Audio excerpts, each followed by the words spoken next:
All right. Okay. Hello, everybody. Welcome.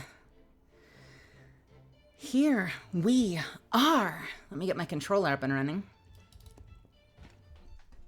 Hello, welcome to Friday. Welcome to the show. Welcome to the stream. Welcome to Friday Night Court Fight, the Ace Attorney Performance Night. I am so glad you're here. Welcome. Come in. Take a seat. Hello. We made it to Friday. We did it. We're here. We got through the week. If this is your payday, fuck yeah. If this is the start of your weekend, fuck yeah. If this isn't the start of your weekend and you're working this weekend, my heart goes out to you. But you know what? I hope that this will be a welcome reprieve and a little bit of fun, delicious, awesome relaxation that you can kind of just let go for a little bit and have some fun before you jump back into it tomorrow. And for right now, you can forget all that and we can just enjoy ourselves. Hello and welcome to Friday. I'm just getting a couple of last minute things set up, so bear with me for a second. Just want to make sure my controller works. Hello. Hey, Glitching Go-Go, welcome. Misfortune's already gone. Maddie Mizell, welcome. Von Zeal, welcome. Zuffins, Level 1 Mob. Cyril Serial, welcome. Taryn, welcome. Good to see you. Hunter's Dream, hello. Mitchell, welcome. Alan Hobson, hello. Had a great day today. Got to some much needed rest and relaxation. Sounds like my kind of Friday. And we got the long weekend to look forward to. It is a thing, isn't it? Memorial Day is on Monday. Is that correct? Am I right about that? Do I have that right?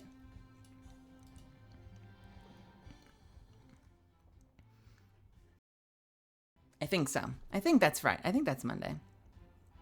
Yeah. Goalie Herb, welcome. Ark, welcome. Ramilia, good to see you. Good to see you. I don't know. Is she here? I think we're safe in here. I don't think Mel's gonna find us in here. So as long as we don't get too loud and no one does any like over the top voice acting or anything, I feel like we'll be safe here and she won't find us.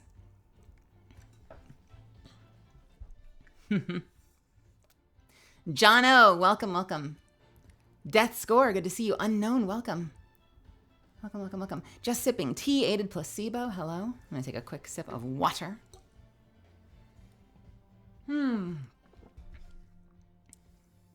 had kind of a relaxing day today. Yesterday was super busy for me. Yesterday was my busy day. Because yesterday I had a bunch of auditions to get done and I had my class. Many of you know that I've been in an acting class every Thursday. I think next Thursday is the last day, so we might be able to go back to Thursday streams in 2 weeks.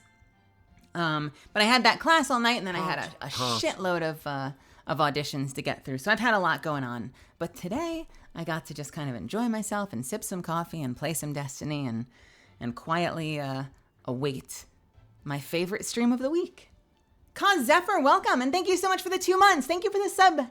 We love subbies here. And I'm glad that you're supporting me. It really means a lot to me that you support the channel. Thank you so much. Jared, welcome. I am doing really well. It's been a nice, relaxing day so far. Got most of my stuff taken care of yesterday, so today has been nice and chill. There's still a lot on the horizon. I had to send like 2 business messages today. 1 second. I just got to put my deodorant on. 1 second. I just got out of the shower. Hang on. Don't go anywhere.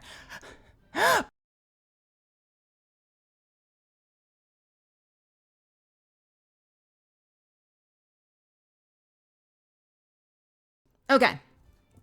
I don't want to be stanky during my stream. I'm already going to be working up a sweat voice acting. So I got to make sure I'm not going to be stanky too. What else is going on? The week overall. I don't know. This week was interesting. I had a couple of really huge auditions this week for major properties. Stuff that would be like life, not like Catalyst level, but life-changing in their own way if I were to book them. And I did my best. I even coached for one of them, and I did really, really good work. It's for stuff that's super important to me, and I sent it out, and I really think I turned in my best work. And then I got so depressed after that. I got so depressed after that, just being like, monkey mind is going like, but will it matter? Will this be the one that hits? Because so often you get your hopes up for stuff and then it doesn't pan out. Even when you feel like you'd be perfect for something, you're not the one making that decision, and you're also looking at it through the lens of how you think it should be, not how they think it should be. So I had a little bit of sad girl yesterday in and around my auditions. But I'm feeling better today. I'm feeling okay. I think I've been able to put it behind me for the most part. I've said this before. This is one of the reasons I love streaming. I love acting. I always think of myself as an actor first. But, you only have so much control over the opportunities you get. The thing that you have the most control over is making sure that you're always staying competitive, doing your best work. Making sure that when you audition, you're always doing your best work. So that you're not giving them any other reasons to pass you by. But you only have so much control over whether they decide to give you that chance. And give you an opportunity that could maybe build some momentum and help build your career a little bit more. And when I stream, I get to just do it. I can do this however I want, whenever I want. It's like the one thing in my life I can just take complete control over. And people can decide if they like my vibe or not. People can decide if they want to hang out, if they like the games I play, But they can't tell me I can't do it. Motherfuckers. That's why I love doing this so much. I get to do creative work how I want, when I want, as much as I want.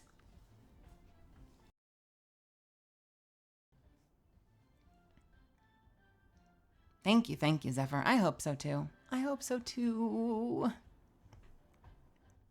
start my diesel mechanic program on Tuesday. Oh, that's awesome. When you say program, what do you mean? Is that like an apprenticeship?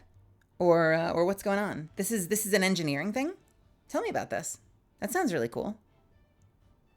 Diesel mechanic. Is that like big ass trucks and shit?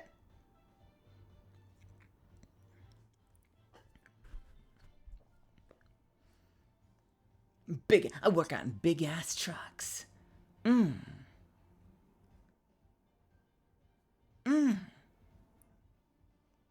don't know why that sounds like a come on.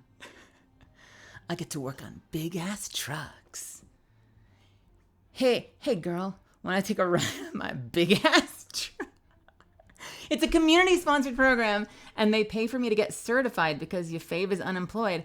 I mean, pay for you to get certified is fucking awesome. Get that gatekeeping shit out of there. Wanting to learn a new trade so you can get your ass employed and make some money? That's amazing. That shit shouldn't be gatekept from people who are ambitious. I mean, sure, sometimes you got like level 1, level 2 stuff you got to do. You got to work your way up in terms of like what you study first. But like, I love that that's not a price point issue, I went to school for stage and screen acting, and I put and granted, I realize that this is a privileged thing to say because some people don't have the help of their families. I put my whole ass family into debt trying to study how to be a good actor so I can go get jobs that barely pay my rent. So I love being able to study to your heart's content and get good at shit and then actually put that to use finding work and not have to have those costs imposed on you. I think that's awesome. I wish you all the best in that. I got my therapy for gender dysphoria on Wednesday. Hell yeah. Awesome. That's really cool. Congratulations, Sip and Tea. Therapy is something I should be in more. Therapy was so powerful for me when I was struggling with dysphoria and depression stuff. And different therapists are different. If you've never taken therapy before, you might have a set idea of what you think it's like. But it really varies so much experience to experience. It's just like dating. Honestly, if you find a therapist and you're like, this feels bad, there's going to be one out there that feels great. And some people want a really hands-on therapist that's asking pointed questions and going through fucking personality tests with you. Mine was very laid back. Mine was super chill and he just listened. And that was perfect for me. That just gave me the space to talk out loud where like these are conversations I would never want to like bother most of my friends with because it's just a lot, you know? And I know that some of them would be there for me, but like I didn't want to burden a lot of my friends with some of that shit. And so just having a space where I was like completely sanctioned to just like spill and talk about shit that's bothering me and how I feel about things and like hash out some of those thoughts and like maybe if blah, blah, blah, blah, blah. And like, I don't know, maybe this is the perspective I should have. And maybe I should try doing something. I mean, it wouldn't hurt to tell my best friend or my co and like just having those conversations out loud was so freaking helpful for me because I had nowhere else to have those conversations. So I think that's badass and I hope it goes really well for you. But if for any reason it feels weird, don't be discouraged. I hope it feels great right off the bat. But if it doesn't feel good for any reason, there's going to be someone out there that does. So fingers crossed for you. I hope this one's a bullseye. Excuse me. Therapy's a mixed bag, but it's a mixed bag I'm 200% in favor of for everyone that needs it to at least try it, figure out if it isn't what you need. Yeah, that's why the thing that I always say is that sometimes it takes a few tries. And hopefully it doesn't, you know? Like hopefully.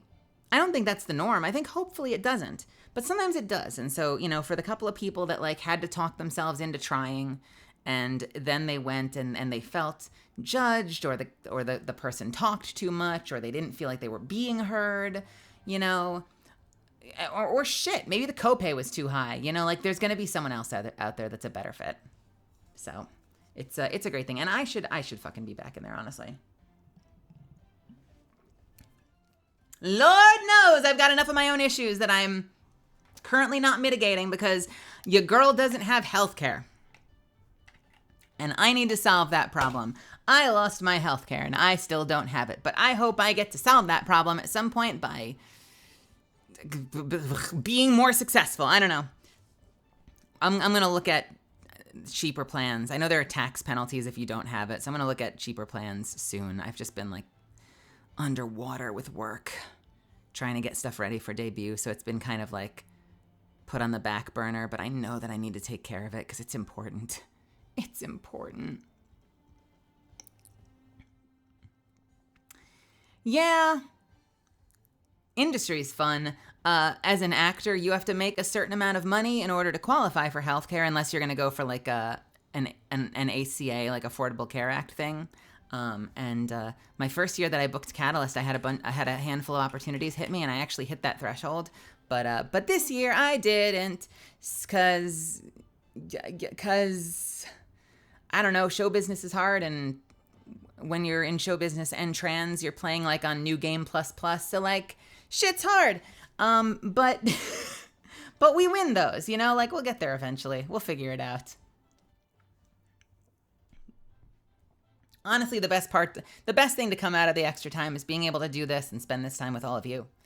And not just be like sitting on my ass worrying. Like being able to actually create work for myself through doing this has been super meaningful and really rewarding. So, you know, there's a silver lining to everything. I've been in therapy for a while because I want to be able to go with my family on their yearly vacation without having the worst mental time of my life, not because of my family. Not because of your family. Interesting. Oh, well, whatever is the source of that, I hope that you can find your way through that. Honestly. I miss family vacations. We used to go on family vacations like every year, every other year. And we would always go like somewhere warm. Like visit my grandpa.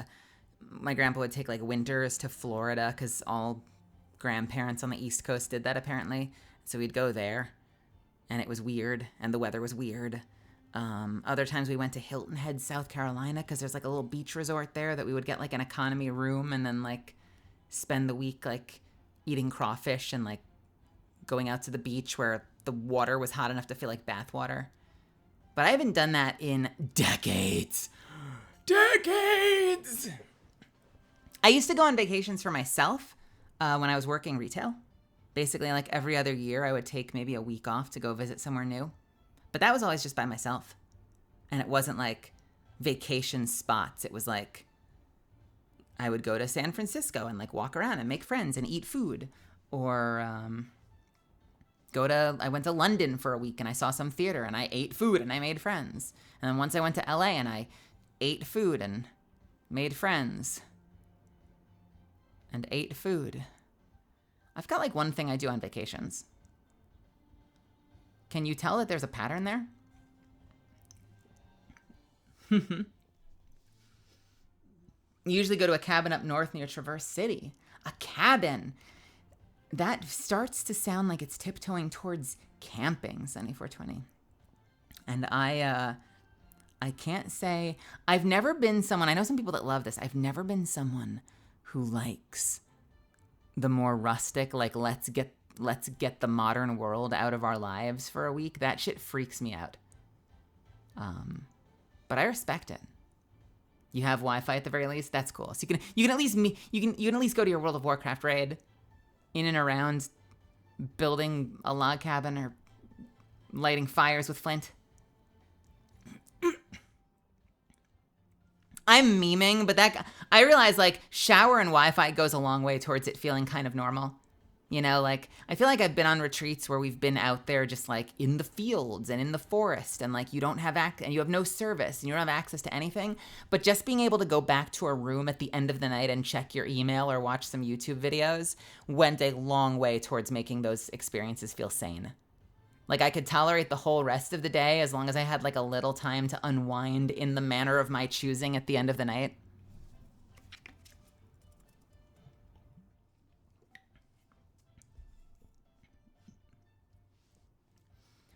It's because she's addicted to the internet. Take her computer away.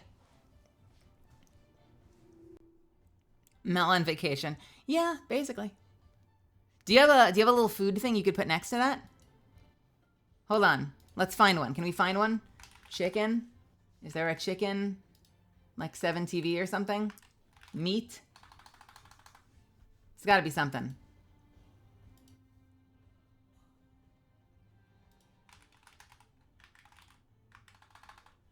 Someone's got to have some meat. Or a butt.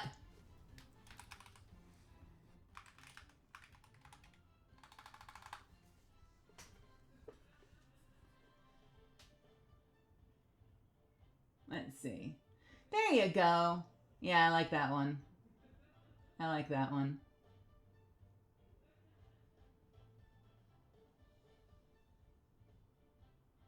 Ooh, I like that one too. Nice.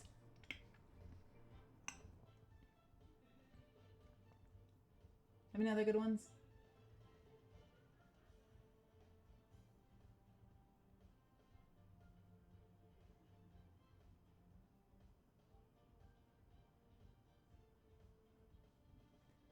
I don't know if I have any other good ones. I don't know what's in this bottle, but this is fine. That's probably fine. I don't actually know what's in there. Could be poison. Could be urine. I have no idea what's in that bottle. Maybe I shouldn't do that one. Shion, what do you keep in that bottle? Uwu juice? Wait a minute. Before my mind goes places with that, what is uwu juice? Hiya, so stupid. Huh?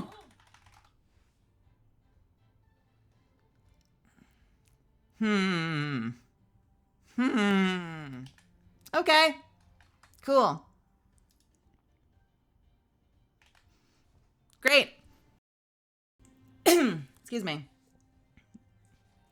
Crimson Scythe, welcome. Welcome, welcome, welcome.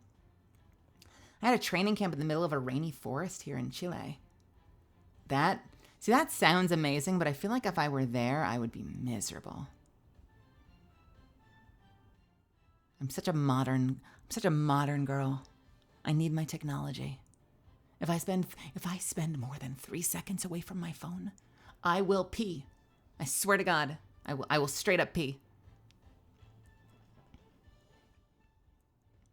All right, and on that note, We have a fun show for you tonight. We are going to be starting in just a minute, so we don't have that much time left. We are here for Ace Attorney Night. I'm going to go ahead and load it up. Has anyone not been here on a Friday before? Raise your hand. She said super animatedly, like a Saturday morning cartoon. Raise your hand. If it's holding a jelly donut, all the better.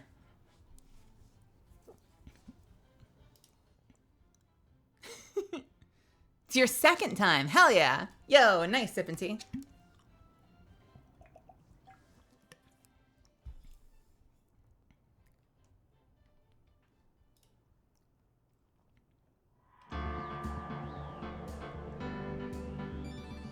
Let's get the screen working properly.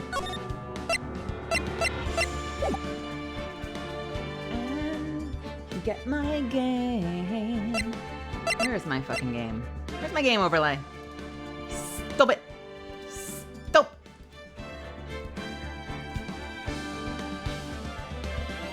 There we are. So if this is your first time here on a Friday, this is the Ace Attorney stream. We do this every single Friday, and I did the math. We're gonna be doing this next year, you guys. I'm gonna debut. I'm gonna be a fully fledged live 2D VTuber. It is going to be 2025. We are still gonna be doing this every Friday. We literally have enough cases and the typical amount of time that each case takes to be doing this until like spring of next year. That's wild to think about. That this is just like a thing we have now. It's a thing we've got going, and we're gonna be doing it for the foreseeable future, God willing. So every Friday we get together and we play one of my favorite game series of all time, Ace Attorney and all of its iterations. They are essentially interactive visual novels that require puzzle solving. They're great storytelling with an immaculate cast of characters and an absolutely brilliant, fuck the haters, brilliant English adaptation. It's some of the best writing in adapted video games. It's awesome. It's amazing. It's an absolutely brilliant and compelling story. And one of my favorite parts about it is that you'd think I wouldn't like this because it flies in the face of my profession. But my favorite part about it, it's the same thing I like about Baldur's Gate with the protagonist. There is no voiceover. Almost no voiceover. There's like a couple of cutscenes in the 4th and 5th game and 6th game. But by and large, the game itself has no voiceover, which means I can voice the characters however the fuck I want. It's like reading a book. Remember when we did that? You can hear the character in your head. I can hear them however I want, and I can create that performance. And so I figured, what the fuck? Let's play through the game together, and I will voice every character, some of them better than others, but it will be funny, it'll be campy and anime as fuck, and it'll be a great silly time, and we'll have a great time. And so that's what we do on Fridays. We are in the final night of the final case of the second title. Absolutely no spoilers in chat. That's the first rule. If you are offering some sagely advice, something innocent like, hey, have we checked the house yet? Or hey, did we ever get back to the police office? That's totally fine. But if you have theories, like your conspiracy theories about who you think done it, try to keep that to yourself as much as possible. Just kind of keep it in the back of your mind. If you have a big theory, rather than start spilling and sharing, just in case you spoil it, keep it to yourself. And then if you end up being right, gloat loudly about it. Because I think that's fun. And it preserves the story and like the winding, twisting turns for everybody so that we can all be surprised as it happens, you know? I have played these games before, but there are some things I don't fully remember, so I make mistakes here and there. But I do typically have an idea of where the story is going, with the exception of the 6th game, which I've never played before. So I don't need that much. I don't really need backseating either, unless I somehow am like very clearly, obviously forgetting a mechanic that exists. Like the other week, someone reminded me that you could actually present character profiles as evidence, and I had very clearly forgotten that. And that I appreciated. Zephyr, thank you so much for gifting a sub, by the way. Thank you so much for gifting a sub to Cheeseburger. That's super freaking cool of you. Thank you, thank you, thank you. I really appreciate it. The last thing I'll say is that because this is a vocal performance, that kind of means a couple of different things. I'm going to take more breaks. I'm going to hit that 3-minute button. You're going to get a lot more ads than usual, but just know that's not just monetization. That is usually me desperately needing to pee or having to rest my voice for a couple of minutes. I will always stop the story so you don't miss anything. And if for any reason I fuck up and an ad starts and I clearly haven't noticed, like I haven't said I'm taking a break, see you back in 3 minutes, go ahead and grab that free ad emote that you get for following me and spam the shit out of that, wherever the hell that is. Where is that ad emote? Wait, where is the ad emote?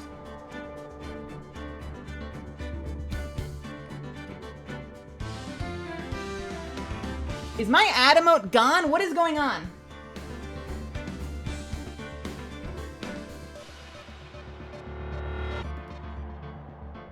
You have it. Okay.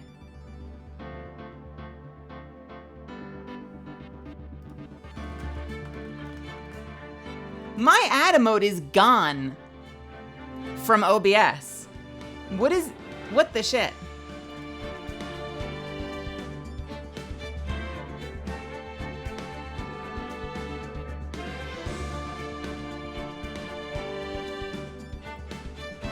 There it is. Yeah, spam the shit out of that because I guarantee there is never going to be a moment on these streams that I have just let the ad play regardless. I always will stop. So if it seems like an ad starts unexpectedly, spam that button and I will wait. I will wait for you. So just know that anytime we take a break, we're all breaking. And as such, if you have access to the hydrate emote, if you have points for it, feel free to spam the hell out of that too, because that just reminds me to take care of my voice because this is an exhausting night for me. It's the most fun I have all week, but it is also exhausting. So feel free to continue to remind me to take care of myself. Anything else?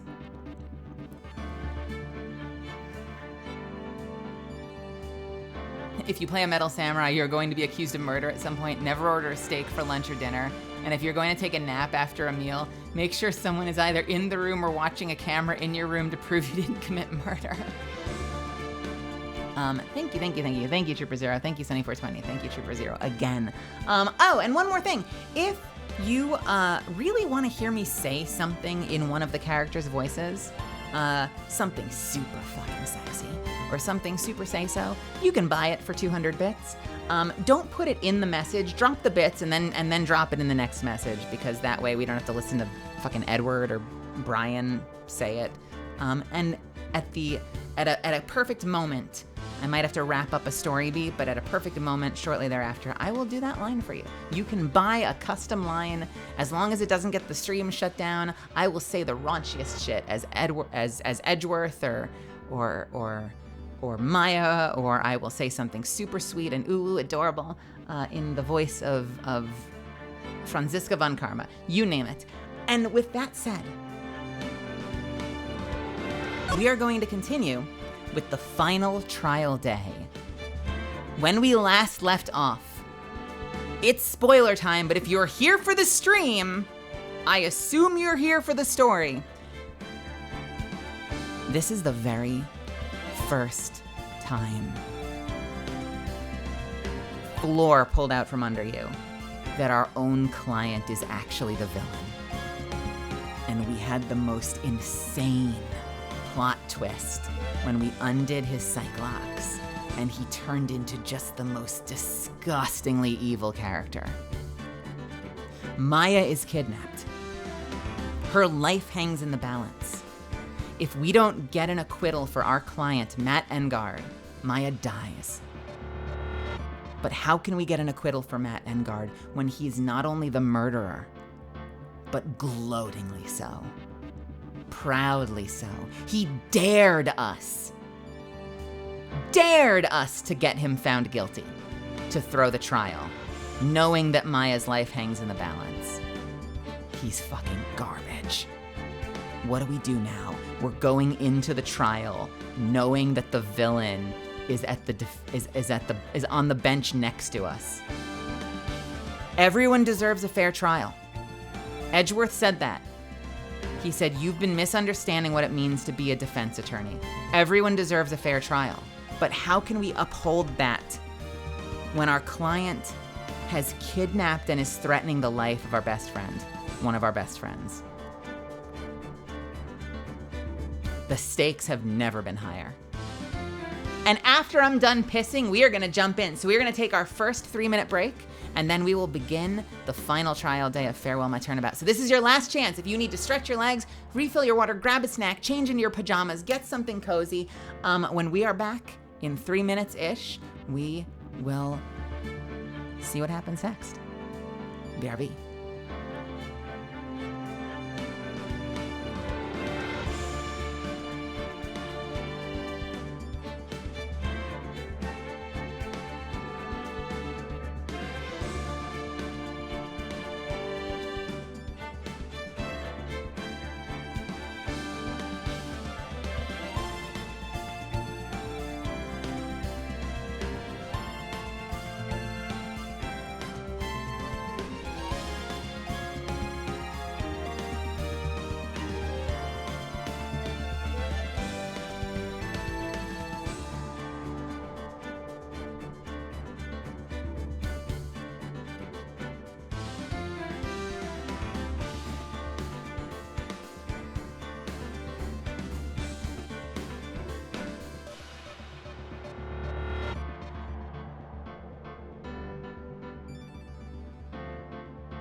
All right, I am back.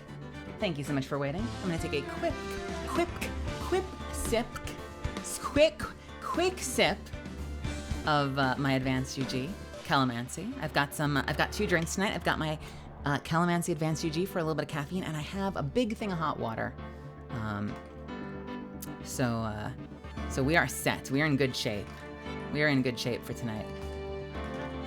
Speaking of which, Misfits. Speaking of which, I'ma drop a link right now. If you care, I just want you to know.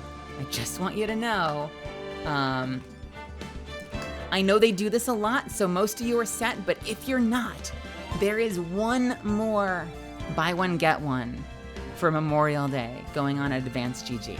So if you feel like re-upping, it will give me credit. You won't get any extra discount, but you are getting one of them for free. That is an option. It's here through, I think, Monday. So just keep that in mind, all right? I like saving you kiddos money, so I let you know whenever they tell me. And with that, we dive. Oh, fuck. And with a quick blow of the nose. Shh, we dive back into Farewell My Turnabout.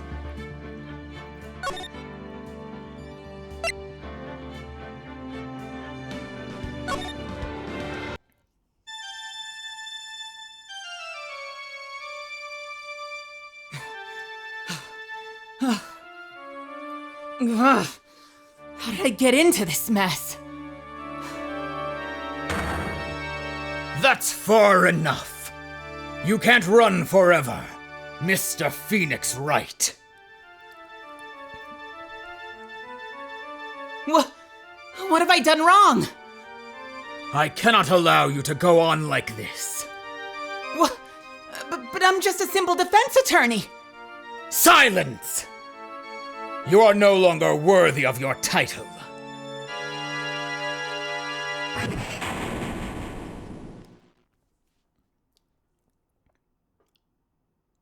We started...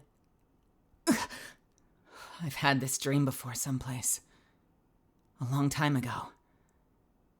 As if this day was written into my destiny. Today, I'll stand court as a lawyer. To prove a killer innocent.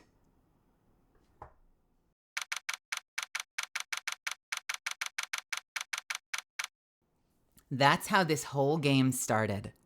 Was with that dream. Do you remember that dream from the very first case of this game?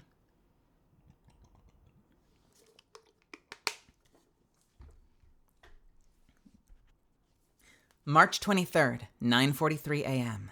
District Court, Defendant Lobby, number 3.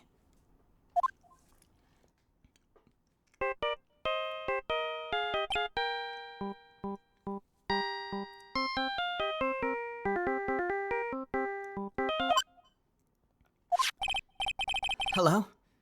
This is Phoenix Wright. You don't look so well, dude. You're gonna prove me not guilty today, right?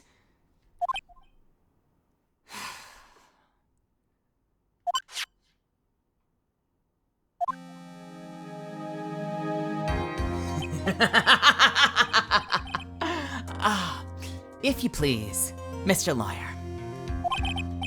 Remember, it's not just me. Your precious friend's life is riding on today's verdict, too.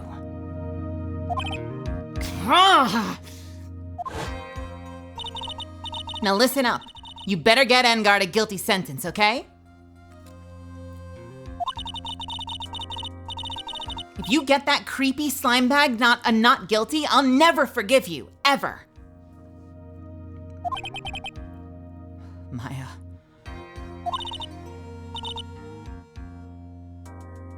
Who is this?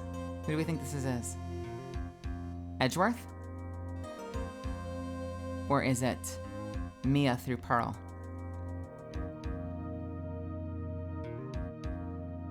Let's try Edgeworth. Phoenix? Phoenix! Oh shit, it was Mia. Let me try again. Phoenix? Phoenix! Mia! Maya, how's Maya? I don't know. You don't know? She hasn't tried to channel me since yesterday. Mia. What am I supposed to do? Well, like I said, for a lawyer, the worst of times are when you have to force your biggest smiles. But you can't give up. There's still some hope left. Stop it, please! There's nothing left. Not here. Not anywhere.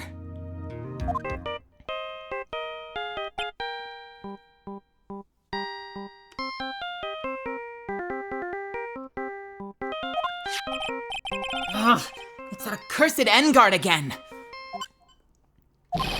Will you leave me alone? Look, don't call me anymore, I mean it. You're really mean, pal.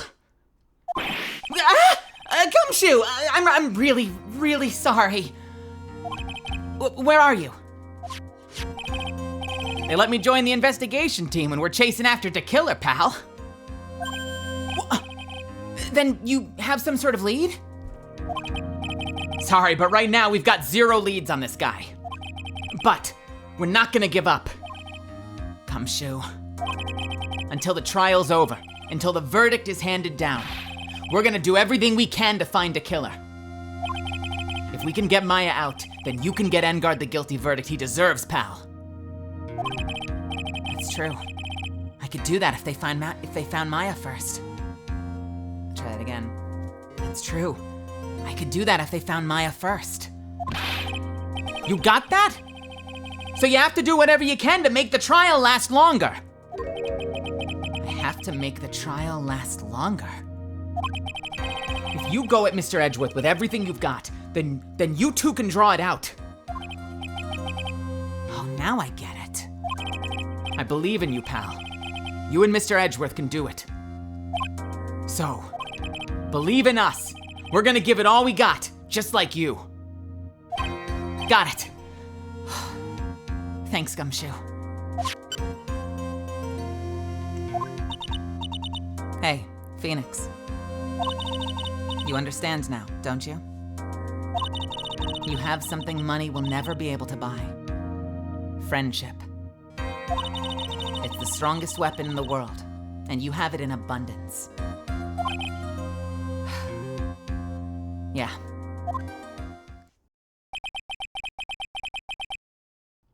Looks like we're coming to the end. I have to make the trial last as long as I can. Gumshoe will come through. I know it.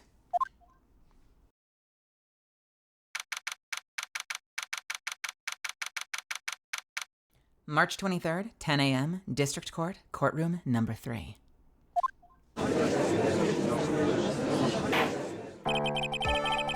Court is now in session for the trial of Matt Engard. The defense is ready, Your Honor. The prosecution has been ready for a while, Your Honor. Now, as I recall, we concluded yesterday's session with a big mystery on our hands. The mystery being, what exactly was Ms. Adrian Andrews' role in this murder? That is to say, is she really connected to the crime itself? Mr. Edgeworth, if you would please inform the court of today's proceedings. Adrian Andrews. She forged evidence that threw suspicion onto Mr. Engard, and then proceeded to escape the crime scene by wearing a nickel samurai costume. The guilt of these actions are those from which she cannot escape. Then you're saying she is guilty after all. I'm not finished, Your Honor. Ms. Andrews has nothing to do with the committing. Ms. Andrews has nothing to do with committing the actual murder. I would like to direct the court's attention to this card. What is that? It looks like a shell. This is the calling card of a certain assassin. Assassin, you say? Yes. Juan Corrida was killed by a professional assassin.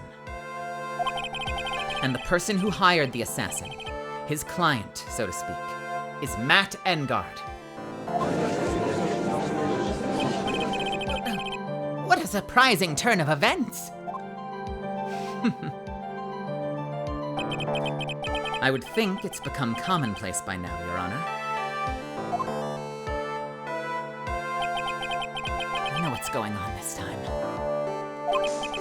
So I know what everything Edgeworth has said is true. But we still have to hold out as long as we can. At least until Maya's safe and sound. I wonder how the trial will turn out today. Now then, please call your first witness, Mr. Edgeworth. The prosecution calls the defendant's mentor, Mr. Will Powers, to the stand. I was really hoping I wouldn't have to do his voice today. Now then, witness, your name and occupation, please. Okay. I'm, Will Powers. I'm a poor, underpaid action star. And what is your relation to the defendant? Well, that's, I guess I'm sort of a lousy mentor to him in a way. Yeah. Mr. Powers, please, you don't need to put yourself down so much. Oh, sorry. Well, but I'm just kind of a nothing sort of guy. On the night of the murder, you witnessed the crime. Bleh. On the night of the murder, you visited the defendant's room. Is this correct? Yes. I didn't know that. But, you know, I didn't actually get to see Matt when I went.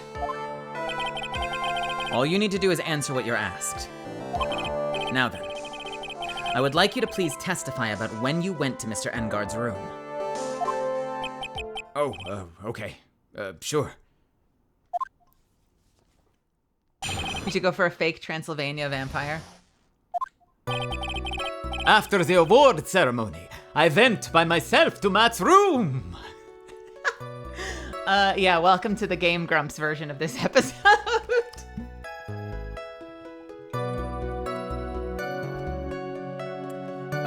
After the award ceremony, I went by myself to Matt's room. Ooh, new art. This is new. Matt was standing there in the front of his room, still in his nickel samurai costume. He was talking with someone at first. I thought it was the bellboy. I watched the two of them for a while, but then I gave up and went back. I had guests with me that night, and couldn't make them wait for me. Is there I don't know that there's any contradiction in there. Nothing sounds out of place in Mr. Powers' testimony. And talking with the bellboy is no big deal. If one assumes that the person Mr. Engard was speaking with was an ordinary bellboy. What are you implying? Well, Mr. Wright, let's have your cross-examination, shall we? Looks like we're in another sticky situation. Huh? A trap. Can't you smell it, Phoenix? But for us to find out more, we're going to have to charge in head first. One more time. But for us to find out more, we're just going to have to charge in head first, right? I guess. Is this a trap? Well, it's a trap. Here's the thing. It's a trap if we're an honest defense attorney defending an innocent person, right? Because this is essentially going to establish that Matt Engard was talking to the assassin. But so we have to find a way to delay the inevitable, even though we know it's true. This is like slimy defense attorney simulator. After the award ceremony, I went by myself to Matt's room. The defendant's room? Why did you go there?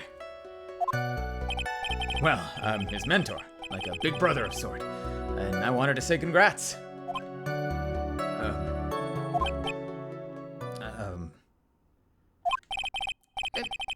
What's wrong? Why'd you stop?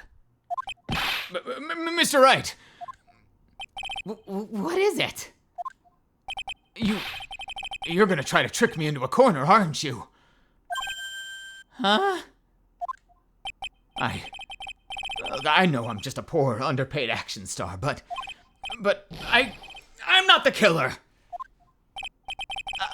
No one said you were, Mr. Powers. No, please, don't trick me. Every time you do your lawyer thing, the witness suddenly turns into the bad guy. Every time? Witness. I will personally talk to the defense at a later time. So for now, please, kindly cooperate and continue your testimony. Sorry. So you went to the defendant's room, and then? Hey, wait a minute! When and how did I suddenly turn into the bad guy here? Matt was standing there in front of his room, still in his nickel samurai costume. Are you sure that was Matt Engard? Yeah, I'm sure. He wasn't wearing the nickel samurai mask then. If that's the case, then he really can't be mistaken. And? What was the defendant doing standing in front of his own room? He was talking with someone. At first, I thought it was the bellboy. I love that face from Will, by the way. At first? What do you mean by that? Well, he was a bellboy-ish uniform. He was in a bellboy-ish uniform and had a tray and a bottle of juice on a tray. Sounds like an ordinary bellboy to me. Yeah, but I didn't think it was a normal bellboy. And why was that? Why did I think that, Mr. Wright? How am I supposed to know? Sorry, I can't remember right now. Sorry. I guess I'm gonna have to wait patiently on this one. I watched the two of them for a while, but then I gave up and went back. You saw the two of them, the bellboy and the defendant together, correct? Yeah, the bellboy just wanted to say congrats. Now, while you were watching the two of them, did you notice anything strange? I did feel something was weird. I think it was because Matt, he gave the bellboy a tip. A tip? But that's a perfectly normal thing to do. So how long did you watch the two of them?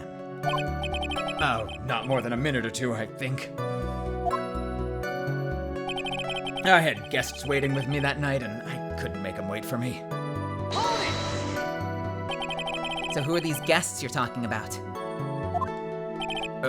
You guys, of course. You and Maya and Little Pearl. I thought it would be really rude since I invited you guys if I disappeared on you. So I went back to my seat pretty soon after seeing Matt in the hallway. This is like squeezing water from a stone. It's probably pointless to press further. Do you remember this incident? Did Mr. Powers leave his seat that night? I don't remember that happening at all. Maya was making such a racket in her hyper state. I ended up focusing on her. I see. In any case, from his story, he probably wasn't gone for very long.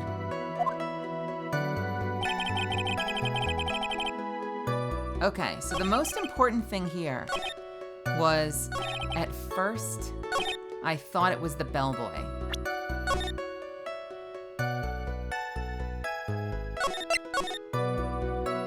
So I kind of want to present the card, but I don't know for sure. You know what? I can present a person.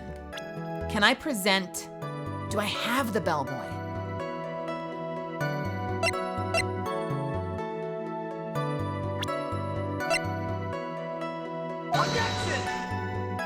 no. Fuck. Alright, that is not... This evidence clearly reveals the contradiction in that statement, Your Honor. How exactly are the evidence and the statement just now related? They aren't, are they? Not at all. Mr. Wright, please think the facts over before making accusations. All right, so... Okay, so I can't have him identify the guy by face.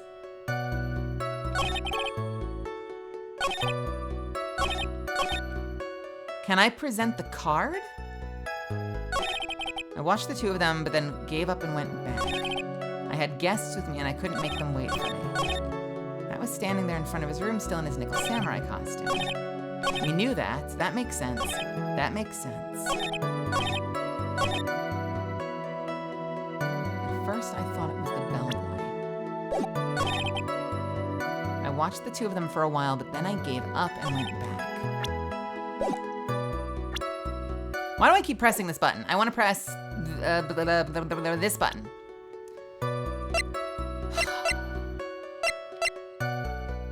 Okay, could it be the card? This evidence clearly reveals the contradiction in that statement, Your Honor. Okay, so it's not that either. Interesting. Let me read that. I'm gonna read that through again. At first? What do you mean by that? I didn't think it was a normal bellboy.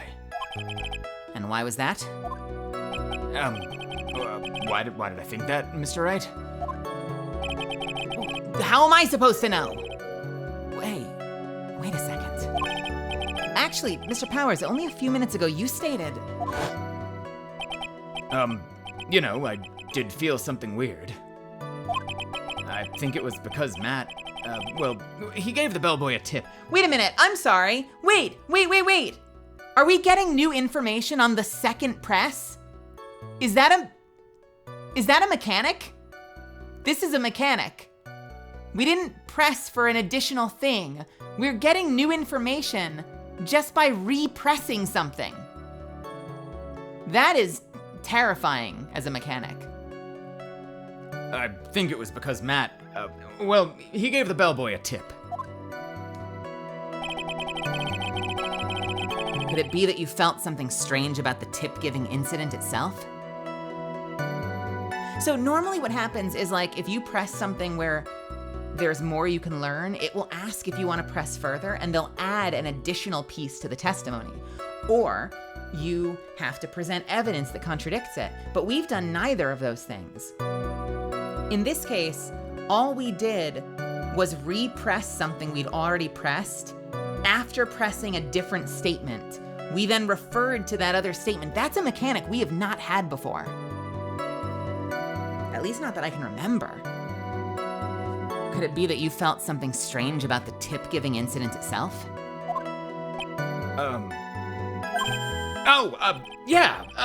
That's it. You really know your job. Mr. Edgeworth. Yes, Your Honor? This bellboy, he wasn't an ordinary one, was he? Perhaps we should let the witness tell us. Very well. Mr. Powers, please amend your testimony. You mean about the bellboy, right?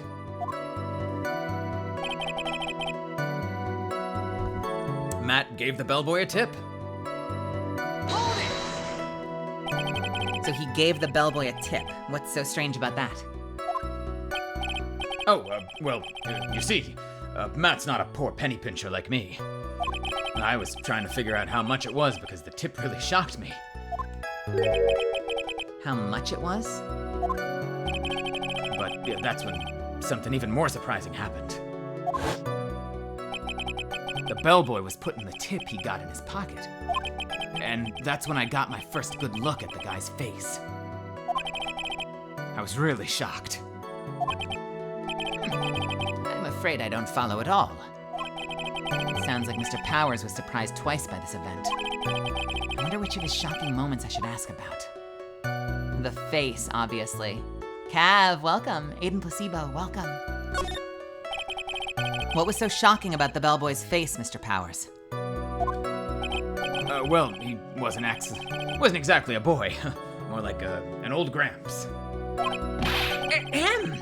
I hope you know that discrimination towards old men is a no-no in my court.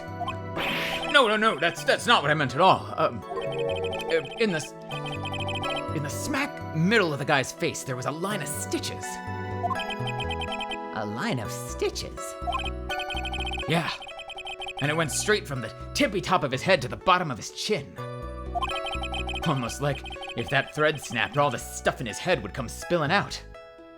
Ah! He was there, at Engard's house. He was the butler! What is it, Mr. Wright? Nothing, Your Honor. So that means Mr. Engard, that means Engard was talking with De Killer then.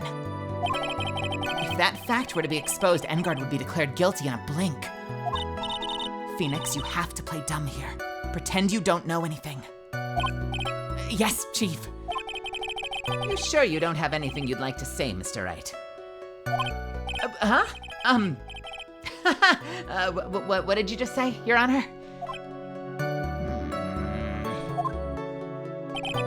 Nothing, Mr. Wright, nothing. We're just going around and around in circles. Now then, Mr. Powers, please continue with your testimony.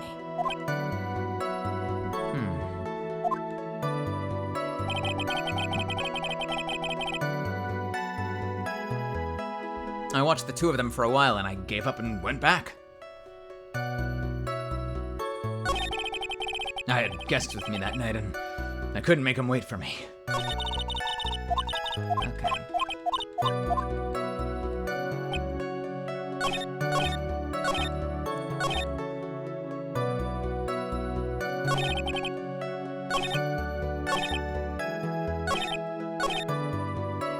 So, do I ask about the tip then? I guess we just play dumb and keep asking questions? So the goal here is not to incriminate. The goal is just to buy time. So let's investigate the tip. How much did he give him? I'm curious. Let's just keep asking questions.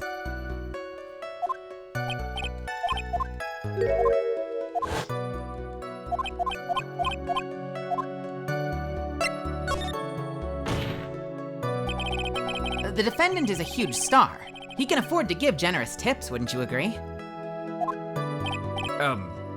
Sure. But giving him that much was maybe a little too much, I think. A little too much. Would you please clarify for the court? About how much would you say the defendant gave to the bellboy? Honestly, I don't know. I can't even begin to guess. And why is that?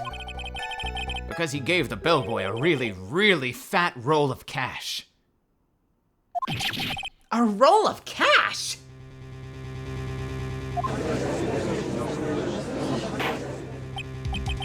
Oh. Well, how interesting. That certainly was a very generous tip, wasn't it? A very fat roll of cash. That can hardly be called a tip, Your Honor.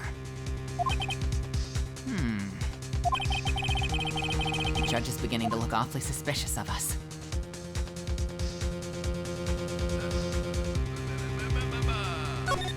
Objection! The defendant is a superstar. That kind of tip is typically fair for people like... That kind of tip is typical fare for people like him. Objection! Are you saying that all superstars are super spenders? If I could receive a large roll of cash by simply bringing people things on trays, then why on earth would I stand around here prosecuting? He's got a point. I don't even get paid, let alone rolls of cash for all my hard work. So supposing that roll of cash was not a tip, then what was it?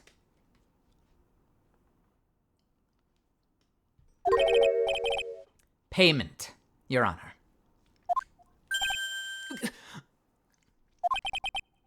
Payment? Isn't it obvious? For the murder of Mr. Juan Corrida. But then the bellboy the witness saw. Yes, he was the assassin. Hold your horses now. Mr. Edgeworth, you don't have any proof of this. Do you? Have I ever been unprepared to support my claims, Your Honor? I have here the card Shelley the Killer left at the scene of the crime. Shelley the Killer? He's the person the police special investigations team has been chasing for ages. I am certain that the person the witness saw was this very assassin, Shelley the Killer. Really? What's wrong, Mr. Powers? No, nothing. Something just clicked in my head, and I think I just figured something out. Oh? Actually, I saw that bellboy again later on that night. What? Mr. Powers, please testify. Tell us what you saw. Yes, sir. Right away. The second time. This time, I was in that hallway because I had to go to the bathroom. And that's when the bellboy I saw earlier came out of the room. Of course, when I say room, I meant Juan Corrida's room. Now that I think about it, that bellboy did seem kind of out of place. Try it again. Now that I think about it, that bellboy did seem kind of out of place. Yeah, so he had to be the assassin, I'm sure of it. I mean... That's the end of the testimony? I mean, ... Thank you very much. That is all we need for now. Rando Rave, welcome. Huh? But I'm not done. There's still more. Let us first establish that the bellboy was truly Mr. the Killer, then, shall we? So the bellboy came out of the victim's room. And if that bellboy really was the assassin, then I think the answer is fairly obvious. That would be correct, Your Honor. Well, Mr. Wright, I believe it's your turn to entertain and make us laugh. Ha! Ha! Ha! Ha! This is no laughing matter.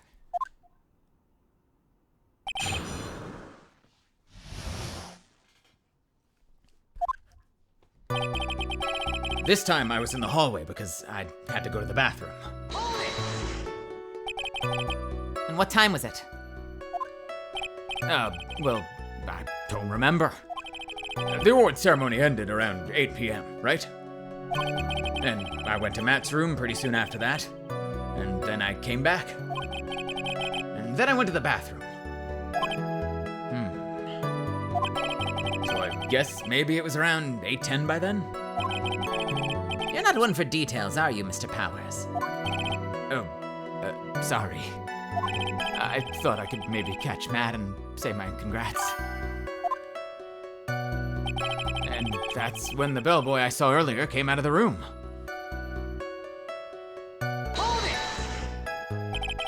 Are you sure it was the same bellboy? Yeah. And how could you tell? All the bellboys wear the same uniform, after all. But you see, well, he had those stitches on his face. So I'm sure it was the same guy that was talking with Matt. So which room did the bellboy come out of? Thank you, unknown. What you got for me?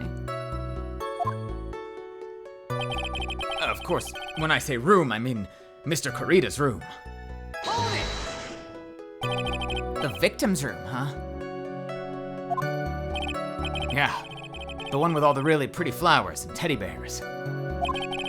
It was Juan's room, all right. Words cannot describe how screwed I am. When you used the bathroom, was it number 1 or number 2? Did you wash your hands? Objection! I think the witness is lying, Your Honor. I don't think he washed his hands after doing number 1 or number 2. I think it was number 3. Thank you, unknown. Words cannot describe how screwed I am. Let's continue with the testimony, shall we?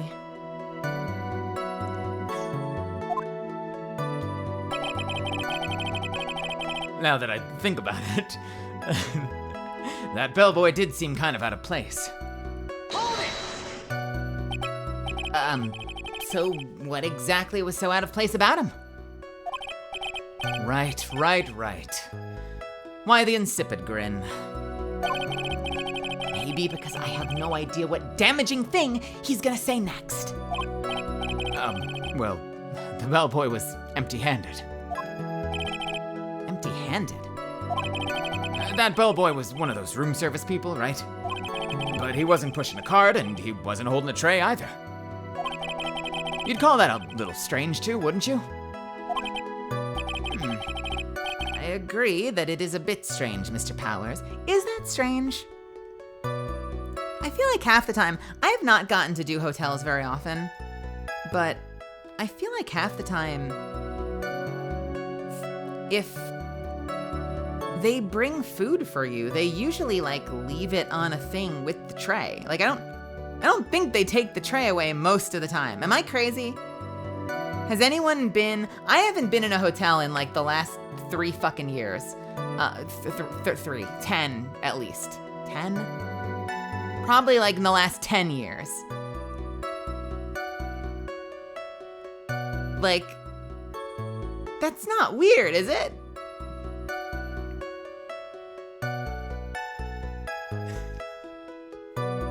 I don't know. I'm still thinking about number 3. What were we talking about? Right, the case. I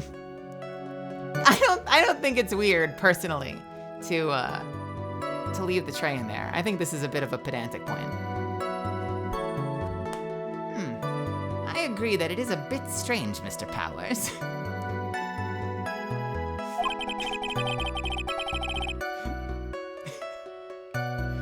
But is it really that unusual for a bellboy to be empty-handed? That's what I'm saying, Nick. What should I do? Should I let Mr. Powers' testimony slide, or...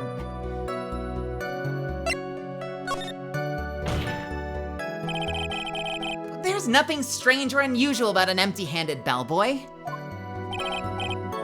But there really, really is. There really, really isn't. If you two are done being school children, bellboys are for room service. There's no reason for them to be empty-handed, ever. Your Honor, I ask the witness's previous statement be supplanted with this new one. Edgeworth, are you gonna do whatever you can to make the bellboy look suspicious? I see. Very well. This court recognizes and grants the prosecution's request. Mr. Powers, if you could amend your testimony, please. Yes, sir. I thought it was kind of strange for a bellboy to come out of a guest's room empty-handed. So you're saying that it's suspicious for him to be empty-handed? Yeah, really suspicious. I mean, when I first saw that bellboy, he was holding a tray in his hand. And there was a bottle of juice and a wine glass on it. Juice? What kind of juice was it? I'm pretty sure it was tomato juice. If we could come up with some sort of reason as to why he would come out empty-handed. Some sort of proof, then I think we can dodge the bullet on this one for now. Proof, huh? Sounds like another job for the court record. Yeah, so he had to be the assassin, I'm sure of it. I thought it was kind of strange for the bellboy to come out of the guest room empty-handed. Welcome, Flinkman. Welcome, Arthropon.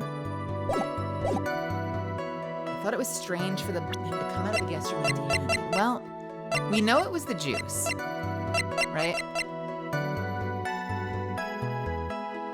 There's Andrew's fingerprints.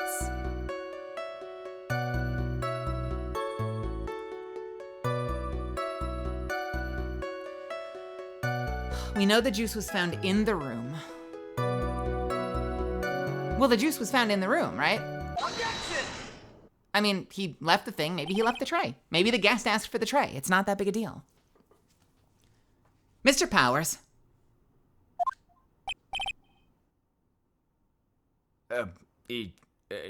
Yes? You're easily influenced by other people's words, aren't you? As soon as you heard that bellboy thing, as soon as you heard that the bellboy might have been the killer, you got caught up in believing it must be true. But isn't he really suspicious? He's got all those stitches and... So? A baseball has stitches. Are you saying that all baseballs are suspicious because they have stitches? Well, there's also... I mean, what about him being empty-handed? I would like to ask the court to please take a look here.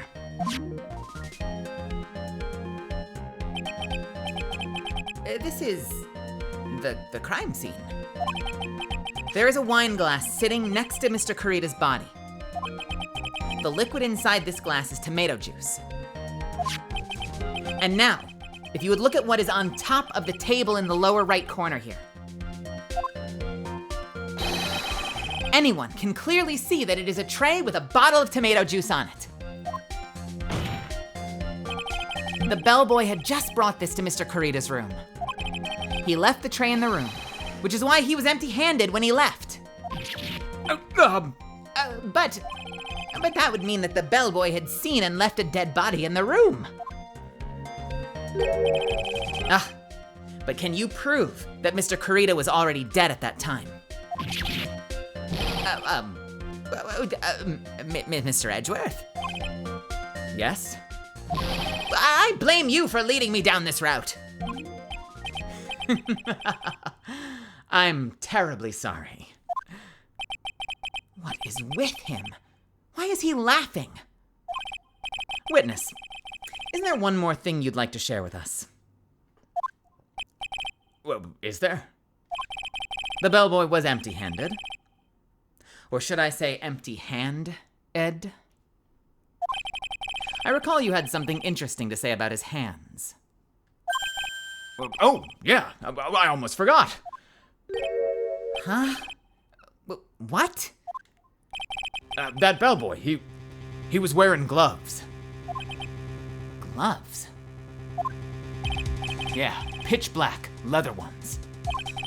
All the other bellboys don't wear gloves like that, right? Black leather gloves? Why didn't you mention them earlier? Sorry, it slipped my mind. Boy, does this make the bellboy look really suspicious. All right, gotta focus. I can't get lax here. So what if he had gloves? A lot of bellboys wear gloves. Oh, come on, Mr. Wright. That bellboy was wearing black leather ones. So? A football is made of leather. Are you saying that all footballs are suspicious because they're made of leather? But that man, he received a large roll of cash from the defendant. And then he was seen leaving the crime scene wearing black leather gloves. I don't think that even someone like myself can believe he was just another bellboy. It seems that we've finally come to an understanding. Now then, witness. Please, continue with the rest of your testimony. The rest? Oh, yes, please, tell us more. Okay. Their second meeting.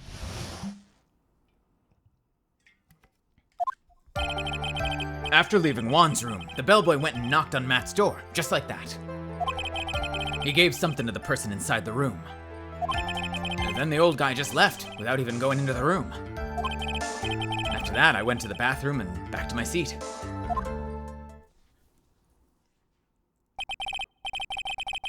So the bellboy, after leaving the crime scene, next went to the defendant's room? Yeah. I kind of saw all that by accident. Some accident. I'd say you saw too much. And all of it was suspicious to high heaven. I think it's safe to say that we can no longer consider this bellboy to be normal. Now then, let's get started, shall we? Mr. Wright, your cross-examination, please.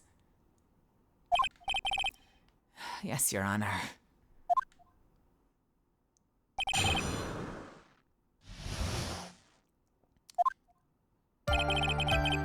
After leaving Juan's room, the bellboy went and knocked on Matt's door, just like that.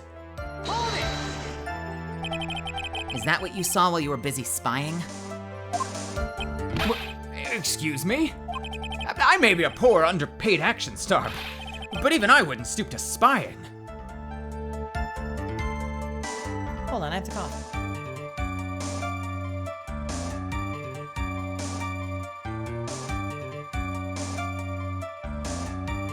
One of these days I need to change Will Powers' voice. He might be the hardest voice I do on this series. I don't know why I chose this voice.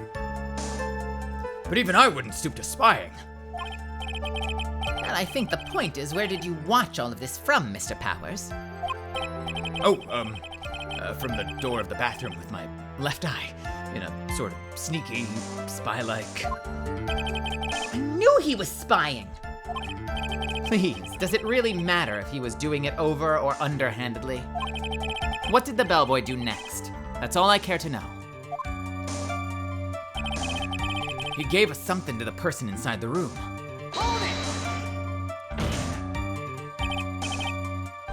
I said hold it! That's kind of funny. Hold it! I said hold it! Okay. That's better.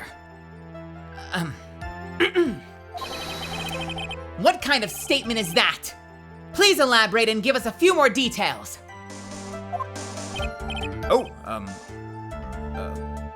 Okay. Huh. I should probably ask him only one question at a time. Ask about the something! He gave something to this person? Yeah. And what was this something?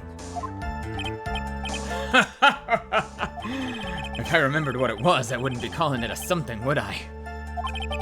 But this implies that something was removed from the crime scene. Are you sure you really can't remember, Mr. Powers? I think it was something kind of small. This is incredibly crucial. This is an incredibly crucial piece of information. Please, try to remember what it was. I'll try. In the meantime, let's talk of another point. Namely, what the bellboy did next. So after he gave the person in the room so after he gave the person inside the room the thing, then the old guy just left without even going into the room. Where did this bellboy go after he left Mr. Engard's room? He opened the door to the Viola Hall. I went in there, and who knows after that, right? What do I do? After that, I went to the bathroom and then back to my seat. Did you see anything strange, suspicious, or just out of ordinary at the time? Oh, yeah, I saw one thing. What? He saw something else? There was this jittery alien with a ray gun. He was watching Juan's door like some sort of stalker.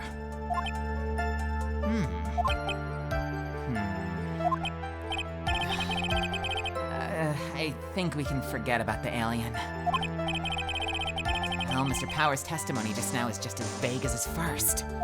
It's a little troublesome, isn't it? But I'm sure if you press him enough, everything will become clearer. Although, the just kind of makes it harder on us, doesn't it? Talk about a lose-lose situation. All right. Let's try the other one. I said hold it. Okay. That's better. What kind of statement is that? Please elaborate and give us a few more details. Oh, okay. Huh. I should probably ask him only one question at a time.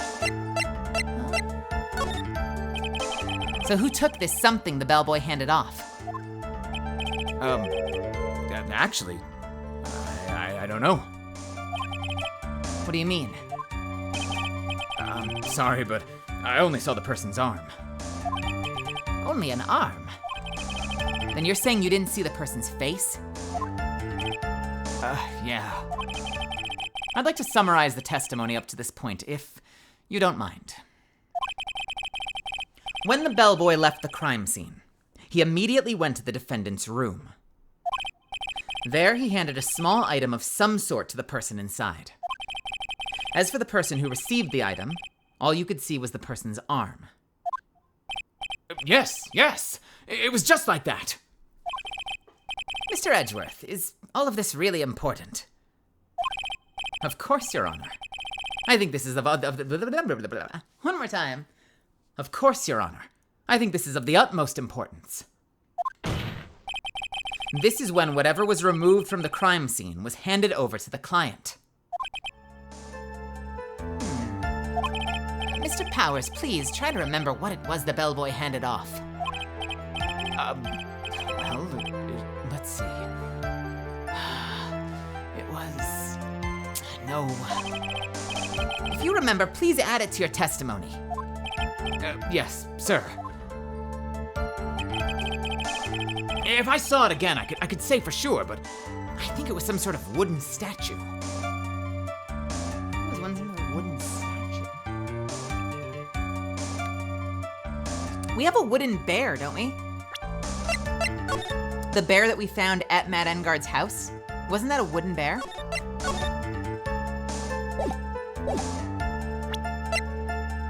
A wooden bear-shaped figurine. It's covered in many thin cuts. Objection! What is this? Huh?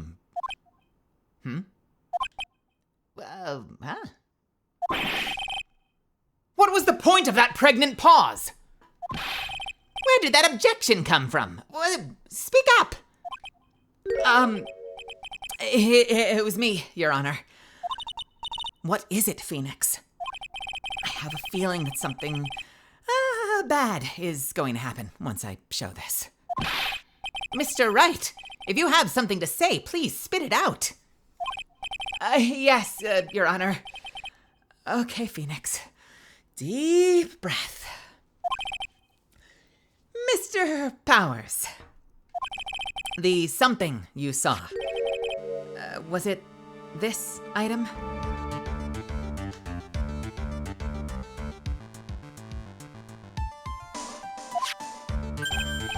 Oh, well, hey, that's it. That's the something. Wow, Mr. Wright, you really figured it out. I recall we found this at Matt Engard's mansion. At the defendant's house? What does this mean? It's simple, Your Honor. Shelley the killer assassinated Juan Carita in his room. And then he stole this wooden bear from the scene of the crime. Then the bear being found at Mr. Engard's mansion would mean... It goes without saying, Your Honor. Matt Engard is the killer's client.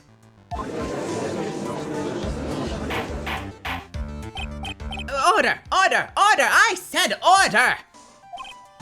Mr. Wright, this is a most unfortunate turn of events for you. Yeah. Sorry, Mia. No, it's all right. Your judgment was sound. Actually, I figured the bear would come up. If not now, then it would have later on. Even if you hadn't shown it to the court, I'm sure your friend Edgeworth would have. I almost forgot that he knew about it too. I think it is clear that there's no need for us to continue this trial. Oh, fuck. Oh, fuck, oh, fuck, oh, fuck, oh, fuck. I'm gonna save in a different slot. I'm getting super worried. I think it's clear that there's no need for us to continue this trial. I can't let this happen. I have to do something. There has to be something we've overlooked. Your Honor! A minute, please.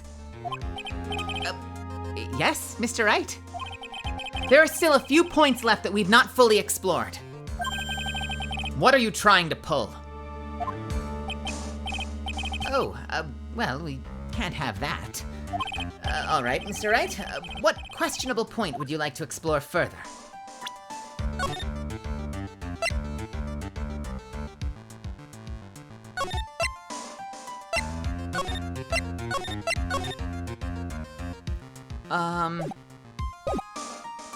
Horse testimony of the person who received the bear itself.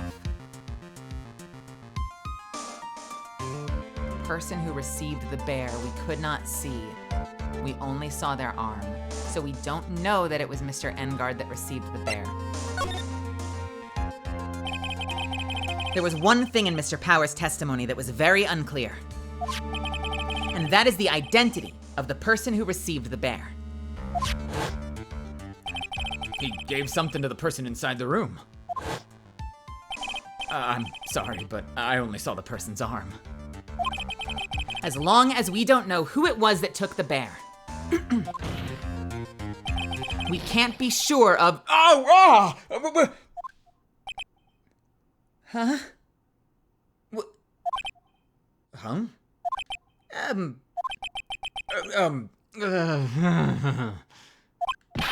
What is it, Mr. Powers? If you're going to scream like that, then at least give us a good reason why. Oh, yeah, sorry. Actually, so, I remembered. I remembered who took the bear. What? Really? I mean, I only saw his arm. But, the arm, it was the Nickel Samurai's arm, I swear it. Another angle, new image. We're getting so many new images today.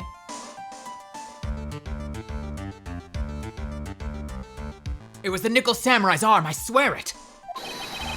You've got to be kidding! Are you sure of that, Mr. Powers? Yes, I'm sure it was the Nickel Samurai.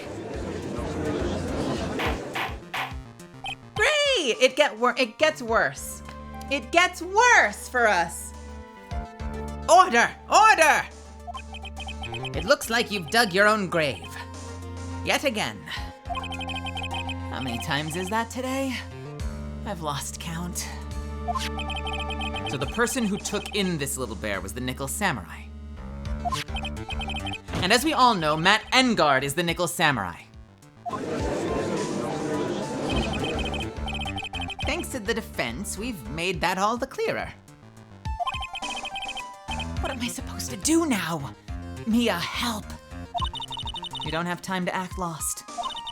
You've got to find another angle to attack this from. Hurry. Now I will bring this cross-examination to... Your Honor!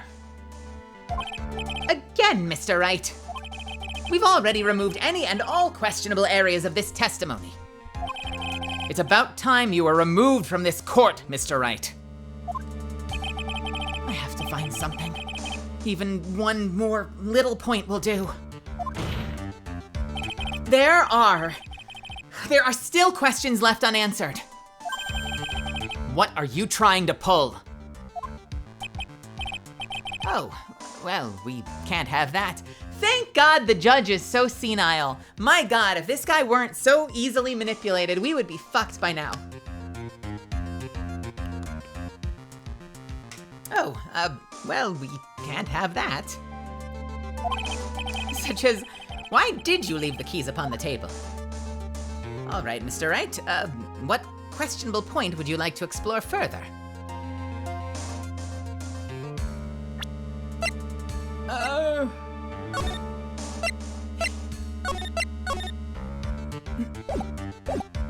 Okay, we can't do this anymore.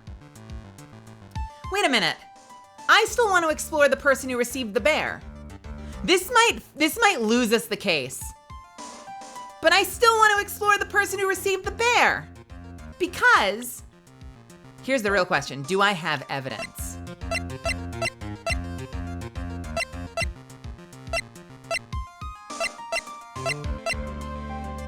We know Adrian Andrews put on the fucking costume.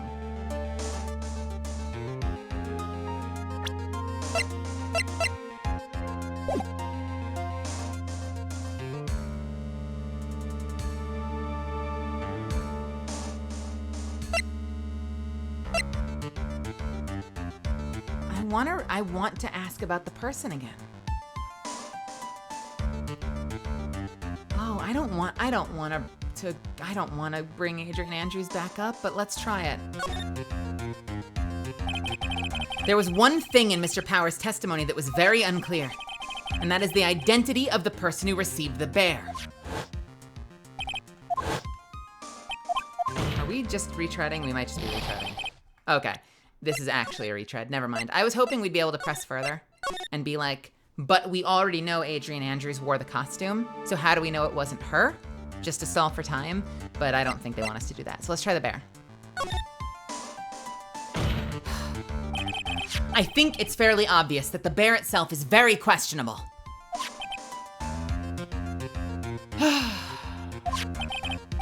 The bear, Mr. Wright? This was found at Mr. Engard's mansion. This was found at Mr. Engard's mansion. This was found at Mr. Engard's mansion. However, Mr. Engard was arrested at the hotel that night, which means that since the murder occurred, he has not had a chance to go home. Oh. I think Your Honor has already figured out what I'm trying to say. It is not possible that it was Mr. Engard who took this bear to the mansion. Why? Well, that's very true. We didn't consider that point, Mr. Wright. There was no way, time-wise, for the defendant to have taken this bear home. Phew. Objection! Oh, thank goodness we... You haven't gotten the best of me yet, Mr. Wright. Huh? I remember it clear as day. I remember what you muttered to yourself at Engard's mansion. We have this area completely surrounded. There is no way for him to escape. I can't believe it. That butler, after all this time, he was the killer. The killer and Engard were working together, so to speak. And the killer was hiding at the Engard mansion as its butler. What a bold move. The bear figurine was brought back to Engard mansion by the killer himself. When it looked like he was about to be arrested, Engard had him do so. I assume because it would have been bad had the police found it during their investigation.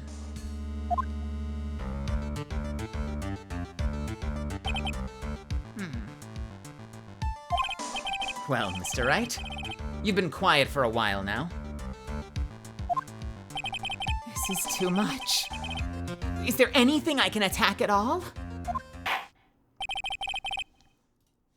I think we've heard enough. We now know why this bear figurine was at the defendant's mansion, as well as who it was that received the bear from the assassin in the room. Everything has become very clear. The client who hired the assassin to commit the murder was Mr. Matt Engard. I see no reason for this trial to continue. Therefore, I will now hand down my verdict. Thank you, Your Honor, for your understanding. You see, Mr. Wright, You could not win against the truth, could you?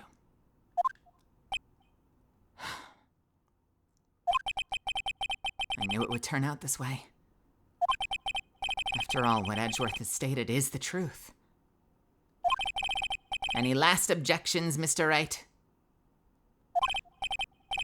Well, do I?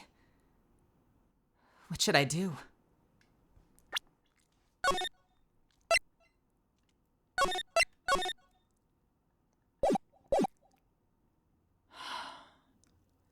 I mean, we have to try, right? We have to try. I will now announce my There's only one way for me to drag this trial out. The only thing I have left is this one dirty trick. Oh no. I know what he's gonna do. Does anyone know what he's about to do that hasn't played this case? I'm giving you permission. Does anyone know what he's about to do?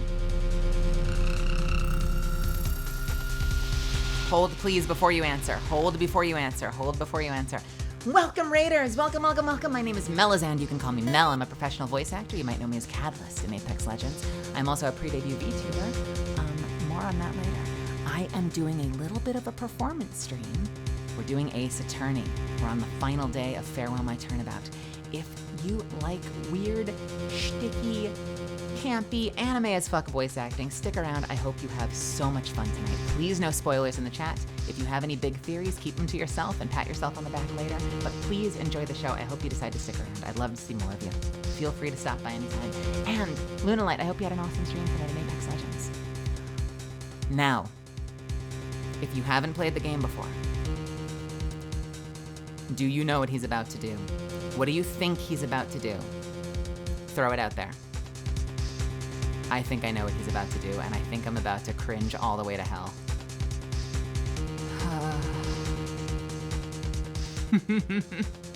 Love Master.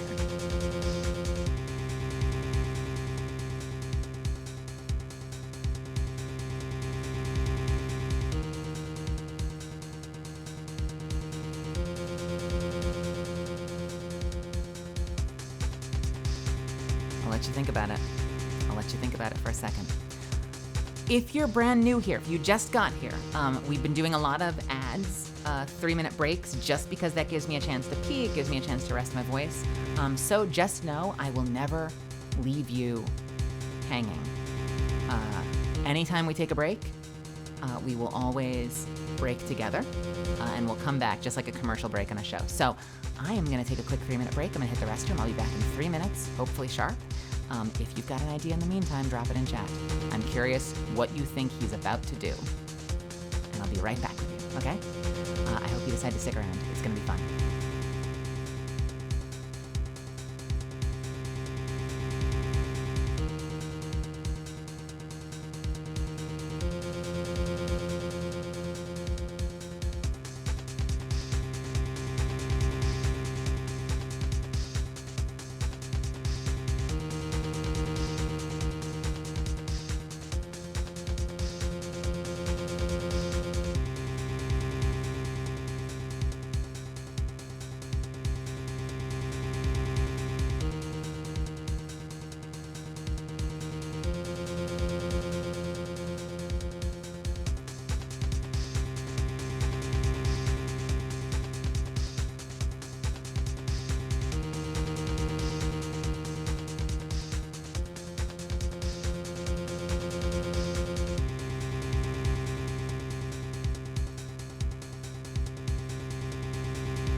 All right.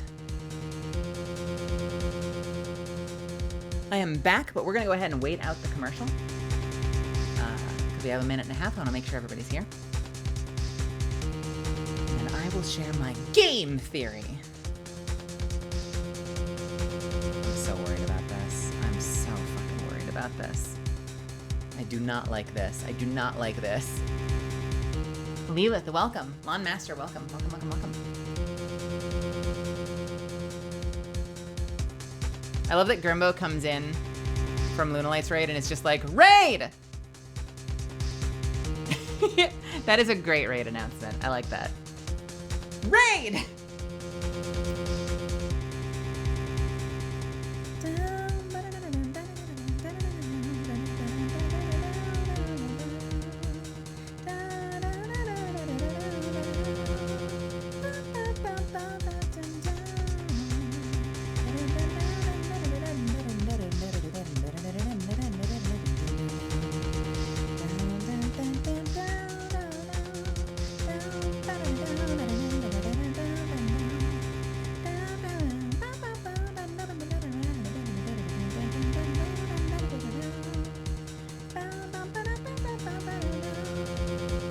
Just bringing some chill vibes. Hell yeah. Hey, I like that here. We try to keep it pretty chill here. I occasionally go on frantic, furious rants, but we keep it pretty chill. 6, 5, 4, 3, 2, 1. Welcome back, everybody. Here's my theory. He said he had one last play that he could make, but it's a dirty trick. Thank you so much for the follow, Grimbo. Here's my fear. Because it buys us time. Remember that one thing I was trying to prove that the game wasn't letting me prove? We only saw the arm, and I was like, well, wait a minute. We don't know that it was Matt Engard because Adrian Andrews also wore the costume. And if you were here last week, we were very, very unfair and very unkind to Adrian. Someone who's in a really bad headspace, and we kind of exacerbated her unwellness a lot. We triggered her left, right, and center for the purpose of trying to prove desperately that Matt wasn't the killer.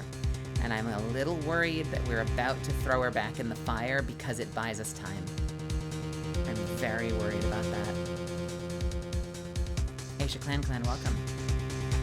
So let's see if I'm right. Let's see if it's about to get dirty. Are we about to fight dirty? I have one last trick I can play. But it's a dirty trick.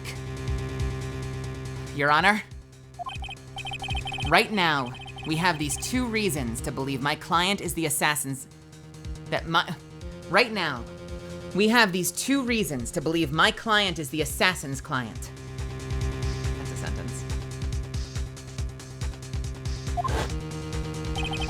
Reason number 1, he accepted the bear figurine from the assassin. Reason number 2, that very same figurine was found at the Engard mansion. However, here it comes.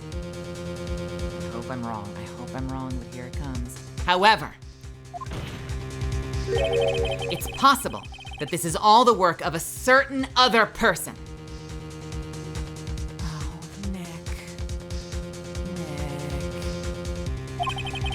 What are you saying? What I'm saying is, it's possible a different person is the killer's real client. The real client? Yes. Tisk, tisk. Is this all you have?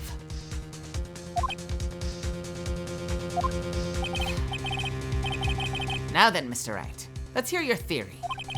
Who do you say is the killer's real client and therefore the real murderer? I hate that I have to do this. He's backed into a corner. Talk about an unenviable position.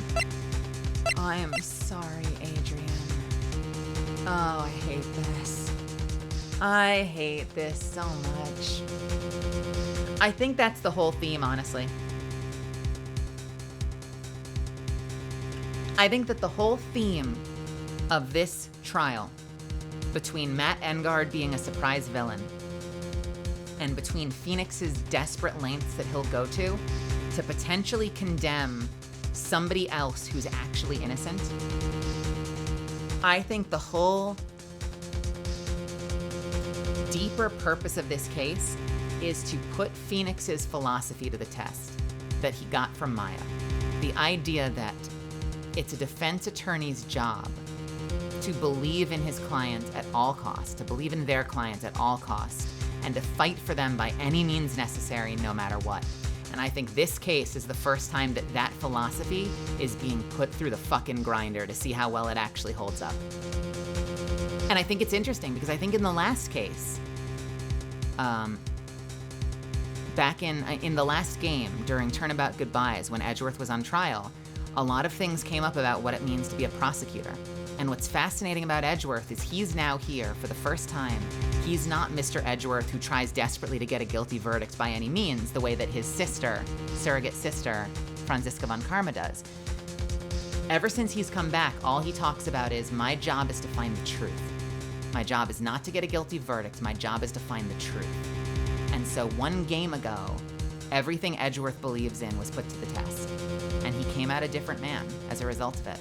I think that this case is meant to put everything Phoenix thinks he believes in to the test.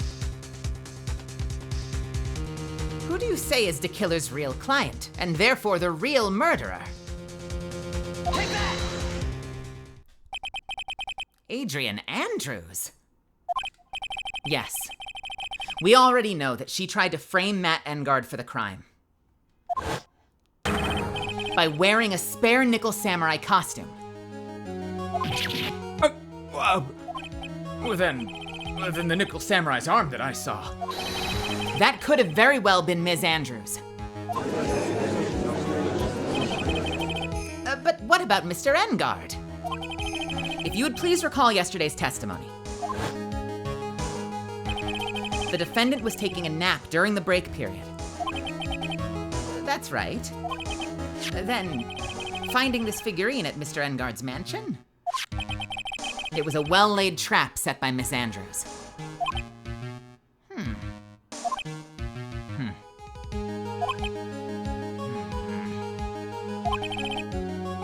Mr. Edgeworth, what is your opinion on this? I can't even begin to count the flaws in the defense's logic. Besides which, there is no evidence to support it. However, I can't fully discount its possibility either.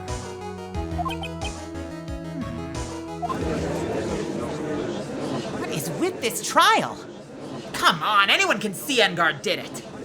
I can't believe the defense would go so far as to pin the guilt on someone else. Yeah, unbelievable. It's not something petty, it's murder of all things. This is to save Maya. This is to save Maya. Even if the whole world turns against me, this is one fight I can't give up on.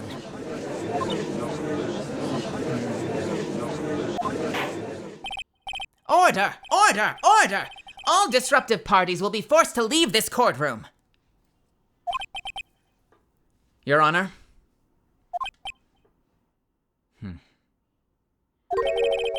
For the benefit of the defense, I'm willing to play along with his what-if game. His what-if game? Mr. Edgeworth? The prosecution is prepared to challenge the defense's theory.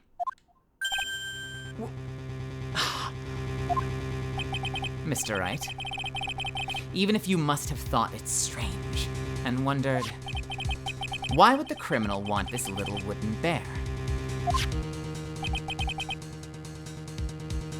He's right. The killer did specially bring that bear to Engard right away. Why do you ask? Is there something special about it? Absolutely. And I'm sure that once the court knows its significance, the true killer's identity will become crystal clear.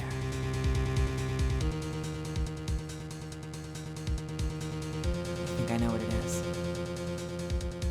I think I know what's special about the bear, but I'm not going to say it, because I don't want to spoil this particular point if I'm right. But I think I have a theory. The true killer's identity will become crystal clear. Your Honor, the prosecution calls upon a witness who will clear all doubts against Ms. Andrews. And who would that be? It's quite simple, Your Honor. Ms. Adrian Andrews herself.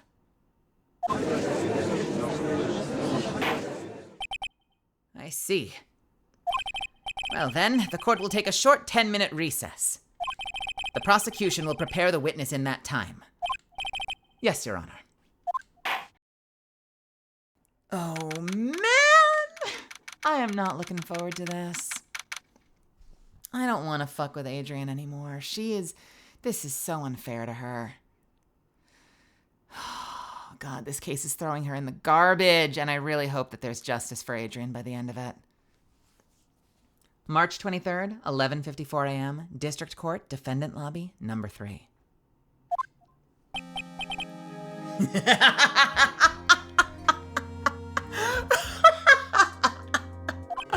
Oh, I knew it was a good idea to hold her hostage. Don't you agree, Mr. Lawyer? But I never thought, in your desperation, you'd try to pin the guilt onto Adrian. Oh, I swear this demon will pay. Mr. Nick. Pearls, where's Mia? I don't know. A really strong power suddenly called her away. Really strong power.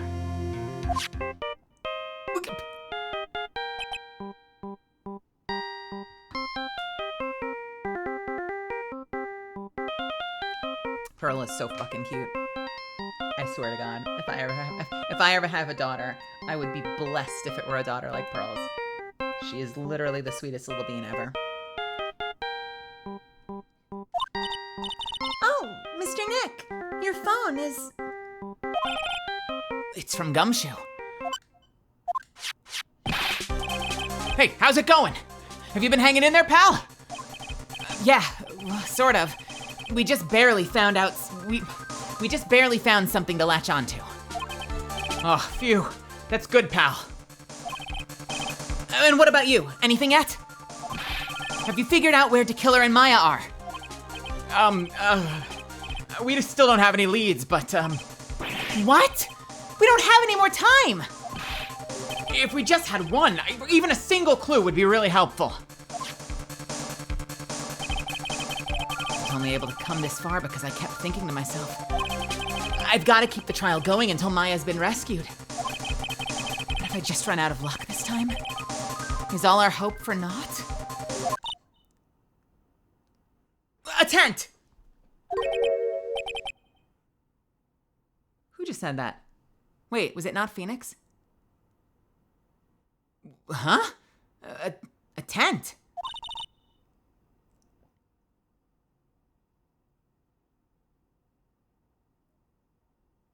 Oh! Is this Mia again? A tent! A tent? I could see a circus tent. Mia! It looks like Maya was unconscious until just a few minutes ago. As soon as she woke up, she called for me. So it was Maya who called for you. She's locked in a dusty little room right now. But I could see a circus tent outside the window about 300 feet away. Gumshoe, is there a circus in town right now? There's only one, pal. Oh my God. The Very Big Circus. Maya's somewhere within a 300-foot radius of the main tent. What? Okay, hold on a sec, pal. Hey, draw a circle on that map. About a 300-foot radius from the main tent. Hurry! And? I could see a mailbox under the window just outside. Gumshoe, there's also a mailbox. Okay, what else? What else, Mia? I'm sorry, but it was a very small window. I couldn't see anything else. It felt like I was in an old office building. Maybe the 3rd floor or so? I heard her. An old office building. Good stuff, pal. Okay, just hang in there just a little longer, pal. Wish us luck. Good luck. I'll call you later, so don't let your battery die, okay, pal? Mia. Maya's not hurt, right? She's in a pretty bad state, Phoenix. She's being starved. Gumshoe, please hurry.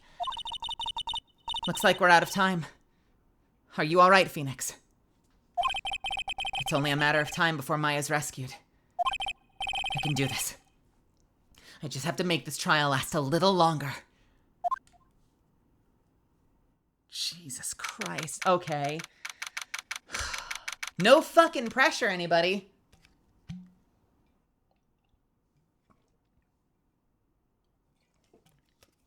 No fucking pressure.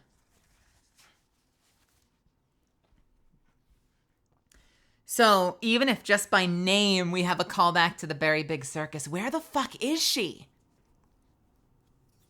March 23rd, 12:05 p.m., District Court, Courtroom Number 3.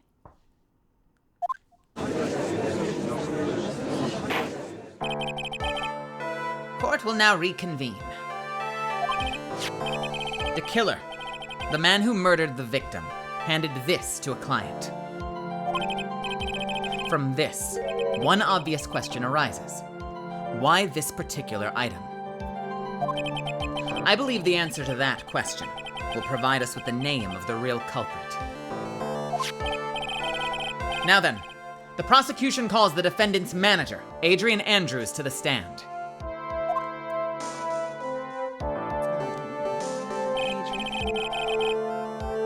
Currently, the witness is accused of tampering and obstruction of justice.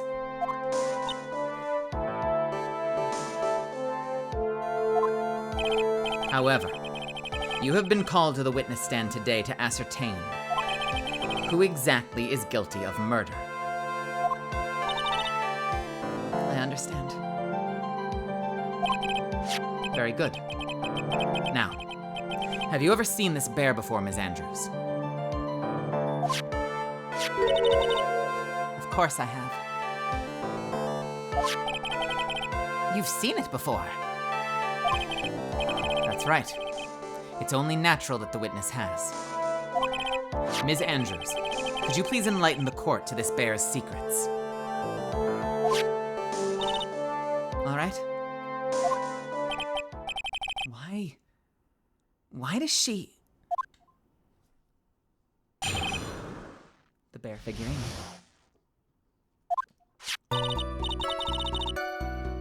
Actually, this is an elaborate puzzle.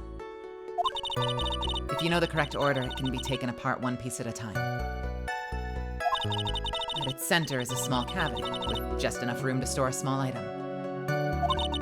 Because of its complexity, if you don't know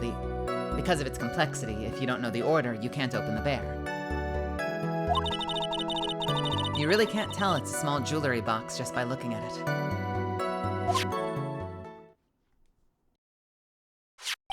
A small jewelry box. So this figurine, it's a container of sorts, is it? Yes. Looks can be deceiving, wouldn't you agree? Yes, this is superb craftsmanship. Oh, yes, I nearly forgot. You may begin your cross-examination, Mr. Wright. It looks like there really was something to that bear after all.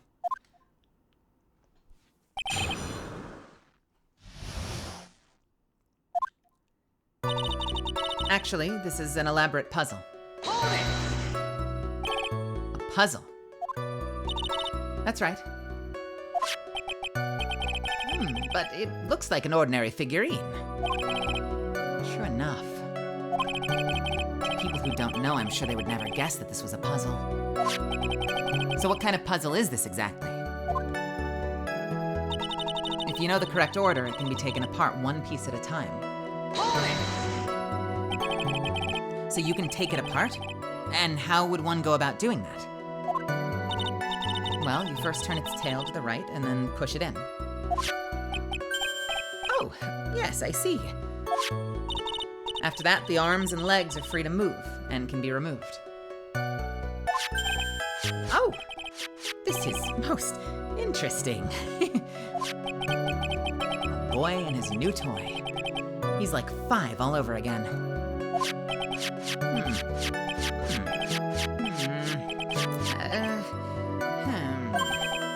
Oh, don't mind me. Go ahead and carry on. I think he's lost it. So what do you find after you take the puzzle apart? At its center is a small cavity with just enough room for a small item. Let me try that again. At its center is a small cavity with just enough room to store a small item. And how do you know about this? I know because I was the one who bought it. Huh? It was a souvenir from when a friend and I went to Switzerland. Then this was a present from you? That's right. It was a puzzle in the shape of a bear, so I thought it would be perfect for one. So it was a present from Ms. Andrews. Witness, let's continue with your testimony. Because of its complexity, if you don't know the order, you can't open the bear. So who exactly knew how to solve this puzzle? Only the 2 of us, Juan and myself. It was a souvenir from Switzerland. So I doubt that there are that many people with the same bear in this country. But this looks like it can be easily broken. Especially if someone wanted to get what was inside. Well, it's a toy. But it can never be the same once it's been broken. You really can't tell that it's a small jewelry box just by looking at it. Who else knows that this bear is actually a small container or jewelry box? I never told anyone. And as long as Juan never told anyone either, then only the 2 of us knew. The 2 of you, huh? And of course that means Mr. Engard didn't know, right? I think this is about all I'm gonna get for now. Figure updated. Wooden puzzle with a hollow inside. Only Karita and Andrews knew how to open it. Well, so the next step is we have to open the fucking thing, right?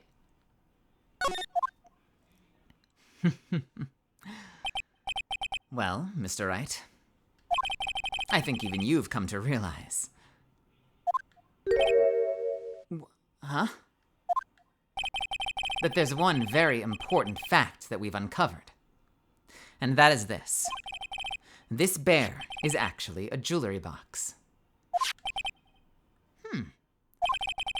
Now that we've agreed to this point. Hey, Coffee Kahlua. Hey, Violet Nightmare. There's only one logical question that can come next. And that is this. What is inside the box?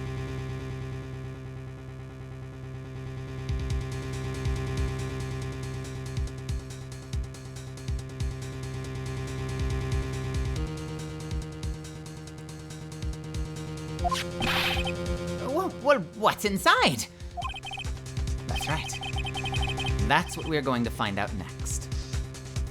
Witness. Yes? You're the only one who can open this. Please.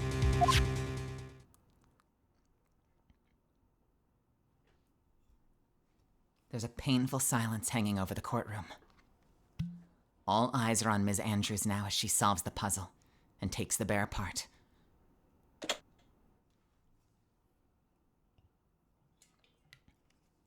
I think I know too.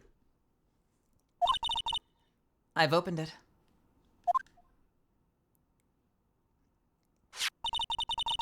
Is this what you wanted? What is that? It looks like a note. I don't think we need to guess at what that is, do we, Mr. Wright?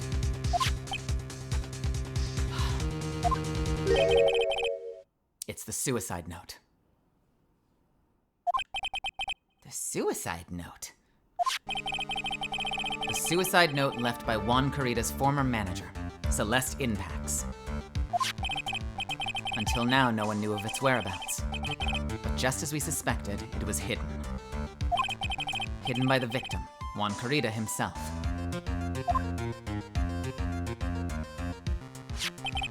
It seems Celeste Inpax had a very beautiful handwriting. It seems Celeste Inpax had very beautiful handwriting. And she just as beautifully signed her own name on this document. This is most definitely the note she left right before she committed suicide.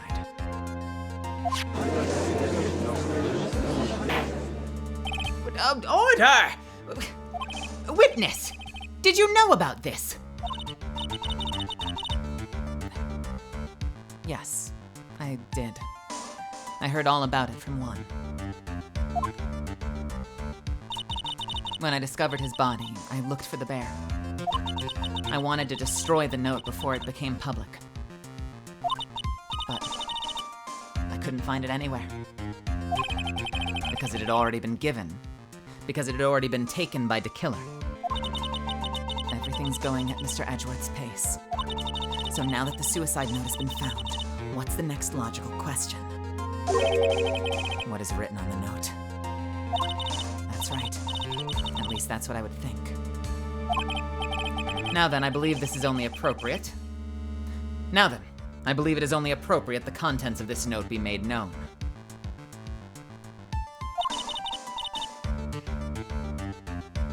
I can't stop you, can I? I went through so much just to get my hands on it. And I was going to burn it for her sake. I'm deeply sorry, but I can't allow you to persuade me to stop. Your Honor, if you could please read the contents of the note out loud. Very well.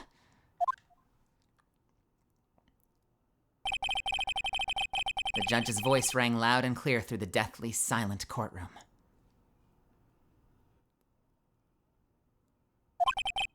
In her note, Celeste Inpax left to us a record of all that had happened to her. About being used and then thrown away by Engard. About being engaged to Corrida and Engard's role in destroying that. And about how she decided in her despair to end it all.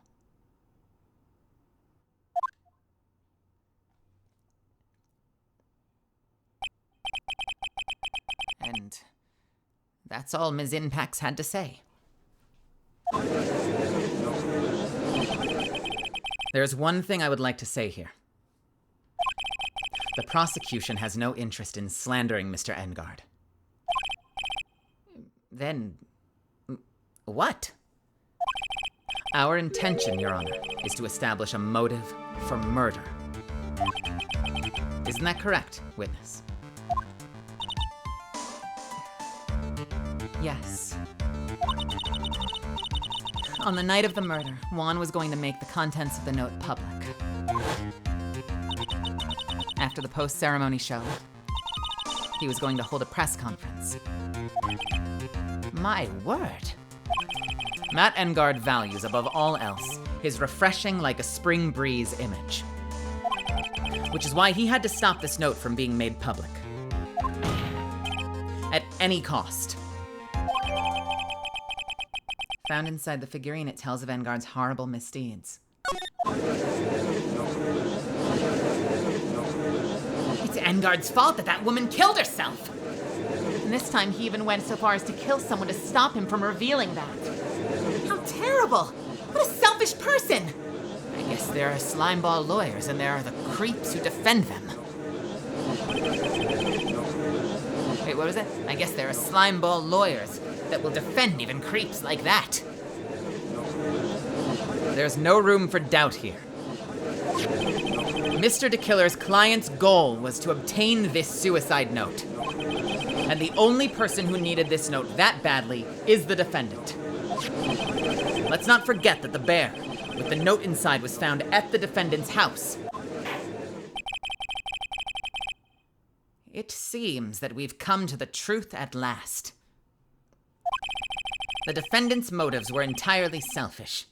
He deserves no sympathy from anyone. How am I supposed to escape from this one? Why the hesitation, Phoenix? Gumshoe hasn't called yet, so you know what you must do. I know! I have to carry on and buy him some more time. Okay. There are two deadly pieces of evidence, the figurine and the suicide note. Maybe somehow I can find a way through this situation through one of those? The gavel is already in the judge's hand. Phoenix, hurry! The suicide note or the figurine? Which one of these should I pursue?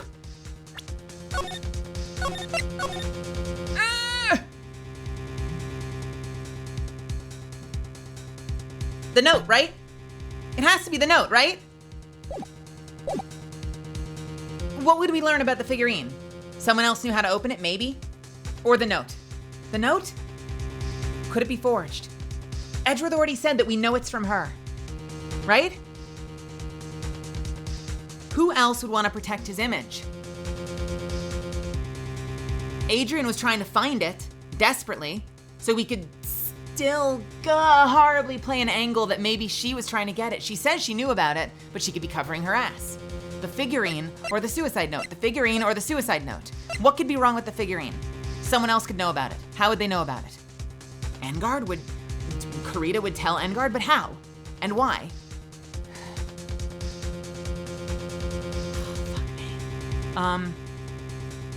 The figurine. The figurine? The figurine. Well, here's the thing. Here's the thing. She asserted that the only two people that knew that the figurine was a box and the only two people that knew how to open it was her and Juan Karita. If Matt Engard was so desperate to get the note that he would kill for it, how would he know it was in yes, Goliath. How would he know it was in the figure? If he didn't know that it was a box, if he didn't know it was a puzzle, and he didn't know how to open it, I mean, sure, you could break it. But if he didn't know that it was a puzzle, how would he know that that's what he needed to go get? The figurine. It has to be the figurine. Objection! Please, wait! Your Honor. Oh man, look at that lawyer. He's still going at it. It's like he doesn't care that he's trying to get a killer off the hook. The assassin took this with him from the crime scene after murdering Mr. Karita. At the request of his client, of course. So what's your point, Mr. Wright? I don't think it's possible that Mr. DeKiller's client was Matt Engard. In fact, I think there's a contradiction here. You can't tell just by looking at it that this bear is really a jewelry box. The chances that Matt Engard thought the note was inside this bear are 0 to none. Oh, I didn't think about it that way. Exactly. But I did think of it that way, and I thought it was rather strange. After all, there's no reason why Mr. Engard would ever want a jewelry box like this. Because he subscribes to proper traditional masculinity, and he would never have a jewelry box. Bam! Because Mr. Engard listens to... Never mind. And after all, there's no reason why Mr. Engard would ever want a jewelry box like this.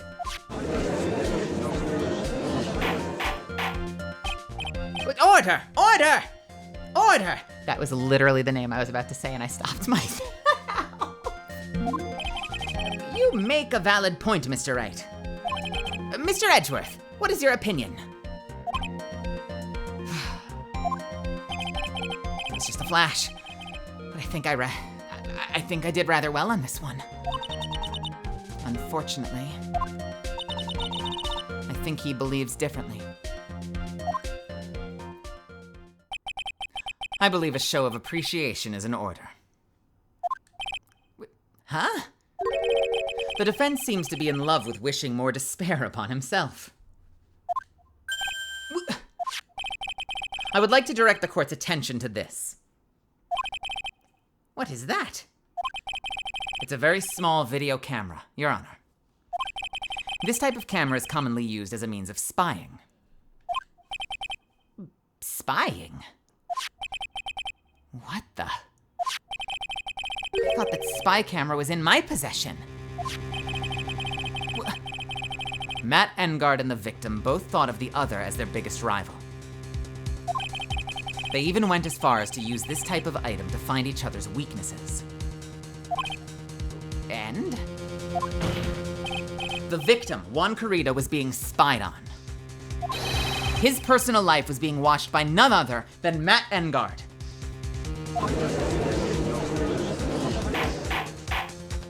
But order! Order! Mr. Wright. Yes, Your Honor? You... Don't tell me you knew your client was Blah. You... Don't tell me you knew about your client's spying activities. Well, sort of. Sort of is not an acceptable answer, Mr. Wright. I see you're confused, Mr. Wright. You're probably thinking, but I have the camera that was in the stuffed bear's eye. But this camera that I have is not the same one. Last night, I searched the victim's house on a hunch. Using this. Gumshoe's bug sweeper. By the way, Mr. Wright, the defendant's fingerprints were found on this camera. Mr. Engard's fingerprints were on there. Well, Phoenix, it looks like those cameras were hidden all over the place, huh? What am I supposed to say to that evidence? I think this is the end. It's fairly obvious that Mr. Engard learned of the suicide note through this. He was watching the victim all along. He got me good this time. I don't have anything to counter that. Hey! Now what's this lawyer thinking? Mommy, is that man the bad guy, the killer guy? Shush, stop. Don't look at him. The way he's sweating is just so, nasty. Phoenix? What the fuck did that kid just say? Mommy, is that bad guy, the killer? Is that what did that kid just say? Is that guy the bad guy, the killer guy? Shush, don't look at him. Ew, look at the way he's sweating. Nasty. Phoenix? You know what's really interesting?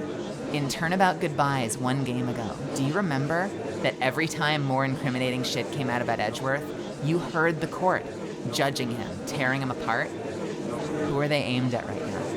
They're all attacking me. Phoenix? Yes, Chief? Have you figured out what you're going to do next?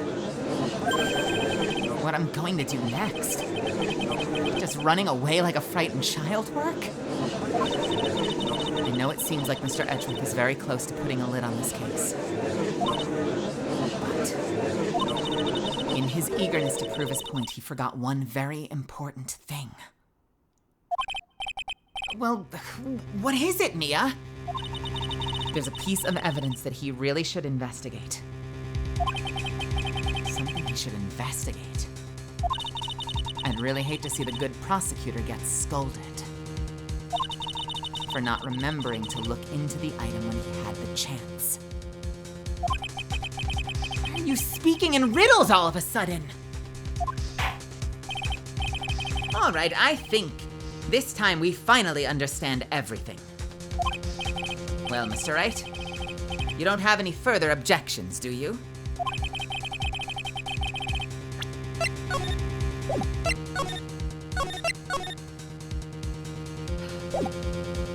What is this piece of evidence that Mia's talking about?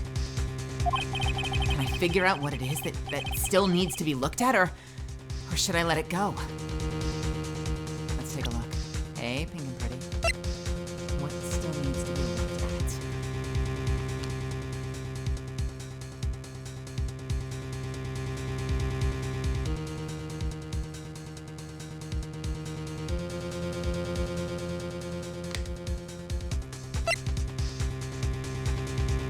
Only Karita and Andrews know how to open it, unless he was being spied on. Down inside the figurine, it tells of Engard's horrible deeds. Proof that Engard bought a stuffed bear identical to the one in evidence. The spy camera was set in its right eye, found in the victim's room. Changes the footage taken by the spy camera into radio waves and transmits the data.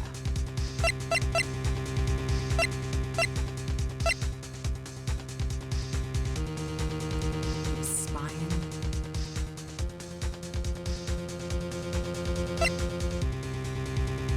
Was running at the time of the murder. What is this piece of evidence that if found out, Edgeworth would get scolded? Do we have a piece of forged evidence that we know about?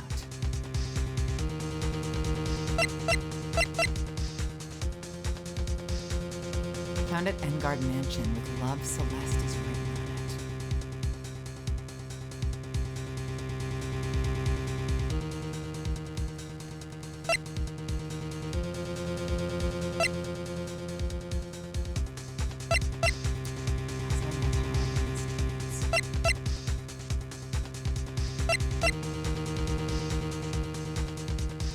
The only thing I can think of right now is if this letter truly was from Celeste and truly described how much she hated Engard, why is there a picture with a love note to him on it? That's the first thing I think of. I just don't know what it disproves. The alternative is the transmitter. Have we checked the transmitter to confirm that we saw exactly that on the tapes?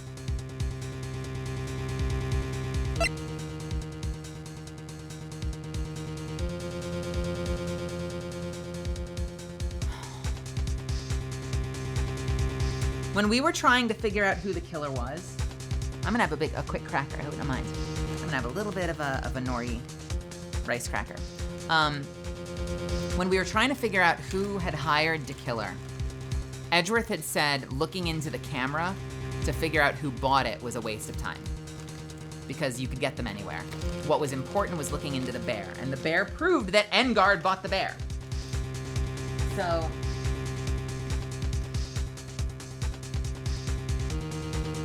in his haste,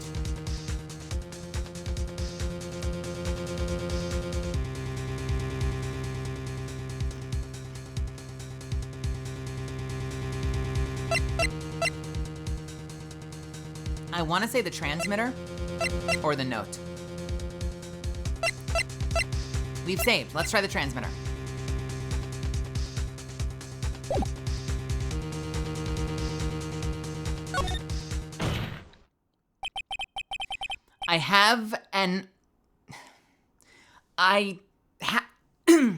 Excuse me.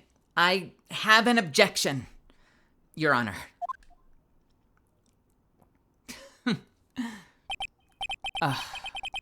That was about the weakest objection I've ever heard, Mr. Wright. Objection! Your Honor, the defense has no intention of letting this go so easily. You are beginning to sound desperate. That is just your imagination, Your Honor. Mr. Edgeworth, this is not like you at all.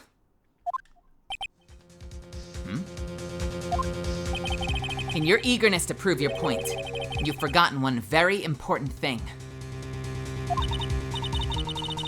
Hey, isn't that what I just said? So you're telling me that I forgot something. You're so close, Mr. Edgeworth. But there's something you really should examine about this piece of evidence.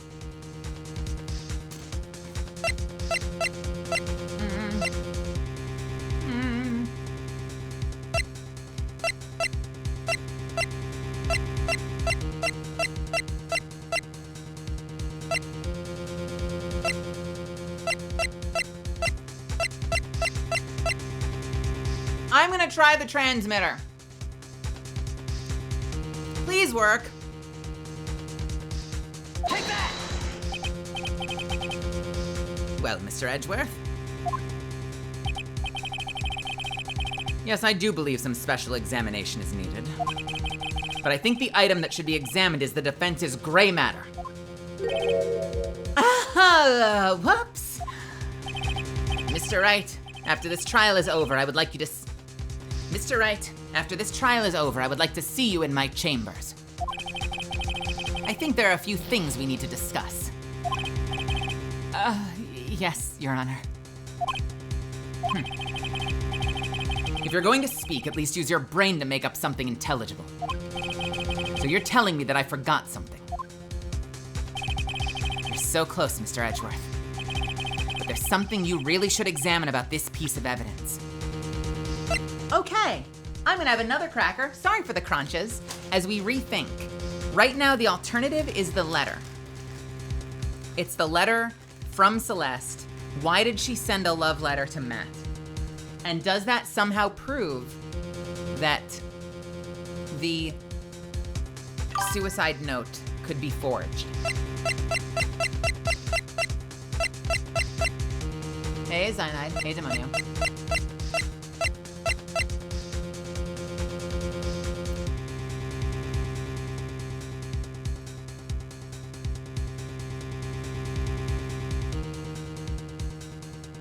One could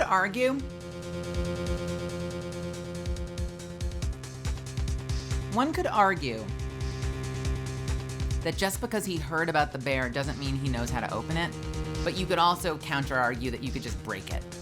Who the fuck cares, right? Because if he got what he came for, then who cares? Unknown, thank you so much for the bits. There's something you really should examine about this piece of evidence. You forgot to examine, this badge! Your Honor? Maybe? God, that works sometimes. Not the right time? Okay,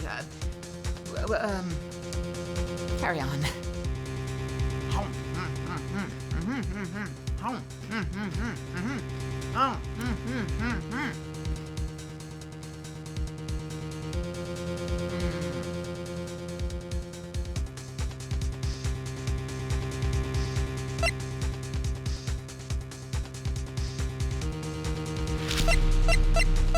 I feel like it's either the picture or the note itself.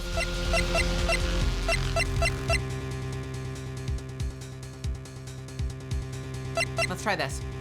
Take that! Well, Mr. Edgeworth. Yes, I do believe some special examination. Really? Fuck.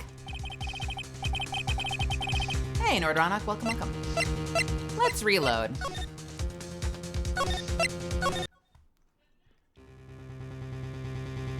What is this piece of evidence that Mia's talking about?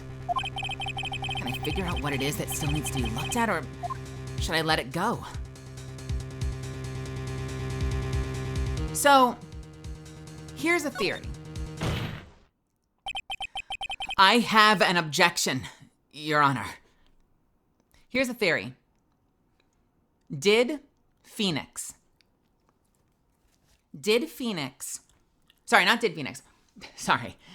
Edgeworth already open? Edgeworth could not have possibly already opened the bear. Because we know from Andrews that if you broke into the bear, it would never look the same, right? Edgeworth did not plan on calling Adrian Andrews to the stand. That was our idea, which means that he did not already, I don't think he'd already worked with Adrian Andrews. It's possible he did. This is what it's riding on. Had he already spoken to Adrian, did they open it up? Did they look at the note? Did they put it back in the bear just to create a trap card for Phoenix? Because otherwise, if not, my argument is, if we just presented the note at this trial, how can we confirm that this is an authentic suicide note? So that would be presenting the note. The only alternative is presenting the camera. And making sure that the camera actually goes where it says it does. And that we're not just like conjecturing our way to, Edgeworth basically doing what we usually do, which is like, well, it's a possibility that this camera captured, something that would show Engard that this bear was a puzzle. Do you have evidence that it did capture something? That's why I presented the transmitter. So my next two ones are to either present the camera itself or present the note. Let's try the note. I have an objection, Your Honor.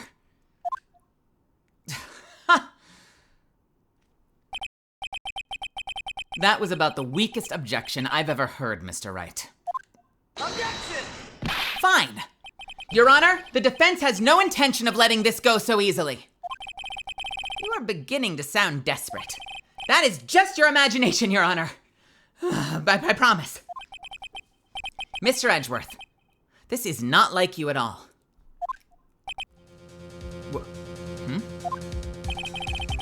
In your eagerness to prove your point, you've forgotten one very important thing. Hey, isn't that what I just said? So you're telling me that I forgot something. You're so close, Mr. Edgeworth. But there's something you really should examine about this piece of evidence. Take that! That is Ms. Inpax's suicide note, right? Who knows?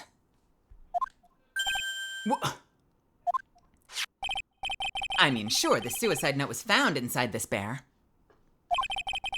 But this bear was in my possession until only a few moments ago. Which means the handwriting on this suicide note has yet to be analyzed. Oh. So, as to whether this pivotal piece of evidence was really written by Ms. Inpax or not, that has yet to even be remotely confirmed. Mr. Wright, you can't seriously be suggesting... Mr. Wright!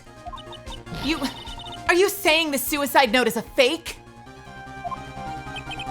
Ms. Andrews, you were the only one.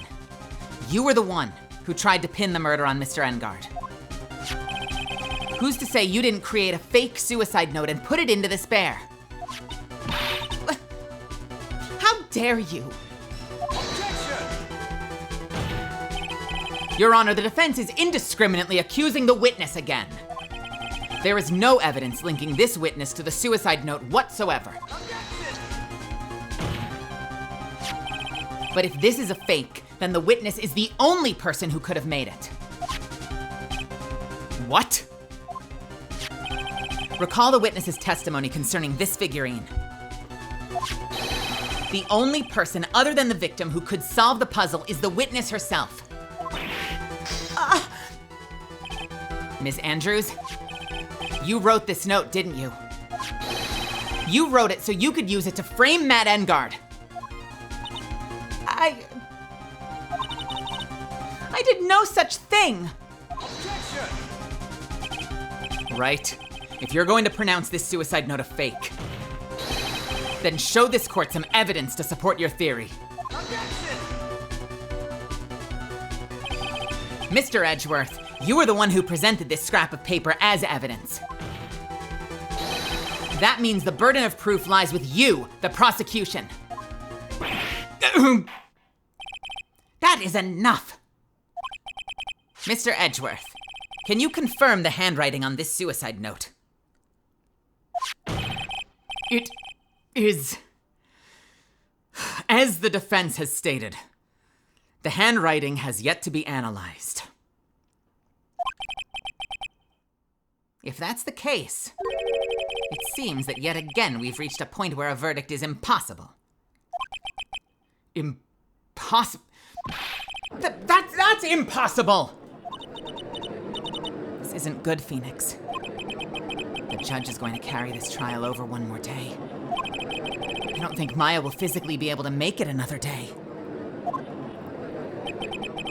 I didn't want to have to do this, but I don't have a choice. I request that both the prosecution and defense further investigate. handwriting analysis, my butt. That's just lawyer trying to buy more time. Engard is guilty. Look, any idiot can tell you that. I think we've reached the end of the line. Guilty! Guilty! Guilty! Guilty! Guilty! Guilty! Guilty! Guilty!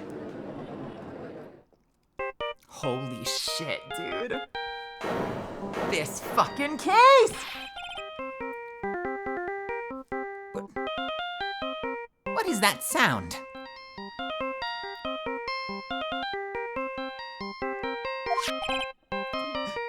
It's Gumshoe.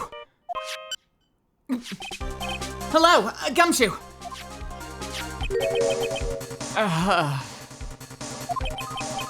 What is with him? And what's with that sigh? Where's Maya? What happened to the killer? He got away. What? I'm sorry, pal. I really am. I don't know what to say besides I'm sorry. I wish there was some way to make it up to you. I really do. Well, anyway, what's going on? We found his hideout, pal. But the two of them were already gone. This is terrible. I'm gonna keep looking for them, pal. Don't you worry. I just need a little more time. But don't tell me we don't have any more. Guilty! Guilty! Guilty! Guilty! Guilty! Guilty! Guilty! Guilty! Do you hear that? They're calling for his head. Mr. Wright, I can't. For us to come this far and... Oh! What is it? Let me talk to Mr. Edgeworth. I can't do that. Mr. Wright, would you please get a hold of yourself? Yes, Your Honor. I am about to end today's proceedings. You may take your phone calls later. Hold on, Your Honor. Edgeworth, catch! Mr. Edgeworth. Please, you gotta buy us some more time. Court is in session.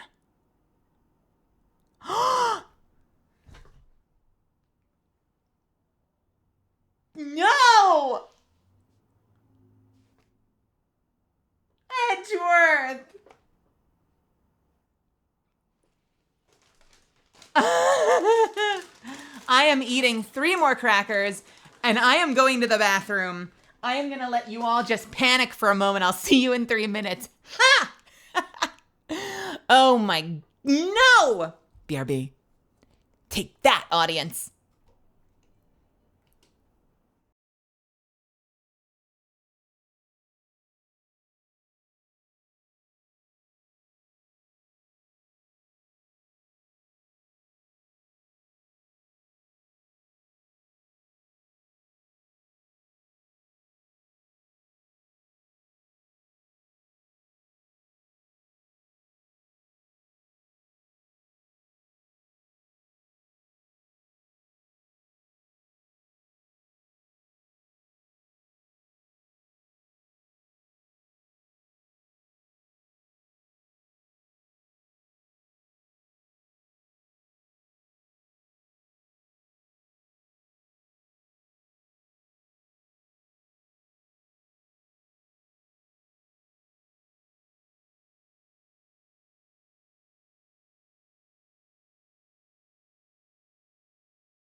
All right. All right. Let's continue, shall we? Thank you so much for your patience. Thank you, thank you, thank you. So, Nick just tried to toss the phone across the court to Edgeworth. Zuffins. And Edgeworth just hung up on Gumshoe. But here's the question. Did he hear what Gumshoe had to say? And is he just playing his role? I'm crossing every finger and toe right now that he's just playing his part.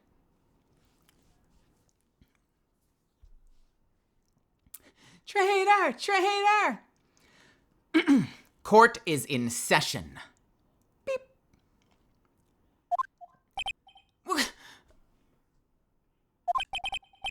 I'm sorry, Your Honor. You were saying? Mr. Wright, this is a court of law. I'm sorry, Your Honor, but I am reluctant to do this. However, it appears that I have no choice but to suspend proceedings until tomorrow.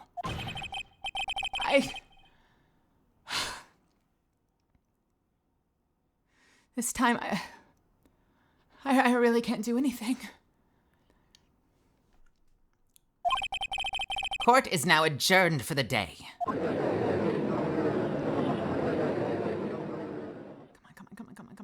Come on. Objection! Yes! Please wait, Your Honor. Edgeworth? What is it, Mr. Edgeworth? I humbly request another 30 minutes of Your Honor's time. For what purpose? We can perform the necessary tests on this piece of evidence in that time. But can you really obtain your results in 30 minutes? I believe we can, Your Honor. But wouldn't it be better if we adjourn for today and then reconvene tomorrow? 30 minutes, please, Your Honor. That's all I'm asking for. Did it just hit him what that call was about? Please, Your Honor. Very well. At the prosecution's request, this court will now take a 30-minute recess. But be advised that I will not allow another recess today. I'm not sure if this is helping or hurting us. The court will now take its final recess of the day.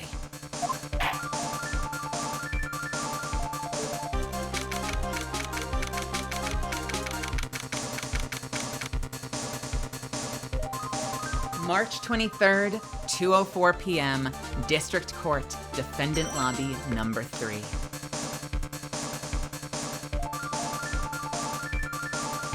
Poison Gecko, thank you so much for the 4 months. Thank you. I see that the suspense music hasn't let up. We gotta call him back! Right. Well, what's going on with Maya's situation? To kill her. It looks like he got away again. 30 minutes? We can't find her in that time.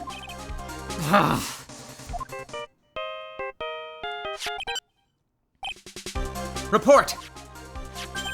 God, is that Mr. Edgeworth? We don't have time, just spit it out. Right. It looks like we just missed them, sir. But the killer left a few things behind by accident in his rush to get away.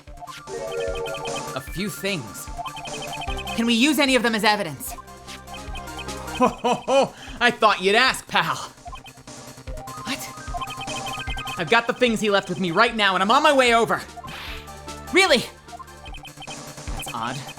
Any items like that are usually sent to the crime lab first. We don't have time to wait for those guys, sir! When those guys weren't looking, I swiped the stuff and I ran. What? Well, I'm not a detective anymore, so I had to. I'm really sorry, sir, but I've got to put the law on hold for now. Sounds bad. I hope he doesn't get in too much trouble over this. With my hunk of junk car, I'd say I'll be there in about 20 minutes, sir. Don't worry, I'll be there. Wait for me. All right. Just get here in one piece. I'm on a mission and no one can stop me now, sir. No one. I'm pulling out all the stops and running every red light.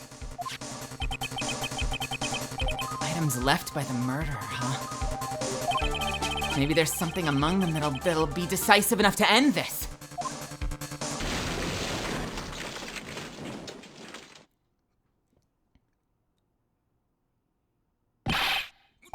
Hey! What's wrong? Detective Gumshoe, answer me!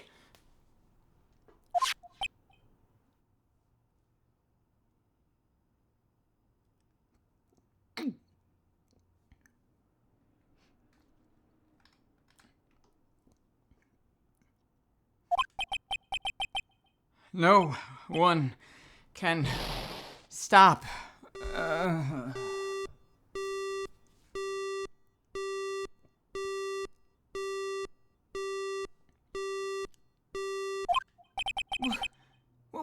What happened? It sounded like he had an accident.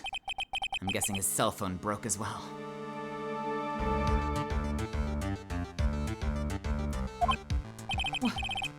What was he thinking? We've got to hurry and call for help. But we have no idea where he is. His cell phone is broken, and he wasn't driving a patrol car, so no radio either. Also, if we don't get those items before they do, the police will take possession of them. No, we can't let that happen. Well, if there is a way we can find out where he is, then we stand a chance.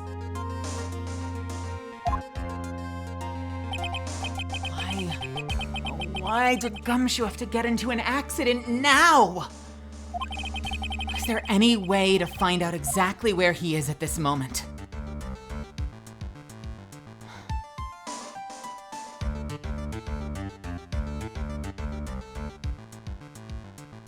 I know of one person who can always find Gumshoe. I know of one person that can find Gumshoe no matter where he is, if it's still on him.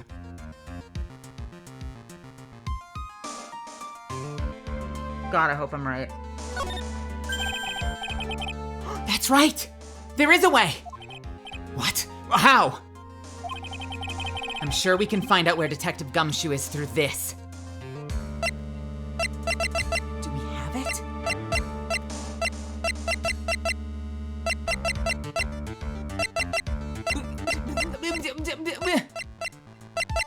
Where? Is it in his profile?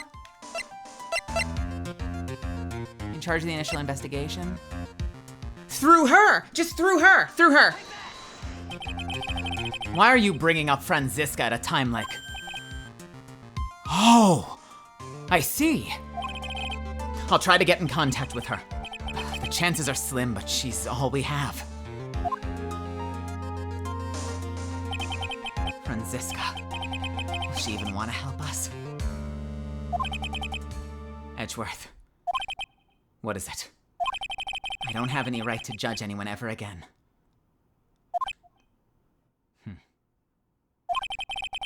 I know my client is guilty. But what I'm doing now, I'm pinning the guilt onto somebody totally innocent. And using evidence to do so.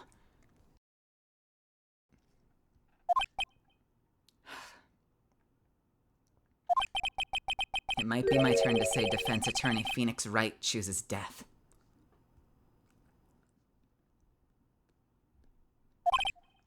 Right. It doesn't suit someone like you to cry useless tears.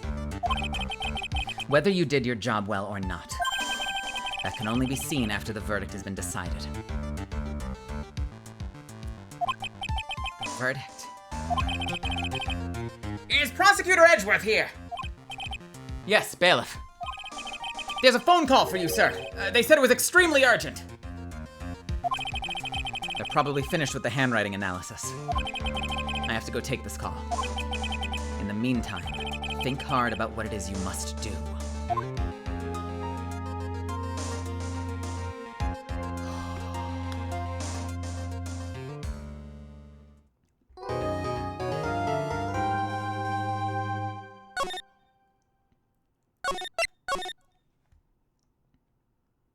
Here we go.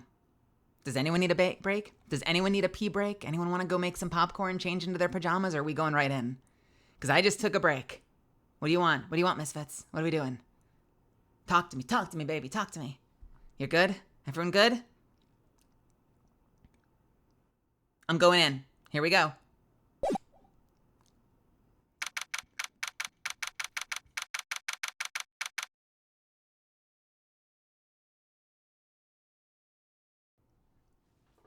March 23rd. Wait! March 23rd, 2:35 p.m., District Court, Courtroom Number 3.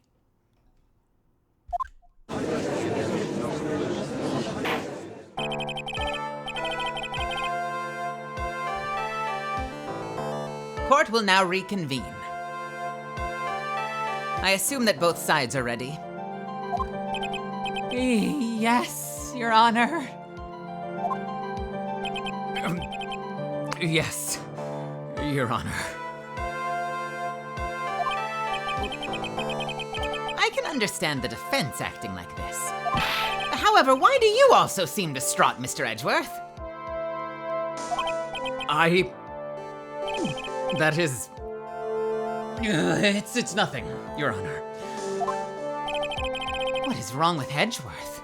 It looks like something unexpected just happened to him. Now then, Mr. Edgeworth, could you please tell the court the results of the handwriting analysis on Ms. Inpax's suicide note? Yes, Your Honor. Unfortunately, we have discovered that this suicide note is a forgery. What? What do you mean, Mr. Edgeworth? This note was not written by Ms. Inpax herself. It is a fake.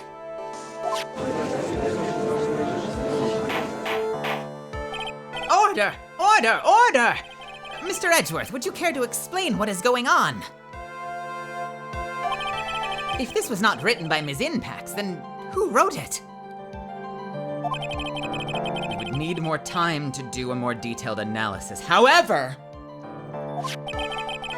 it appears that the handwriting matches that of the victim, Mr. Juan Carida. Mr. Carida? Well, well. It looks like Ms. Inpax never left a suicide note after all. She never wrote anything about Engard. However, Your Honor, even though this suicide note is indeed a fake, Mr. Engard could not have known that, and so the facts remain unchanged.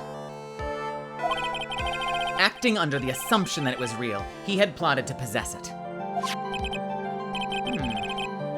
That does sound very plausible. This theory that Engard had no idea that the suicide note was a fake. Something seems a little wrong with it. This theory that Engard would know. I mean, if he was recording him, right?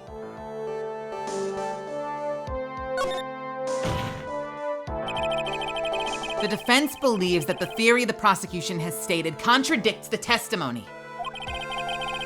If everything the prosecution has proven up to this point is true, then it is impossible for Mr. Engard to not have known that it was a fake. It's gotta be this. It has to be. What is this little item called again? A video camera, Your Honor. A very small one, but... Oh, that's right, a camera. You and your kids and your fancy toys nowadays. Mr. Edgeworth, earlier you claimed that Mr. Engard knew of the existence of this note because he was spying on the victim. Isn't that right?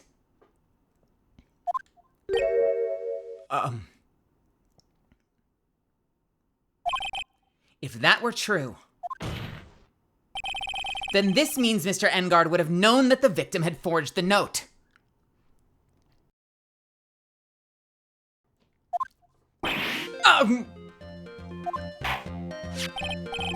So then, the defendant knew this suicide note was a fake. And if that's true, then the situation has suddenly changed in a very dramatic way. Exactly, Your Honor. The prosecution's theory as to what Mr. Engard's motive for murder was. It has suddenly disappeared into thin air. But, Your Honor, it's not as if Mr. Engard monitored Mr. Kurita 24 hours a day. Perhaps the victim wrote the note in a place Mr. Engard didn't know of. Well, right back at you, Mr. Edgeworth. Why don't you show us some proof that the victim made the forgery at an unknown place?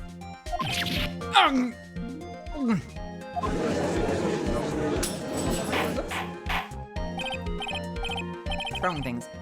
Order! Order! Order! Mr. Edgeworth. It looks like this time it is you who has dug his own grave. As I figured. Let me try that again. That didn't make any sense. Let's try that again. As I figured. Huh? Wait, as you figured? As I figured. It came down to this after all.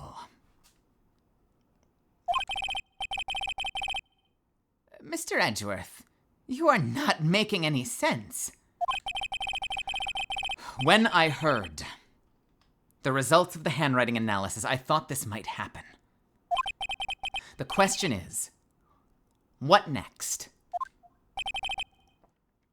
What next? If the prosecution can't provide Mr. Engard's motive, if the prosecution can't prove Mr. Engard's motive through the evidence, then we must prove it from another angle. Well, I agree with you there.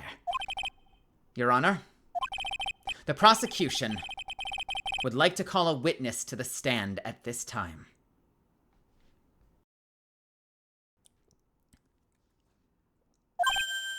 Oh, well, that's fine.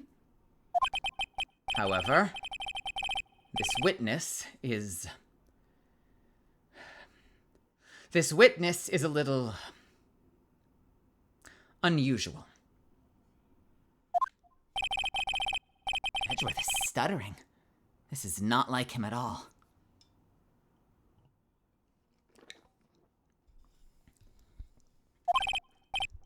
Unusual? Well, what sort of witness is this person, Mr. Edgeworth? This witness is one who is This witness is one who is perfectly fit to answer once and for all the question of who was it that hired Shelley DeKiller to commit murder? That's impossible! Who in the... No such person exists who can answer that question with such certainty. Yes, Mr. Edgeworth, who is this witness? It is... It is...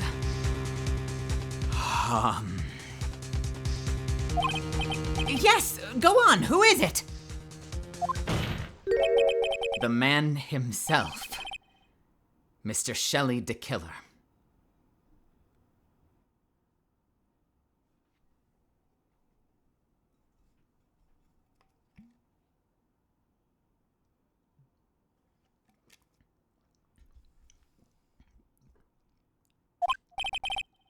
Oh, Mr. DeKiller.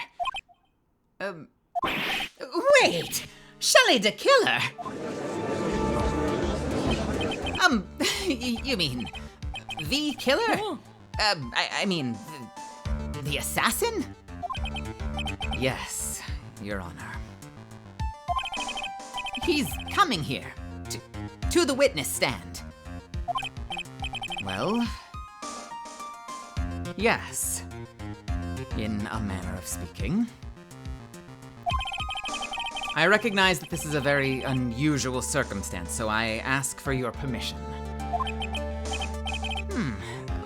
Well, Mr. Wright? Yes? Is this all right with you? Do I have a choice here? I can't really do much else to drag this trial out.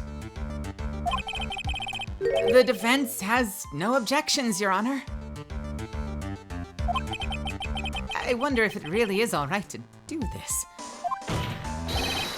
Very well then. The prosecution calls its witness to the stand. Edgeworth, is there no other way left to us?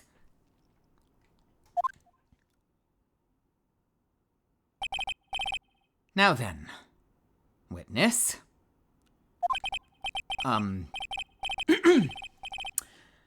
Your name and your, occupation. Please. Ah! Ah! Ah! And we literally, is that the transceiver?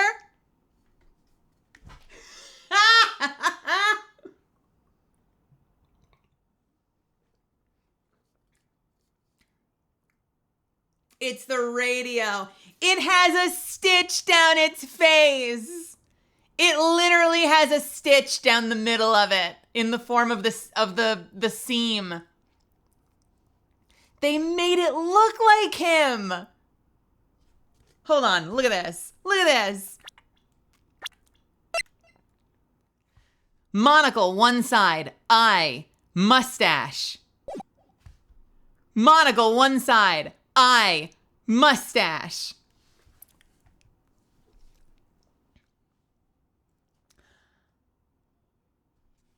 Very good, sir. My name is Shelley the Killer, and I am a professional assassin.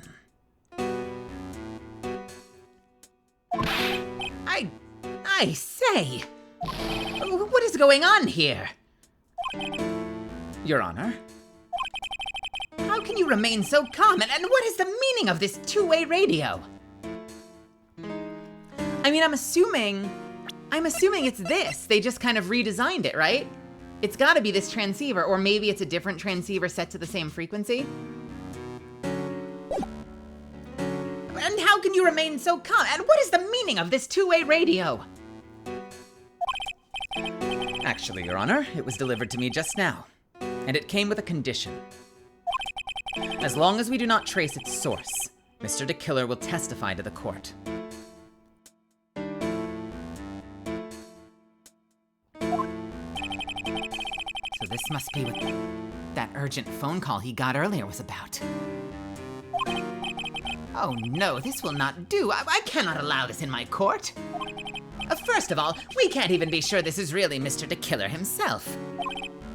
Witness, please present some sort of proof that you are in fact Shelley the Killer. I understand. Please wait a second. What? I'm so hungry. Maya! Maya! A voice. Mr. Wright, can you confirm anything from this? The defense has no objections to this person. We are satisfied that this man is indeed Shelley the Killer. Looks like we've run into yet another unexpected turn of events. It doesn't seem like we have too many choices under these circumstances, so... Now then, witness. There is one thing I would like to confirm before we speak of anything else. And what would that be? At the request of the client, you killed Mr. Juan Corrida. Is this correct? It is as you say. I did indeed kill Mr. Corrida. Now that we have answered that, Let's move on to the name of your client. Very well. This is all just a bad dream. Yes, that's it. It's a bad dream. Shelley the Killer. What is he going to say?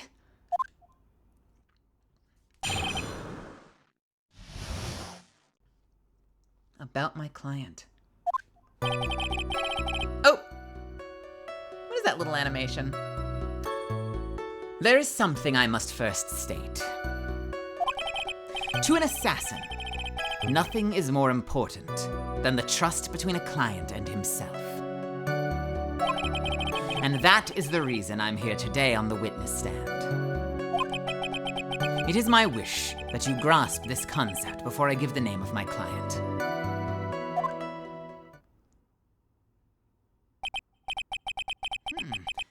Mr. De Killer seems to be a very clever man. I'd almost say he seems to be mocking us. While he may appear to be our enemy, Your Honor, Mr. De Killer is only stating the truth. He is no hypocrite. He's always stood by this one belief. You mean about this trust between his clients and himself? It seems to be a level of trust beyond what people like me can comprehend. Well, Mr. Wright, are you ready to cross-examine the witness? Yes, Your Honor.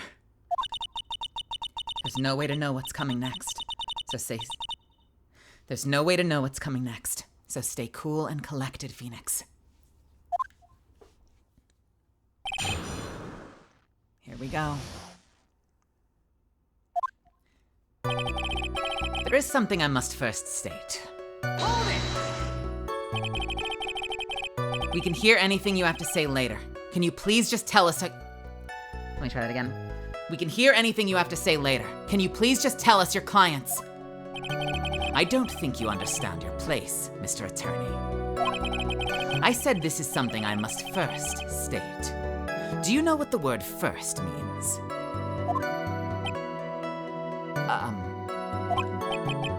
Sorry, go on. Well, it appears that this is one witness you can't badger, Mr. Wright. It's only because you don't know about Maya's situation. To an assassin, nothing is more important than the trust between a client and himself. Hold it! The trust between you and your client? I provide my services in a fast and efficient manner. In exchange, I trust that my clients are discreet about me and my identity. If too many people knew my face, it would be quite troublesome. And that is why you're testifying in this manner. This is the first time one of my clients has ever been accused of murder. I must preserve the killer name. I must preserve the De Killer name so my clients can trust me. Couldn't someone stab you in the back and break your trust? It has never happened before. And if it ever did...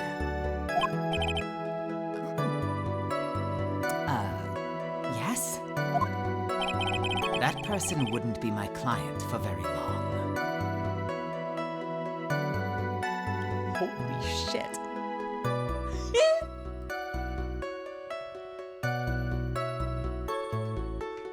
Jesus. They would certainly. That's enough, please. No more. Very well. It was only a hypothetical anyway. And that is the reason I'm here today, on this witness stand. Hold it! Seems a little strange to me. I mean, you're about to tell us the name of your client. I would think that this would be very bad for them. It doesn't matter to me. This client has already broken the rules and acted outside of their prescribed role. Their role? This person tried to implicate another of the crime in order to save themselves. And this is a trespass that cannot be forgiven. gave you the right to be so high and mighty? To the gentleman who spoke just now. Excuse me, but would you care to die? No, I didn't say anything.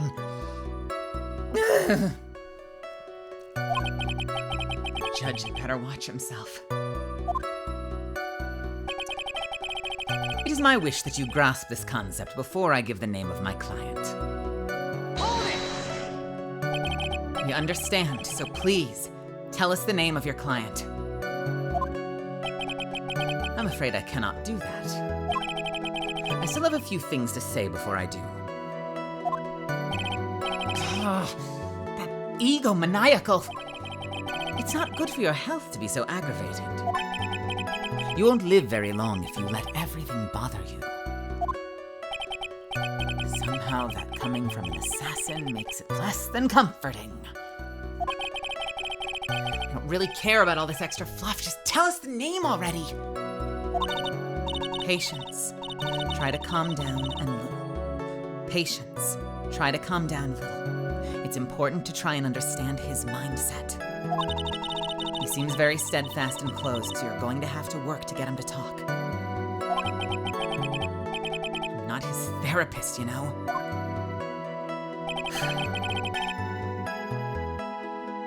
Okay.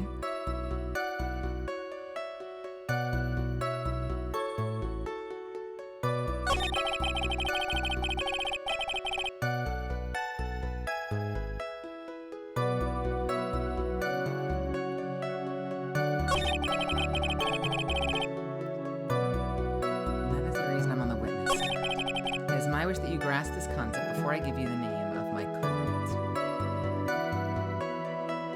Can I try again? Maybe? Can I try again? I have an idea, but I want to see if I have to press my way to this first. Let's try this one again. To an assassin, nothing is more important than the trust between a client and himself. The trust between you and your client? I provide my services in a fast and efficient manner. In exchange, I trust that my clients are discreet about me and my identity.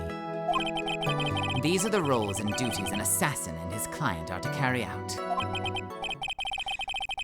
I'm sorry, but I was wondering about something you just said.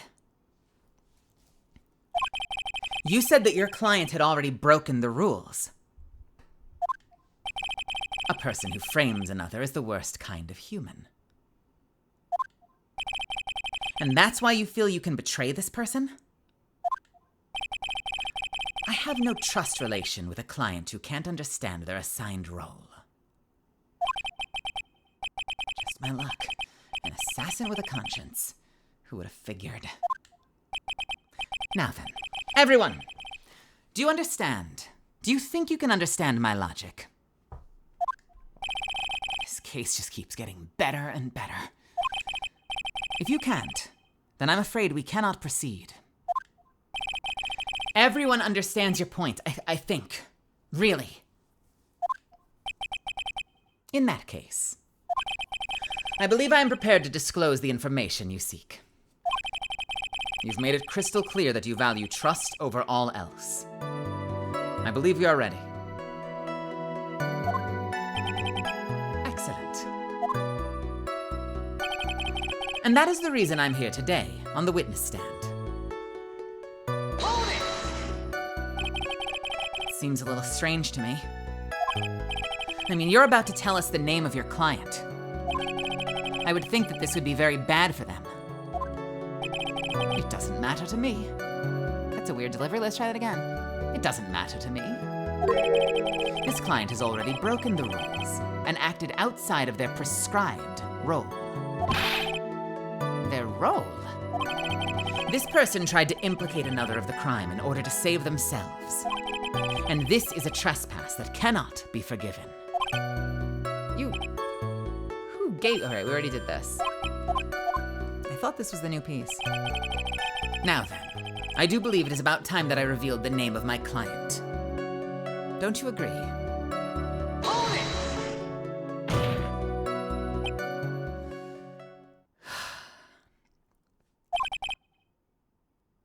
is it? Now I can't bring myself to ask the client's name. If you can't ask it, Mr. Wright, then I will. Witness.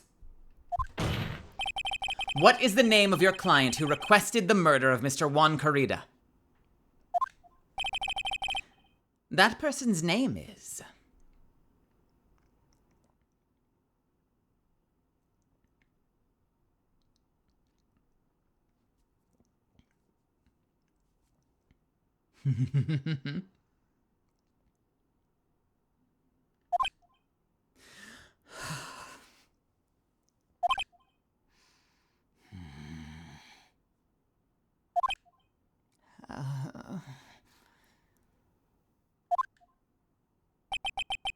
Adrian Andrews.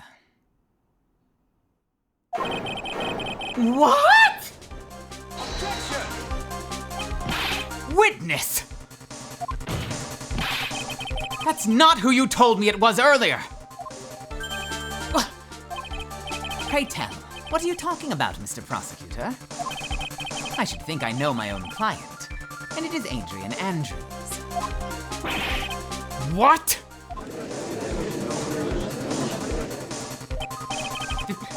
This cannot be. On the phone earlier. What is going on here? My guess is that Mr. DeKiller just stabbed Mr. Edgeworth in the back. Stabbed Edgeworth in the back? I'm sure in order to get an audience with this court, Mr. DeKiller told him a different name. Matt Engard, perhaps. I knew it. Objection! This is outrageous! I was deceived! This witness is telling a very serious lie. But you were the one who summoned this witness. You, Shelley DeKiller. My testimony is the truth. The defendant at the moment is Matt Engard. Am I correct? All I wish to do is help procure an acquittal.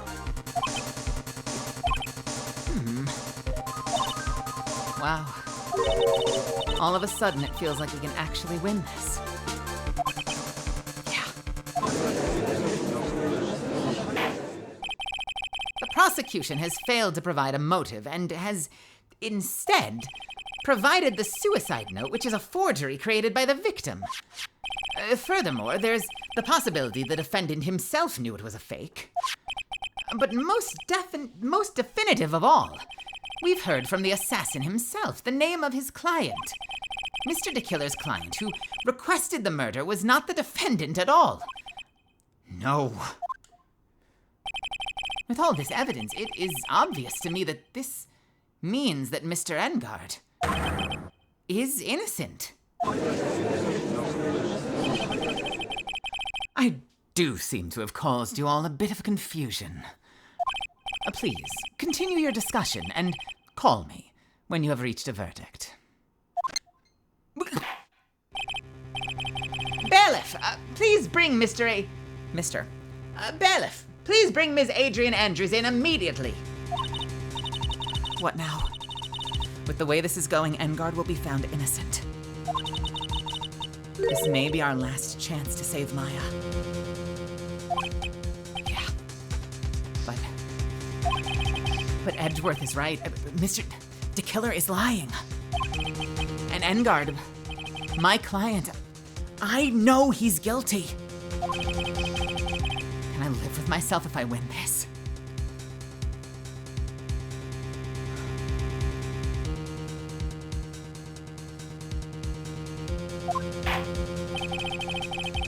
Who would have believed that the prosecution's own witness would absolve the defendant? Your Honor, the prosecution requests permission to further question this witness. Shelley DeKiller is certainly lying under oath.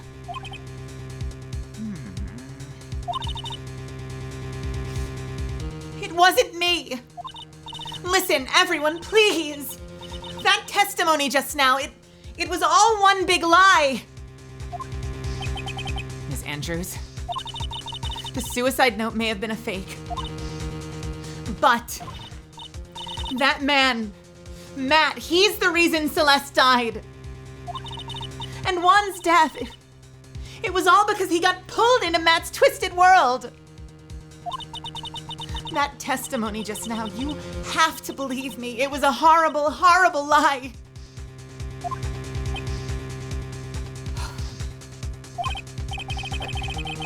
Mr. DeKiller himself has testified. He has named you as his client. No, that's not true. Also, there's quite a bit of evidence that points to you. The knife and the button, donning the nickel samurai costume. But that's... You even have a motive. We know that Ms. Celeste Impax was a large part of your life.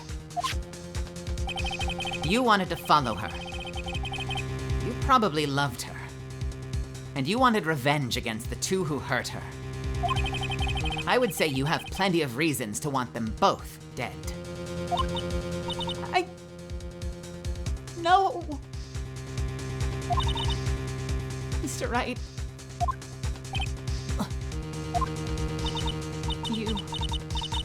You know the truth. Tell them. Tell them the real story. Who the real killer is, tell them. Please. Help me.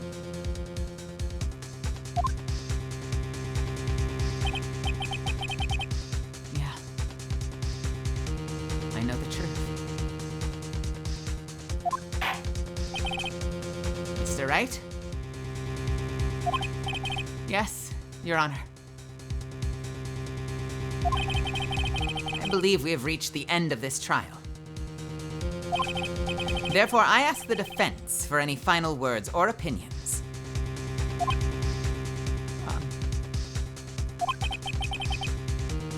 Decide. Do I take the not guilty verdict and save Maya?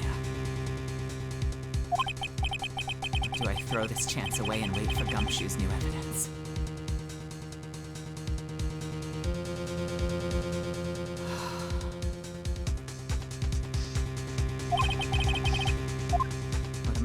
Do. Oh my God! Oh my God! Ah!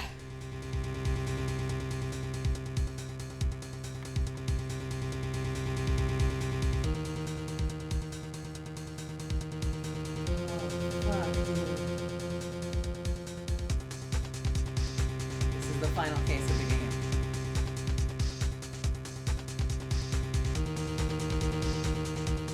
Make this decision right now. I feel like I know what I have to do.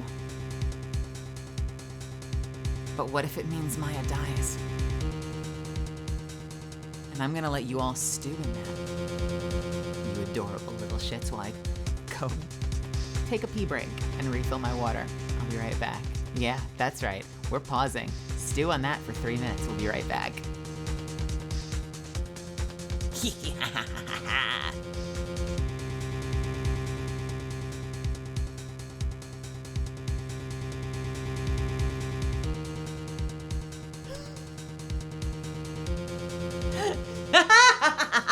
I'll be right back. Stu, come up with your theories. Keep them to yourselves. Make a decision in your head. Think about it long and hard. This is probably the biggest decision we're ever gonna have to make, and I will see you in 2 minutes and 44 seconds.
Okay. Hello. Is it time? Hey, Death Kyoshi.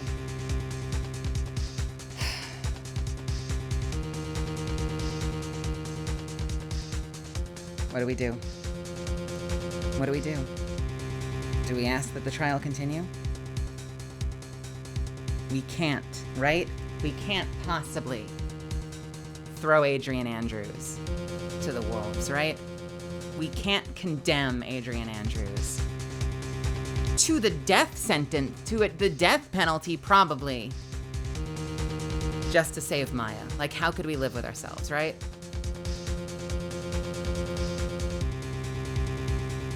Oh, God.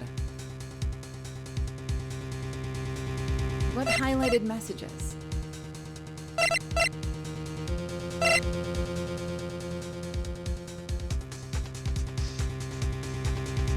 You're writing me lines, but you haven't purchased those lines, Golier. Favorite stew recipes? Does ramen count as a stew? Yeah, I see it.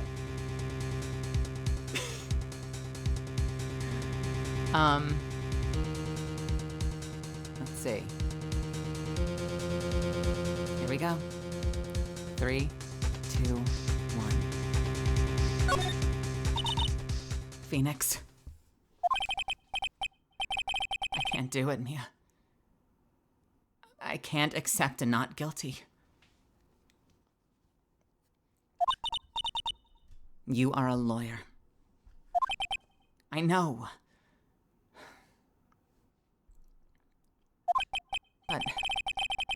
But Matt Engard is a killer. A murderer. I can't let him get away with this. I can't let someone else take the fall.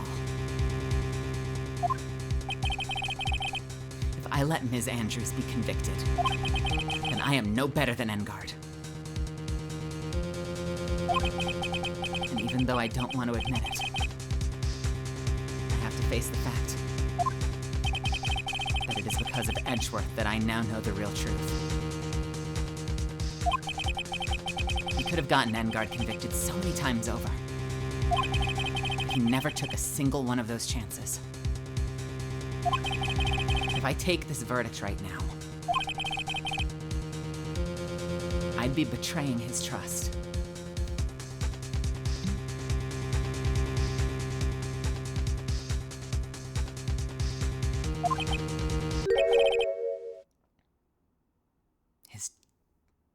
His trust.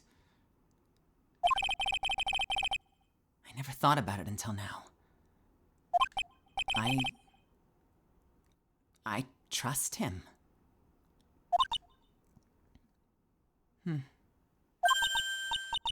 Yes, you do. Mr. Wright, your opinion, please. The defense requests that we be allowed to further question Mr. DeKiller. Am I hearing you correctly, Mr. Wright? Right. But that witness has cleared your client through his testimony. Your job here is done. I'm not done yet. To see through witnesses' lies and find the truth. That is my job, Your Honor.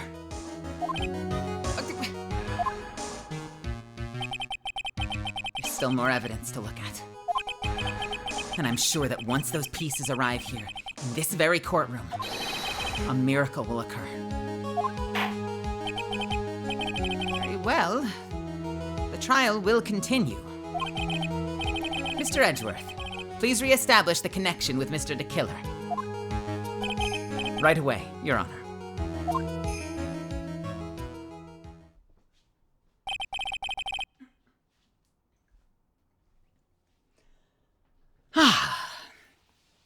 Has a verdict been reached? Before that, we would like to take you? Before that, we would like to talk with you a little more. About? All you needed from me was the name of my client. What else could you need me for? Well, actually, we would like to hear everything you know about this case. That is how things are usually done. What is he talking about? Usually done? But what should we have him testify about now?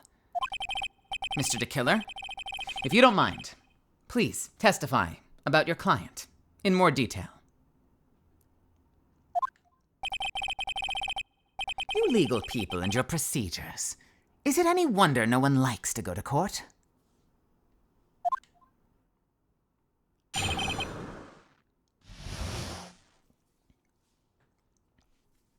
Okay. What the fuck is about to happen? As I've already stated quite a few times, Adrian Andrews is my client. However, one thing I simply cannot overlook is tampering with the scene of the crime.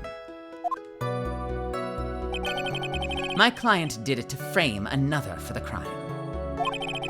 While pretending to be the first person to discover the body and enter the scene, Adrian Andrews already knew from the very beginning that Juan Carrita was dead. But even more appalling is the creation and planting of the knife and the button. That act is what I was referring to when I said my client had broken the rules.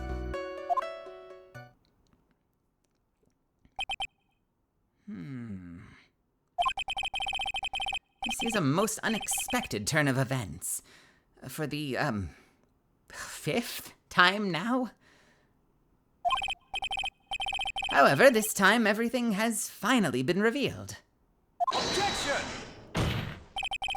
Just a second, Your Honor. Yes, Mr. Edgeworth. We still have the cross-examination to do. But you don't need to question a testimony like this. Do you, Mr. Wright? Your Honor, the defense will question the witness. As if I have a choice here. Huh? Why? What this witness has said is nothing but beneficial to the defense's case. If you scrutinize the testimony, then I'll expose the lies in that oh-so-beneficial testimony, I suppose. I don't understand what's going on anymore. That makes two of us.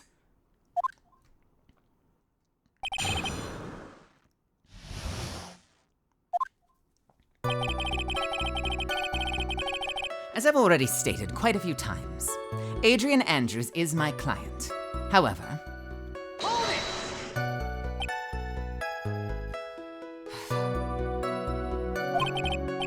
what is it, Mr. Wright? If I press him the wrong way, it might raise suspicions on his end. If I press him the wrong way, it might raise suspicion. Oh!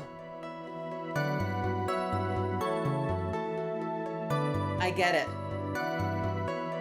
What he's saying is, if Shelley the killer gets the impression that we're trying to trick him, he might hang up the phone. And then we'll lose him.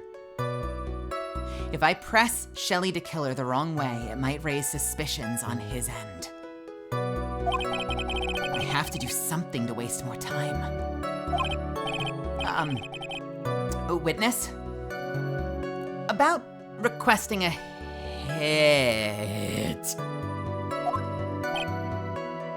Yes? How much is your fee?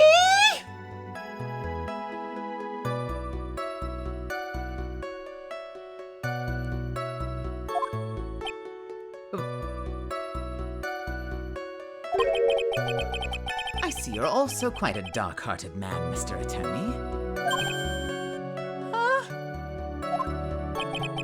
If you'd like to talk business, we can do so after the trial. No! I am not thinking of Mr. Wright! Yes! You want to kill me. You want me dead, don't you? What? Why would you think something like that? Guilty, Mr. Phoenix Wright. You are hereby declared guilty. Witness? Let's continue. Why did you disclose the name of your client? They are your client, are they not? One thing I simply cannot overlook is the tampering with the scene of the crime. Hold it! I would think that most people wouldn't be able to overlook a person hiring another to kill. I would think that most people wouldn't be able to overlook a person hiring another to kill.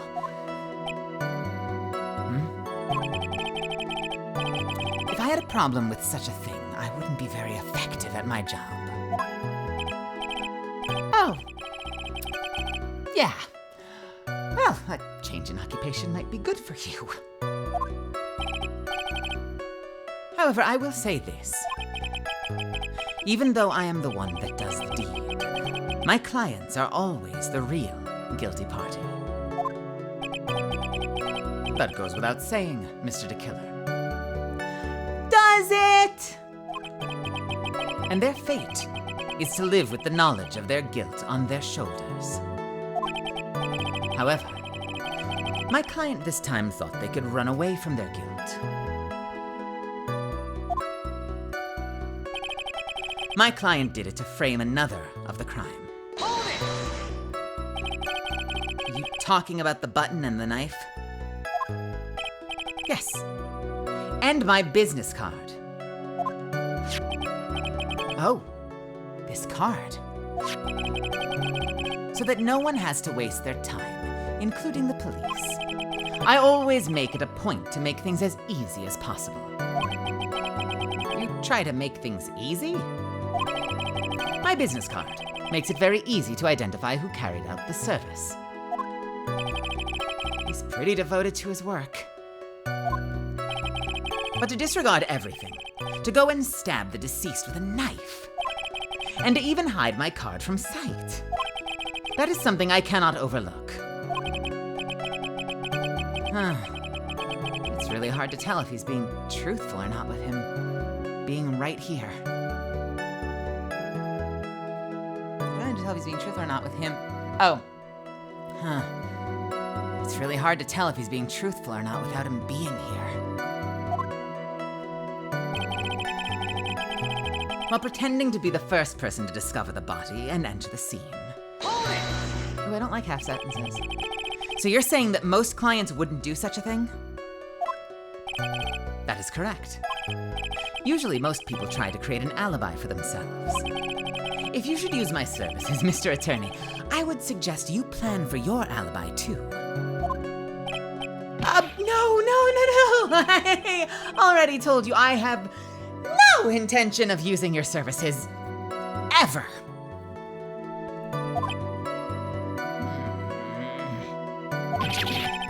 Why does he keep looking at me like I'm the one on trial here? Adrian Andrews already knew from the very beginning that Juan Carrita was dead.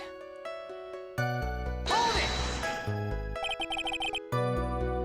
From the very beginning? That is correct. From before my client visited the room. All of my clients know precisely what the situation is at all times. I wonder if that's really true. That's odd.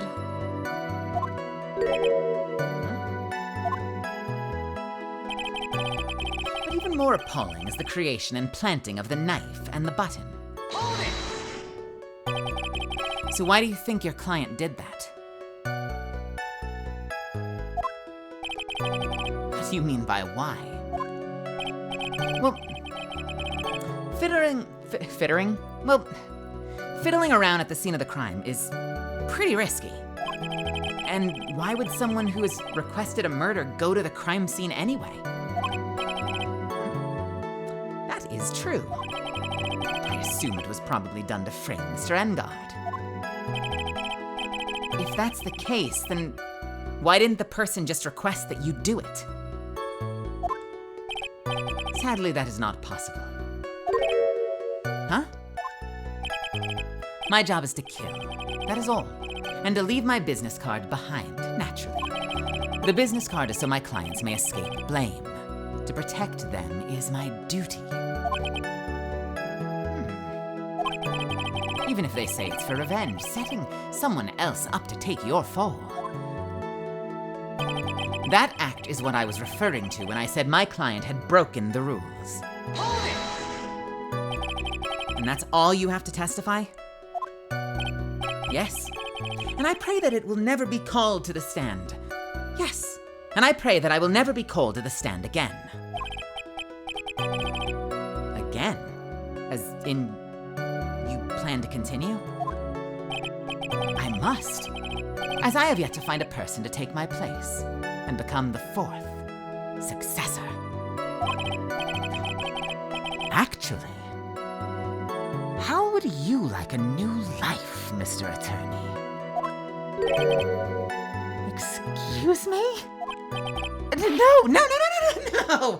I am fine. Really. Are you really now? No, wait, that's the judge. Are you really now? I wonder what kind of man the judge thinks I am now.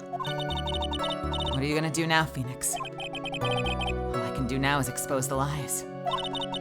It's true. However, you realize that it will be very bad for the... However, you realize it will be very bad for your client, right? I'm so confused. But the one thing I know for sure is I can't let this trial end yet.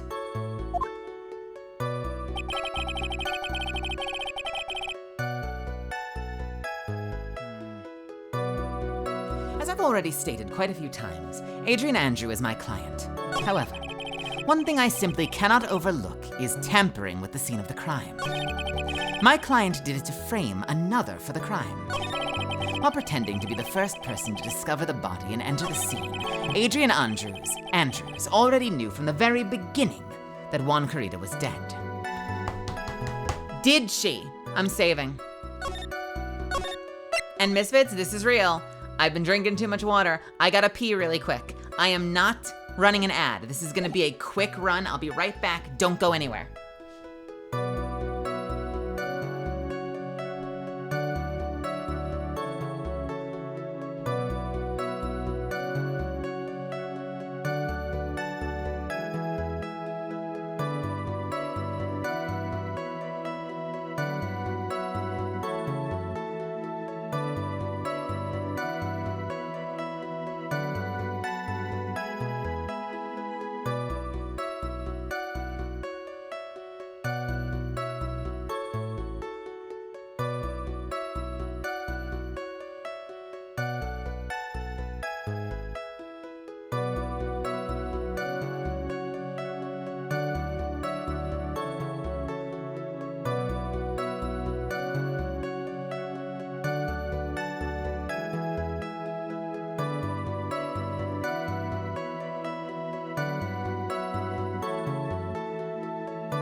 All right. Here we go.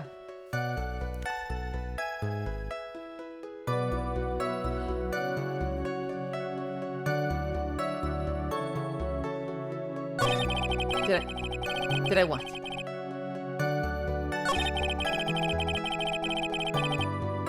I didn't think wait, what didn't I do? Go piss derogatory? All right.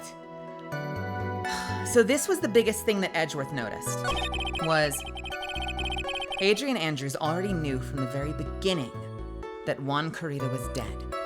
I wonder if we have something that contradicts that. If she already knew from the beginning that Adrian Andrews was dead.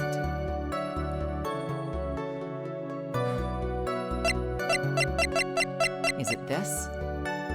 Found next to the victim, it's filled with tomato juice, bears Andrew's fingerprints. Why did she leave her own fingerprints at the scene of the crime? Why did she set something down supposedly in a daze and leave her own fingerprints at the crime? That's my first big question.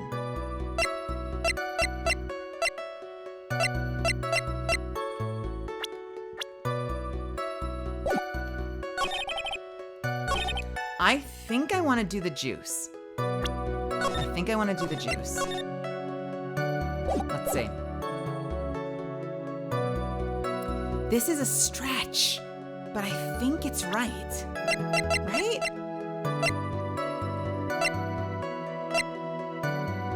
She knew he was dead.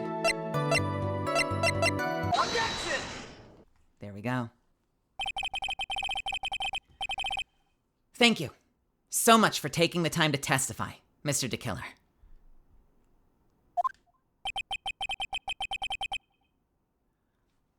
Huh. What is the meaning of that attitude? When Adrian Andrews entered the victim's room, your client had no idea that Juan Carita had been murdered. But how do you know that? From the wine glass, Your Honor. The glass? Mr. DeKiller's supposed client thought Mr. Carita had only fainted, which is why this glass of tomato juice was poured for the victim. But isn't that just a part of Adrian Andrews' calculated plan? That is not possible, Your Honor. This glass bears the fingerprints of that person. Had this been planned, they would never have left their fingerprints behind. I see your point. Mr. Edgeworth, what is your opinion? Strangely enough, I had the same exact thought just now. Witness, how do you explain this strange phenomenon? Isn't it a waste of time to ask such a minor detail? It's not a very important one anyway, correct?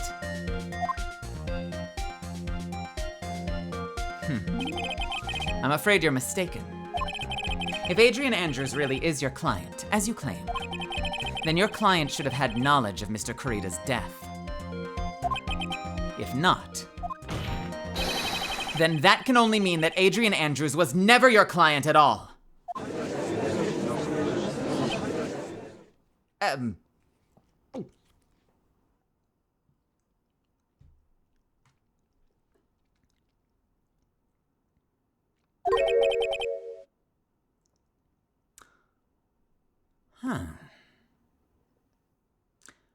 How strange. Yes? Why is it that the attorney has yet to raise an objection at this absurd situation?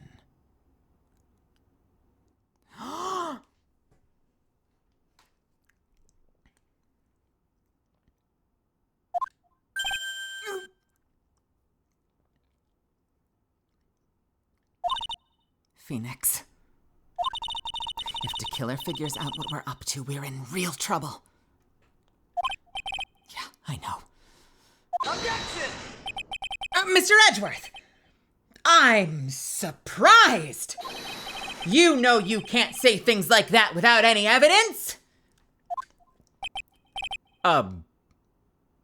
Sorry?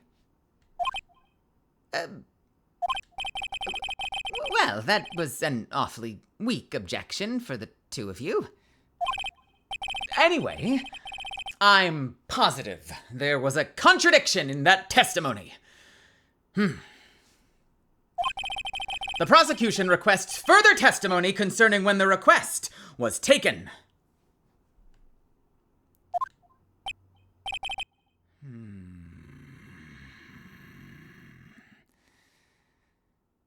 Very well. Right now, I have to buy us more time. While we wait for the items DeKiller left behind to get here. I just must know that the very outcome of this trial lies with those items.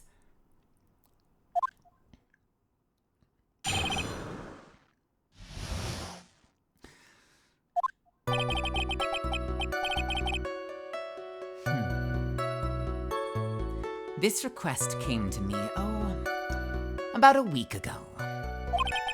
It was a request for my services on the night of the awards ceremony. We met at a certain bar to discuss and finalize a few matters. That is what occurred. I trust my memory, and I believe I've made no mistakes.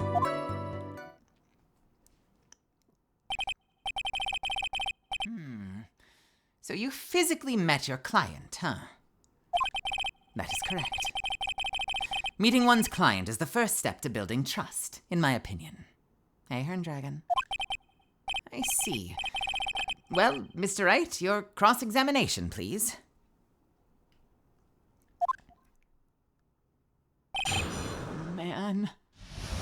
I'm clenched. Pink and pretty me too. This request came to me, about a week ago. Hold it! 1 week ago? Are you sure? Yes, I'm quite sure. I, of course, had my own preparations. And I was barely able to finish. When you request my services, Mr. Attorney, I hope you will keep that in mind. Please, just stop. Just stop. In any case, my client this time had a very specific date and time in mind. A specific date and time? It was a request for my services on the night of the awards ceremony. Hold it! Did you ask why that specific night? No. I try to fulfill all the conditions of my client's request. But as for why, I only had my suspicions. Your suspicions? Huh. I'm gonna say it because I'm nervous.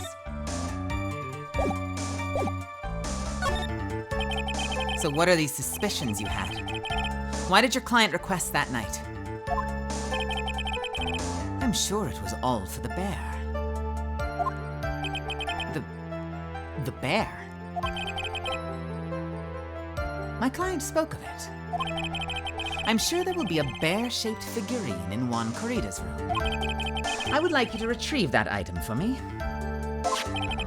You must be talking about this bear puzzle. Inside that figurine was a suicide note. Naturally, the victim brought it with him to his hotel room. He was planning to publicly disclose its contents to the press afterwards, after all. That is correct. And if I had not done the job that night, I would not have known where that bear figurine was. You see. Well, Mr. Wright, was the testimony just now of any importance?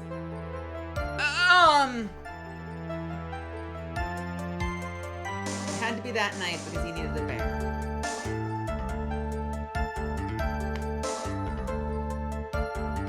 I'm not ready for this yet. I don't think so. I don't think there's a contradiction. Was it important that it needed to be that night? Matt was there. Matt would be sleeping. Adrian was there.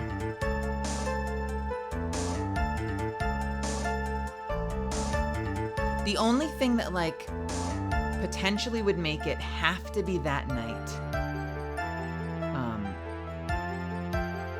would be because Matt's petty.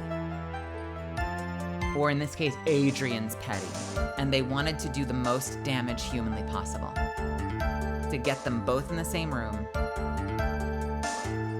so that the other could be convicted.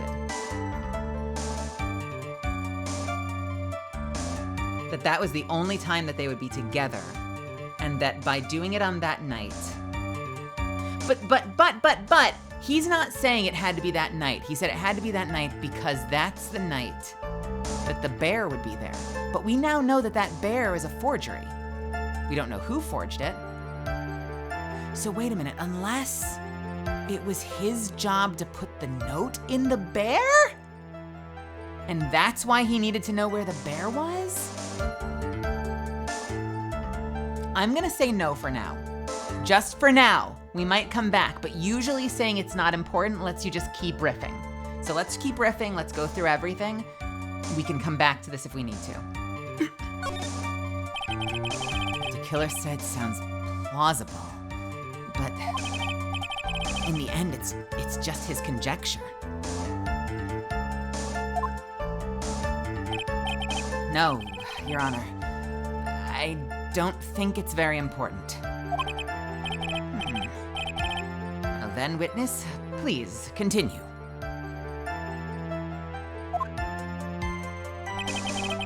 We met at a certain bar to discuss and finalize a few matters.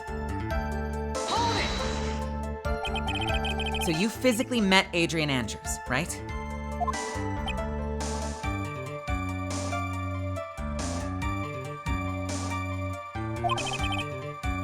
Of course I did. What was that? What was that brief pause?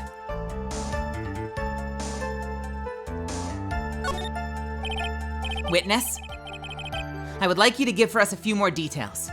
I would like for you to give us a few more details. I always meet my clients as a matter of principle. I have never taken a request by telephone or mail. And why is that? That's because I value the trust between a client and myself above all else. And the only way to establish that is to speak to the client while looking them in the eye. Well, Mr. Wright, was the testimony just now of any importance? Yes, well, Here's the thing, Misfits. I don't think there's a contradiction in his testimony as presented. But we know that it's impossible. Right? We know that it is impossible that Adrian met him. We know he's lying. So while I don't think that there is like an actionable thing that is a contradiction that we can provide evidence about,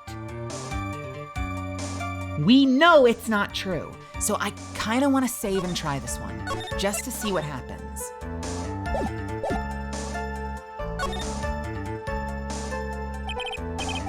Of course. It was very important, Your Honor. If Mr. DeKiller had met his client before the murder, then it's unlikely he's mistaken.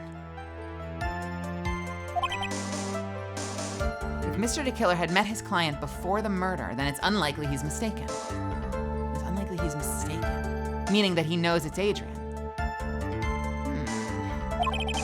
So you're saying that his client really was Adrian Andrews? I guess so. You see, it is just as I said. I'm so lost. Who the heck am I supposed to be helping here? Calm down, Phoenix. Think carefully and relax. Now then, would the witness please continue? That is what occurred. I trust my memory, and I believe I've made no mistakes. Hold it! So your client was Adrian Andrews? That is correct. And he says the two of them met. If they did, then there shouldn't be anything wrong with DeKiller's testimony.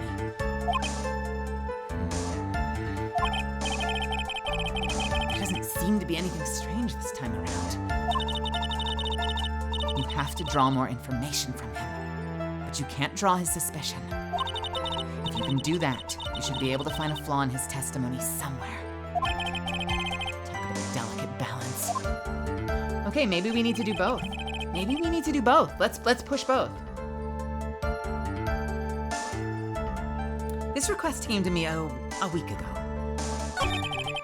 It was a request for my services on the night of the award ceremony. We met at a certain bar to discuss and finalize a few matters. That is what occurred. Let's see. It was a request for my services the night of the award ceremony. I think it was this one. Did you ask why on that specific night?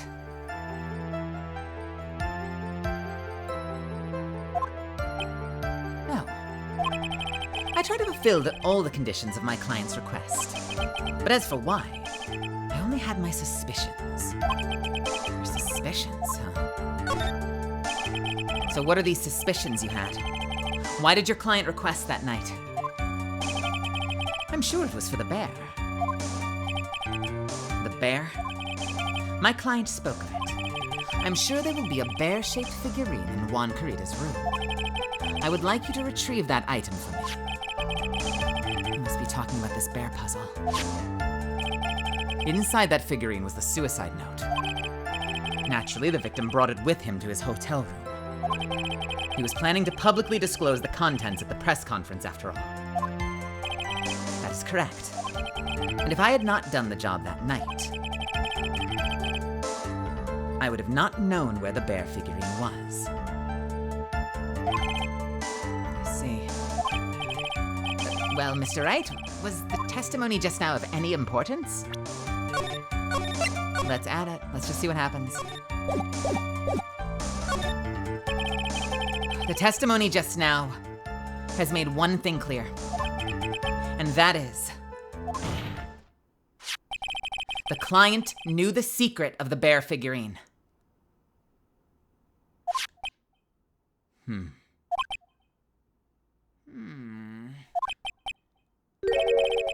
Huh? Why is everyone so quiet? Mr. Wright? I think all of us already knew that. Oh, really? Witness, please continue with your testimony. We met at a certain bar to discuss and finalize a few matters. Okay. All right, so next step. Is there a contradiction? Or can we repress something to bring something to light? So, what have we learned? I make no mistakes. I've made no mistakes.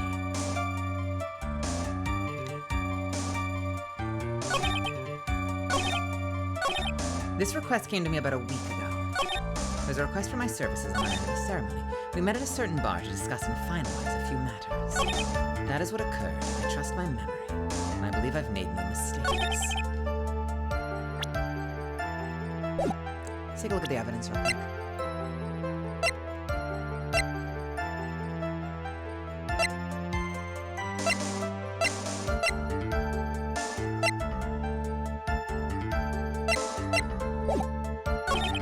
I think we're gonna need to repress something. Let's just go back through these two, shall we? We met at a certain bar to discuss and finalize a few matters. So you physically met Adrian Andrews, right?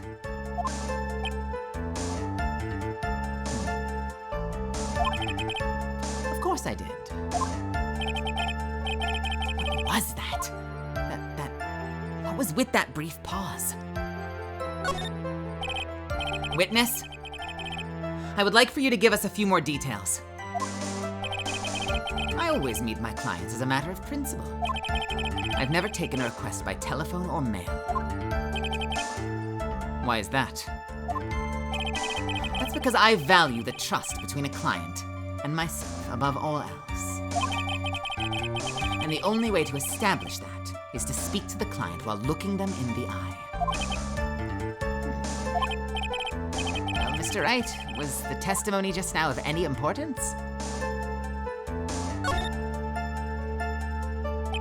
Of course it was. It was very important, Your Honor. If Mr. DeKiller had met his client before the murder, then it's unlikely he's mistaken. So you're saying that his client really was Adrian Andrews?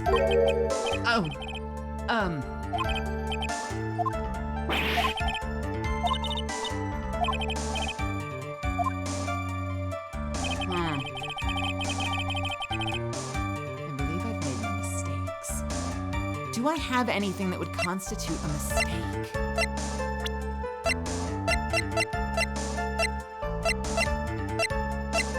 I love this, the dual profiles. Isn't that great?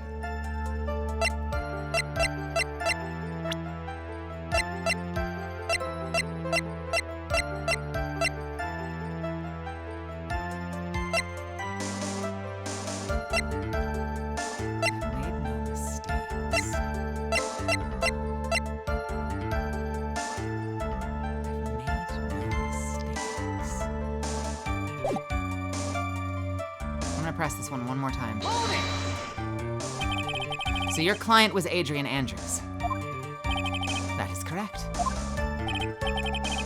He says the two of them met.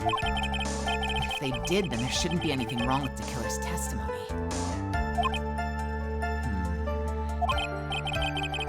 There doesn't seem to be anything strange this time around. You have to draw more information from him, but you can't draw his suspicion. If you can do that, you should be able to find a flaw in his testimony somewhere. Talk about a delicate balance. Okay, so we are either repressing one of the earlier ones. The request came a week ago. This request came to me a week ago. What else do we have? Purchase receipt? Engard bought a stuffed bear identical to the one in evidence. Spy camera was set in its right eye, found in the victim's room. Pink and Pretty, thank you so much for gifting a sub to Zan. The request came to me about a week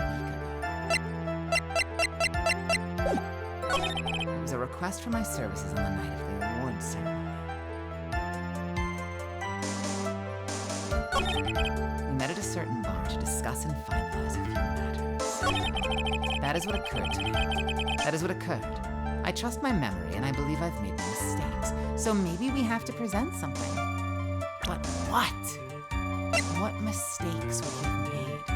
I mean, part of me wants to be like, you let us find the suicide note, and it was a forgery.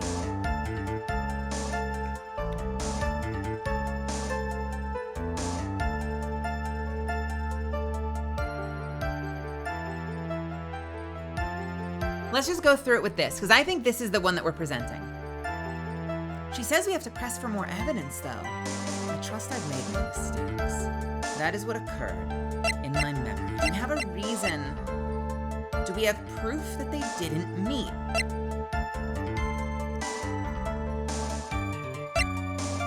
No spoilers, no spoilers, no spoilers. But I think we're all in this together right now. Do we have proof that they didn't meet?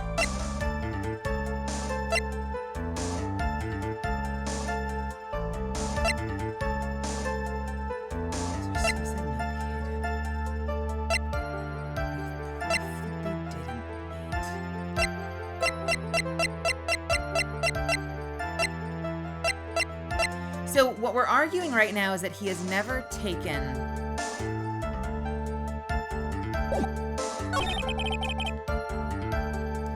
We're arguing that he has never taken a client without seeing their face. It was requested for my services on the night of the awards ceremony. This request came to me about a week ago. Let me press this one more time. 1 week ago? Are you sure? Yes, I'm quite sure. I, of course, had my own preparations. I was barely able to finish. When you request my services, Mr. Attorney, okay, we've done that part already. A specific date and time.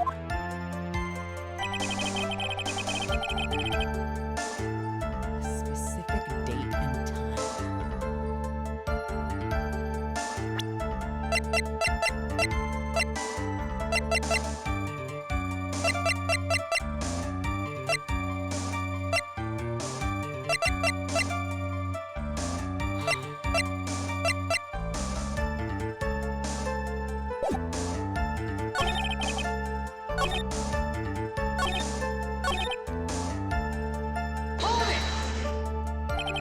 Did you ask why on that specific night?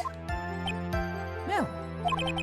I try always to fulfill my conditions, all the conditions of my client's request. But as for why, I only have my suspicions.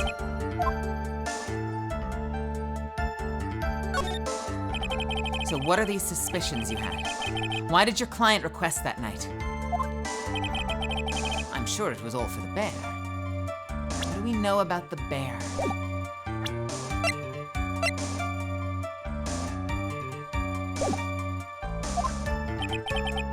Bear.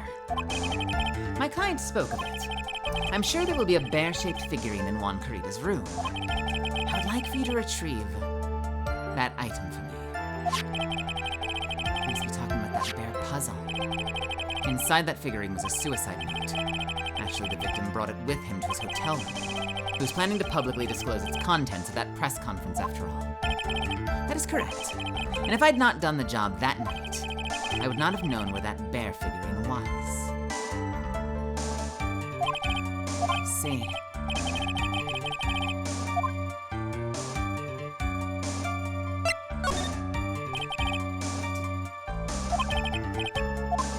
So the only other thing we haven't tried yet, other than presenting a contradiction, we've tried passing.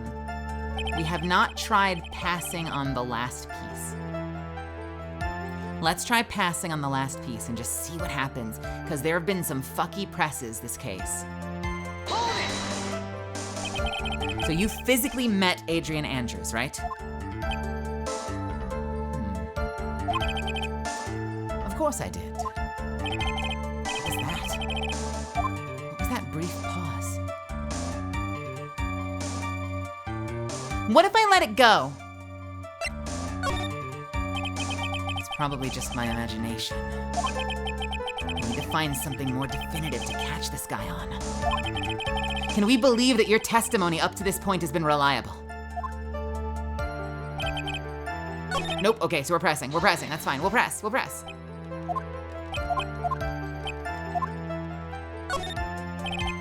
Witness, I would like for you to give us a few more details. I always meet my clients as a matter of principle. I've never taken a request by telephone or mail. And why is that? Because I value the trust between a client and myself above all else. And the only way to establish that is to speak to the client while looking them in the eye. Well, Mr. Wright, was this testimony just now of any importance? I think it was important, but what if I say no? Why he meets his clients is not important. Why he meets his clients was not important. And that wasn't the point. Are you kidding me?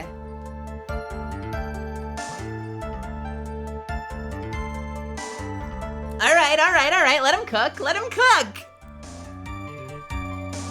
Why he meets his clients is not important. And that wasn't the point. Witness, please stop sidestepping my questions. What do you mean by that?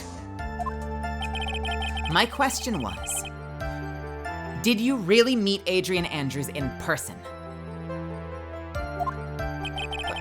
I've already told you, Mr. Wright. I did. It was only through talking with him face to face that I began to trust him.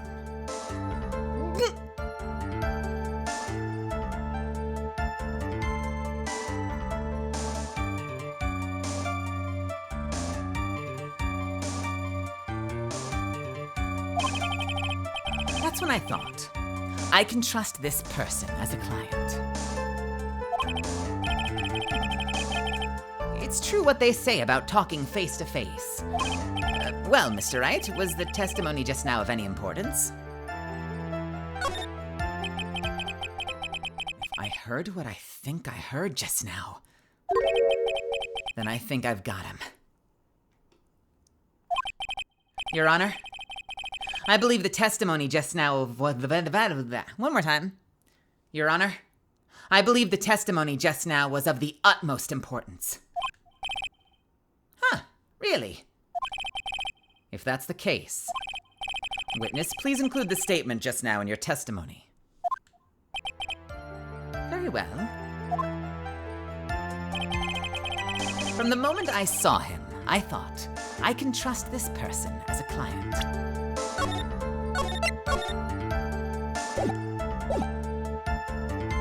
Let's fucking go. Objection! I would like to go over this one more time. You met Adrian Andrews at a bar and took the request at that time? Yes, that is correct. And that's when you thought he was trustworthy. How many times must I repeat myself? Yes, that is correct. I'm sorry, but that is an impossible tale. What? What? Shelley DeKiller. You have never met the real Adrian Andrews. Why would you say that? Because you made one very big slip-up. About her. So what is the issue?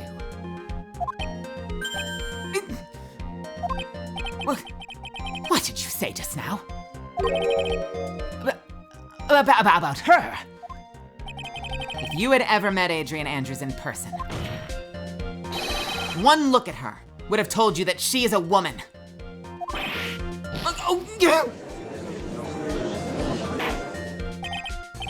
Caught via gender.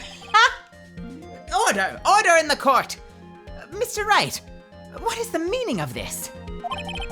This witness testified to the following. That he always meets face-to-face with his clients when taking their request. But he's never met Adrian Andrews in person. Yes, Your Honor. That is exactly the point. That means Mr. DeKiller's client could not have been Ms. Adrian Andrews. Is he sweating oil?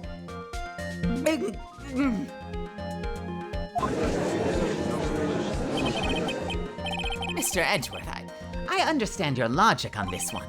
However, why would the assassin make such a base mistake? I believe it has to do with her name, Your Honor. Her name? Yes, Adrian Andrews is, without a doubt, a very androgynous name. Yes, I see. Unluckily for Mr. DeKiller. The entire time he was on the stand, no one had stated Adrian Andrews' gender. And so he simply picked the wrong gender to go with. What? Isn't gender that thing you're born with? I can't. What is going on? Shelley DeKiller. This court demands an explanation. I think somehow I must have mixed up this client with another. So does that mean you remember something different now? Yes, of course. I gotta go water my dog. Gotta go water my dog now. Bye. Yes, of course. Please, if you would allow me to testify once more. I know he's just gonna spit out more lies. Very well, but this time please give us the truth, and nothing but the truth. Oh my God. I cannot believe how long this trial day is. We are at 5 hours almost, and we are still on trial day 3, or day 2 rather. Yes, now I remember. I took that request by mail. There have been times when I took a job without having met my client. The request was for the murder of Juan Carita and 2 or 3 other small things. When I saw the name at the end of the letter, I thought my client to be a man. Bro. So you took this job through a letter. He didn't mention anything about a letter in his earlier testimony, which means he is definitely lying. Be careful, Phoenix. If you break the assassin's testimony completely, it's over for us. I know. I can't make him suspicious, but I think we're okay. Like we can do this. as long as he's standing there across from me. No matter how strong of a punch I throw, he'll counter it. I like that line. I remember that line. As long as he's standing across from me.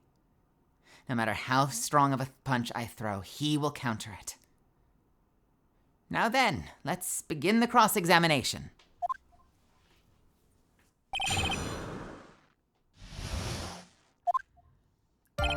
Yes, now that I remember, I took that request by mail. Hold it! Didn't you just say that you always meet your clients? Yes, I suppose I did say that. However, there are some clients for whom a meeting is simply not possible. But didn't you meet your client this time? No, I did not. Oh, come on now, let's stop with the game of cat and mouse. Using your silkiest voice is not going to work on me. All right then. Oh, I'm sorry. Oh, come now. Let's dispense with all this cat and mouse. Defense attorney. Using your silkiest voice will not work on me. All right then. Then cough it up and confess. Mr. Wright, you can't badger a witness with such harsh words. You're a lawyer, so behave like one and present evidence instead of mindlessly yelling. Now then, do you have any proof that Mr. DeKiller met with his client? Do I have any proof that DeKiller met with his client? Only his testimony from like 5 minutes ago.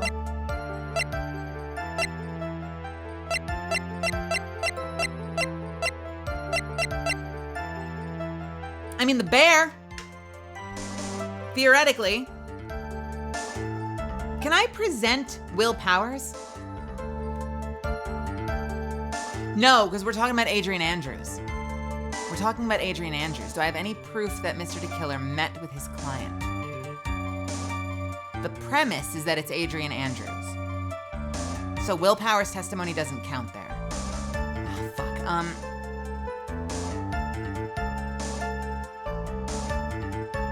No? I'm sorry, Your Honor. Unfortunately, I don't have any proof. I see. Then your line of questioning was just another waste of time.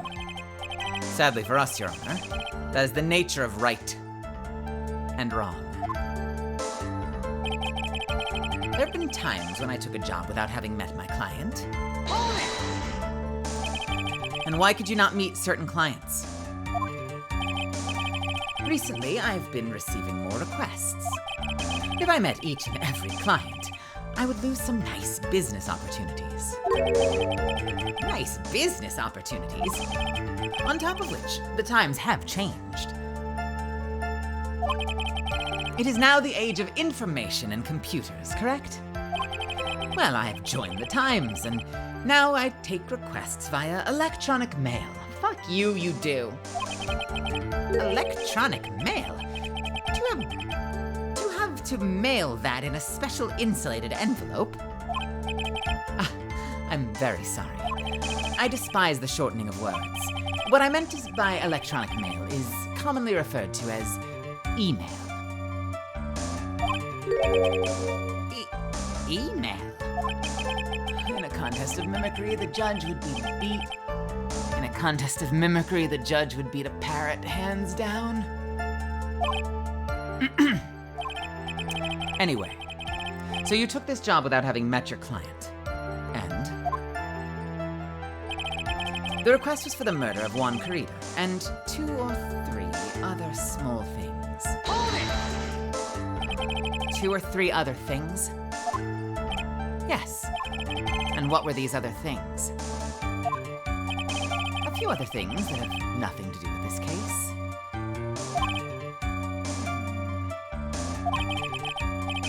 What should I do? Should I let him slide with that?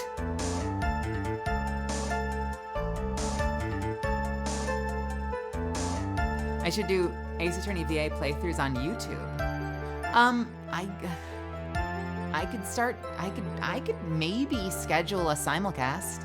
I don't have my interface. Like, I don't have my interface set up for that, so it would be hard to monitor YouTube chat, but like, I could do it. Maybe? I could think about that. If you want it in both places. I post all of them to YouTube, although I still am super behind on making a playlist for them. What should I do? Should I let him slide with that? It'd be really bad if I pushed his buttons the wrong way and he got mad.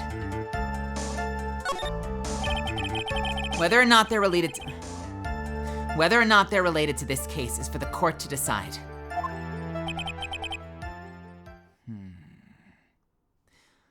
Mr. Attorney. Yes? Everything I've said from the beginning has been nothing but beneficial to your client. Which is why I wonder what is pushing you to continue with the cross-examination.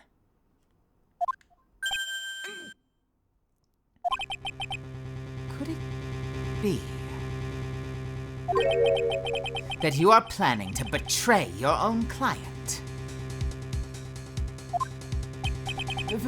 That's... I smell the stench of a backstabber. And should you turn out to be one... Ooh, wait! Uh-oh. This is looking really bad. I shouldn't press my luck. All right, I have to think. Is this worth pursuing?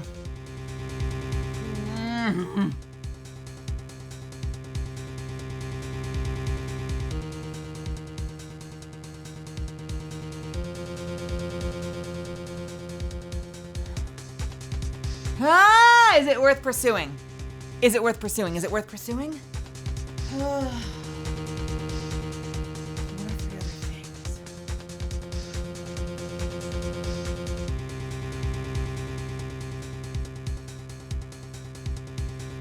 This is fucking scary, dude. A couple of other things. Okay, what are the other things? Forgery? Forgery could be the other thing. Retrieving the bear could be the other thing.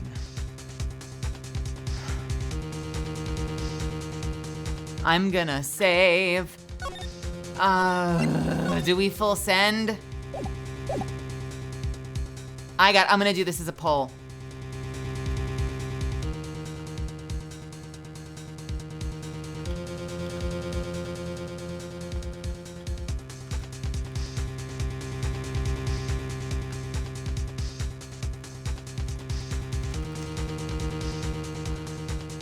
And I'm going to take a quick break while we work this out.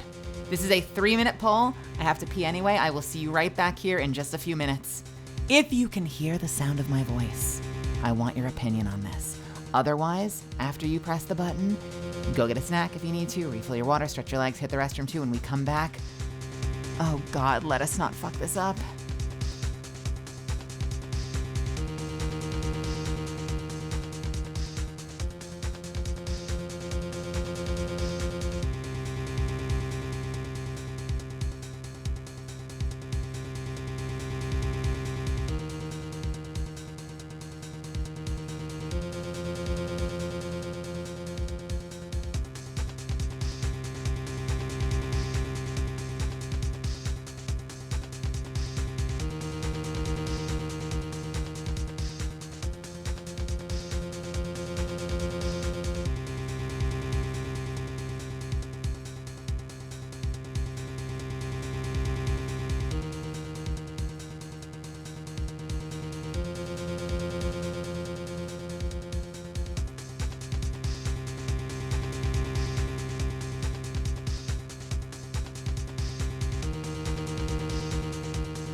Wait, did I not hit the button? Fuck me. I completely forgot to hit the button. I gotta hit the button because otherwise we're gonna run out of time. I am so sorry. Shit. Oh no. All right. If you're one of my subbies, we're just gonna vibe for the next few minutes. If you're not, I'm so sorry to waste your time. I swore I pressed the button.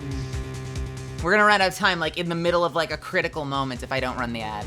I'm so sorry, I'm so sorry, I'm so sorry. I'm sorry. All right, I'm pressing the button right now. If you're not one of my subbies, I will see you back here in just a moment. Fuck me. God damn it. I am a goober. What have I done? I'm sorry.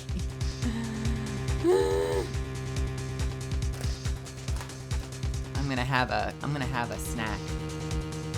Ow. Mm-hmm. Ow. Mm-hmm. Mm-hmm.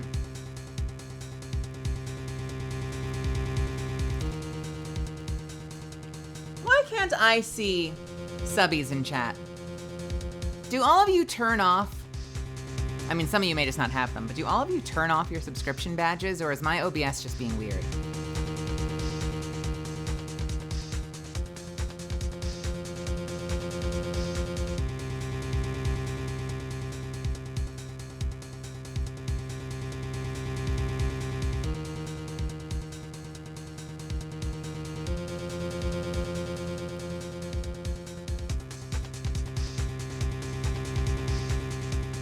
Huh.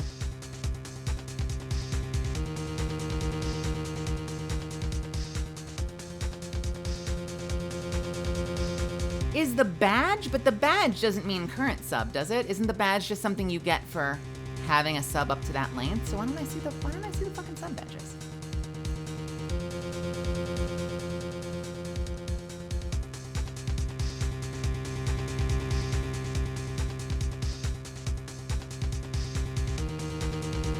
Oh, it does. Oh, does it replace like the standard Discord, the standard Twitch sub icon?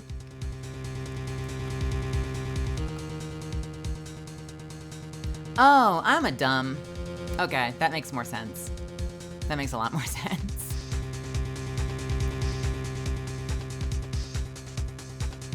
That makes sense. That makes sense.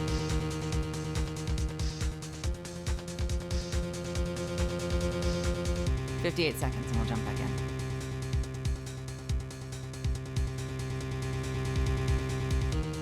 I am out of Cheez-Its and I'm so sad.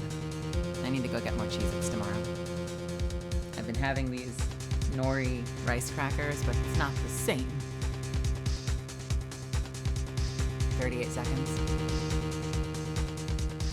Until I know 100% that the ad is over.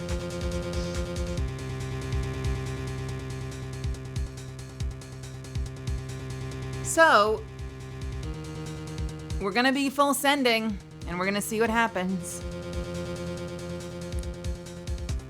Let me save real quick.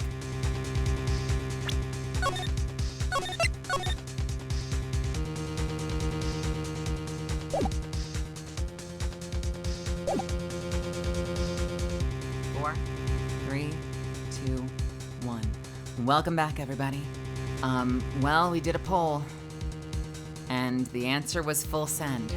So we've just been threatened by Shelly to kill her. Do I smell a backstabber? Because if I find out that you are, do we press further? Witness, this is a very important matter. Please cooperate and tell us what these other jobs your client requested were.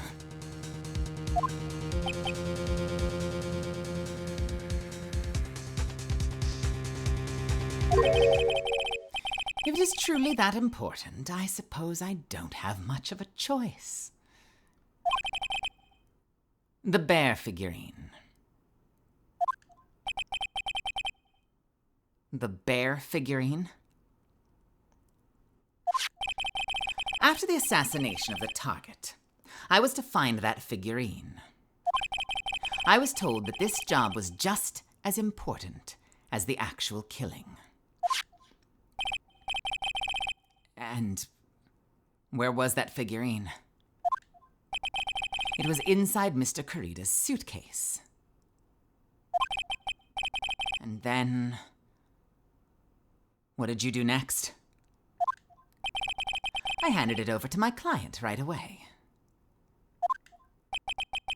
You gave it to your client?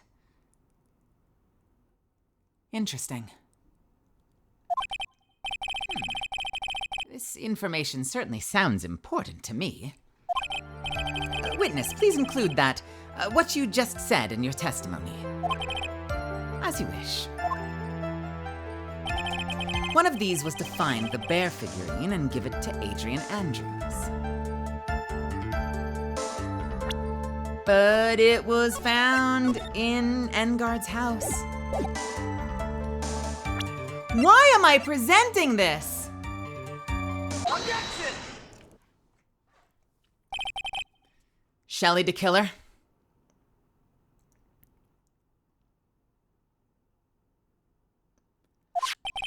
If you had really given this bear to Ms. Andrews, then this item should not have been inside it. This item. I see where you're going. Yep. And that's where I'm going. Where is everyone going? Do I need to pack a suitcase? Your Honor, please think back to Ms. Andrews' testimony. And I was going to burn it. For her sake. If even for a single minute, this bear had actually been in Ms. Andrews' hands, I'm sure she would have taken the suicide note out and burnt it. Order! Order! Order! So that's where you two were going. So by the very fact that this suicide note was still inside the bear, it tells us that your client didn't know how to disassemble the puzzle. Which means... it means, Your Honor, that it is impossible for Adrian Andrews to be the client.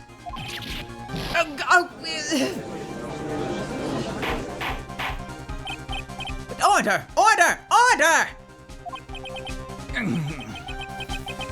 Mr.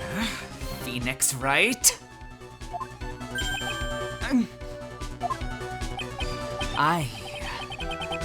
I'm sure I mentioned this before. How I hate traitors above all else. I think your cross-examination has clearly demonstrated something to me. You must wish to break your end of our agreement.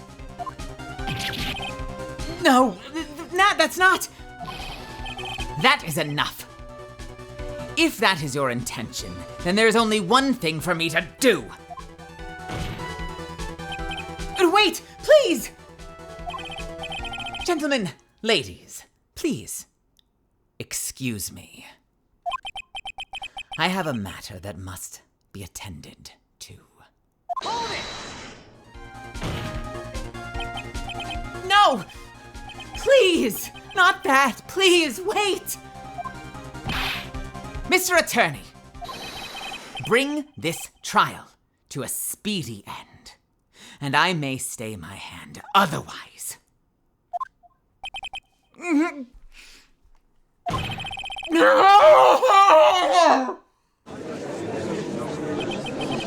What in the... Mr. Wright, are you...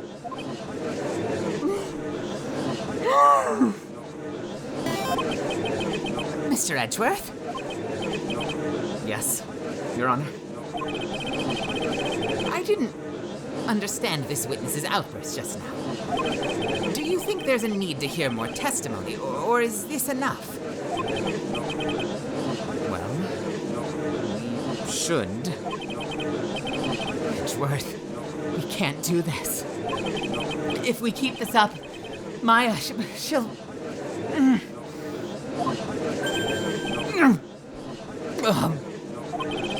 The prosecution.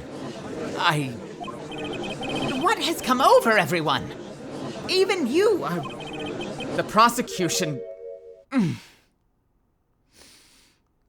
rests.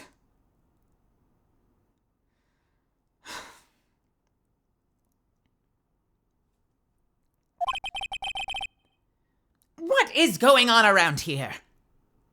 The prosecution has no further questions, Your Honor. What?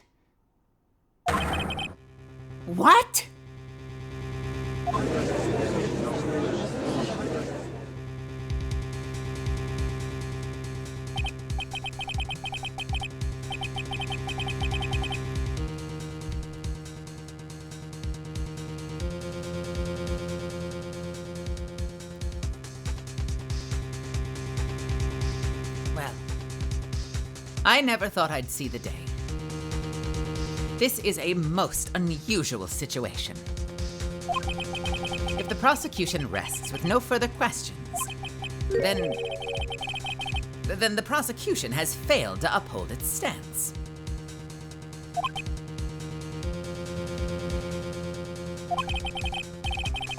If that is the case, then even though I'm reluctant, I must believe that Mr. DeKiller's testimony is accurate. That would mean that Shelley DeKiller's client is Adrian Andrews.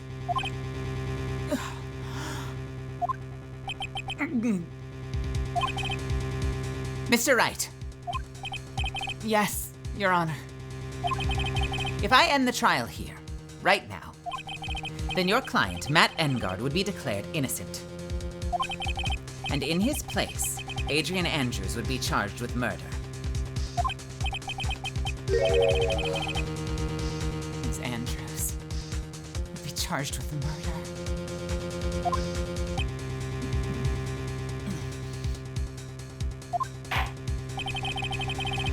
The prosecution has no further questions, so we will now hear the defense's final remarks.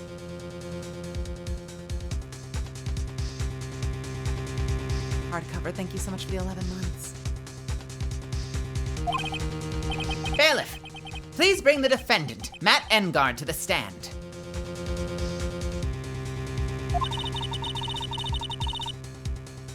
The items from DeKiller's hideout didn't make it in time. We tried as hard as we could, but it looks like our time has run out. I can't believe it. The outcome now lies in your hands.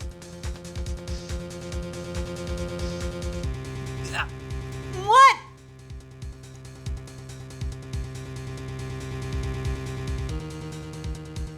The outcome now lies in your hands.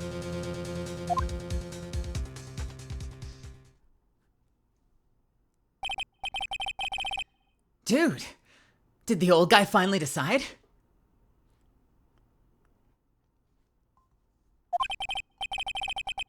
To be honest, I can't think of you as a truly innocent and good person. You have done enough evil to drive a woman to suicide.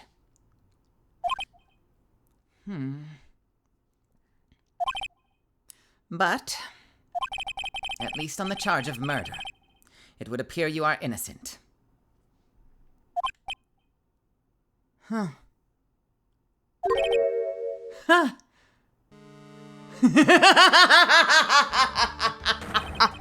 So, I guess even the old fuddy-duddy figured me out. Mr. Engard. What an atrocious lawyer I have. Giving his own client up like this. And that refreshing like a spring breeze crap. It's just as atrocious. Don't you agree?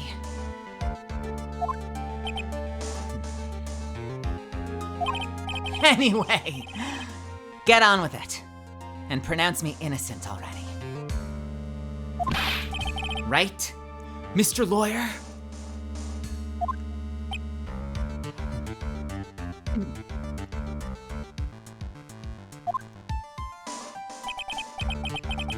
Should I side with justice? Or should I save Maya's life?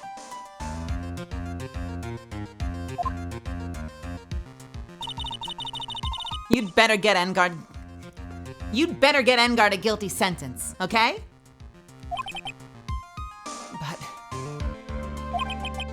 if I did that, Maya will die. If I say he's innocent, then Ms. Andrews will be charged as the murderer.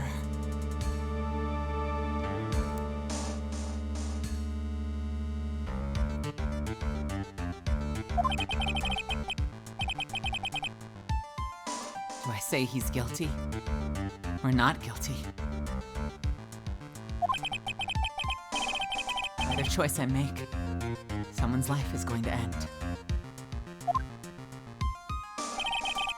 It all hinges on what I choose. Now then, Mr. Wright. Let's hear the defense's final statements on this matter.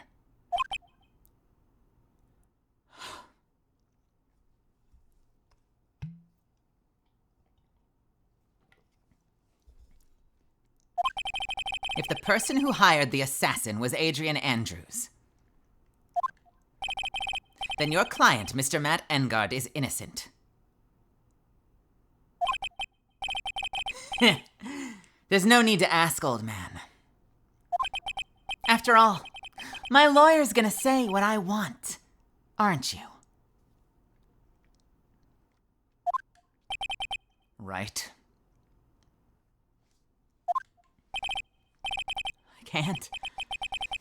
I can't do this. But I have to decide something. I can't count on the evidence to help me anymore. I have to listen to my heart. My client, Matt Engard, is...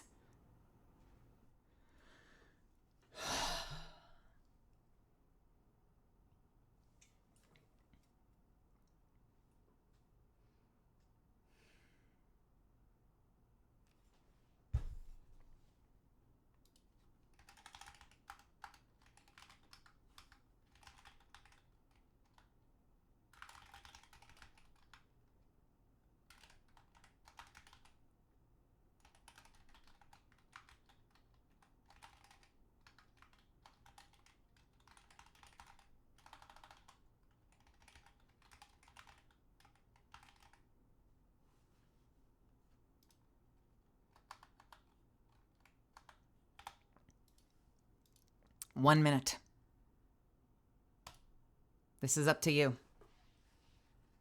Unless it loses us the game, this is up to you. What do we do?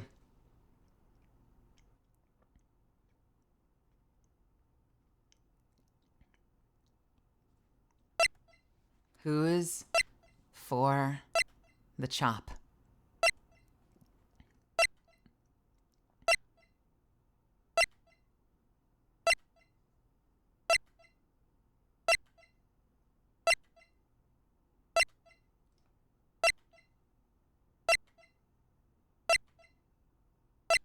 I'll tell you at the last second what I think.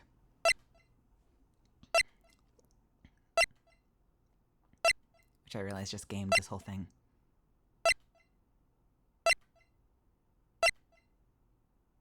Vote. Gotta vote now.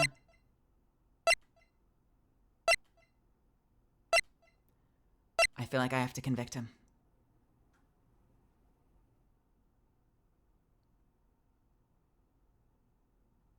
I feel like I have to convict him. And just hope God sorts it out somehow. Like, rely on the power of friendship and anime that somehow Maya's gonna be okay. That somehow they'll find her in time, right? We have to have faith that somehow Maya will get found in time, right? My client, Matt Engard, is...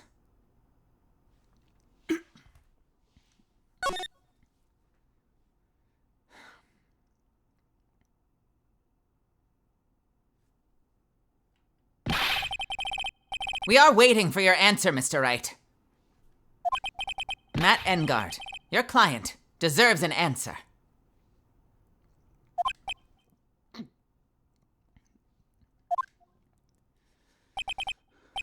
Maya. I'm so sorry.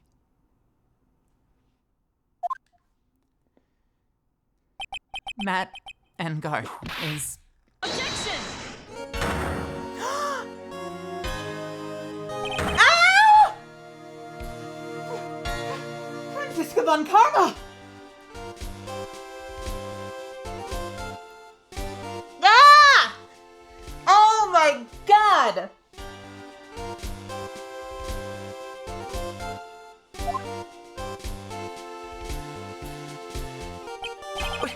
What are you doing? Ow!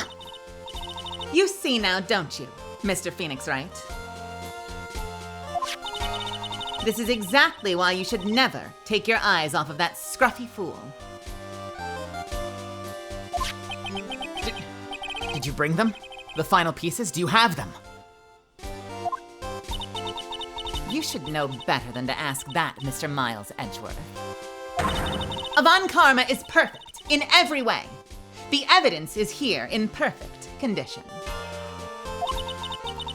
Don't worry about Scruffy. He's fine. And his injuries are minor. All of the items are inside this. What a filthy old coat this is. It's gumshoes. I can spot his tattered rags anywhere. I apologize for its ugliness, but there was nothing else to wrap the items in.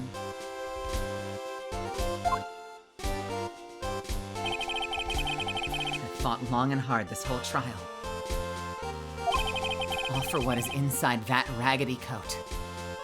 I'm sure that inside that coat lies a crucial piece of evidence. Your Honor, inside that filthy coat are the defense's final pieces of evidence. Your final evidence?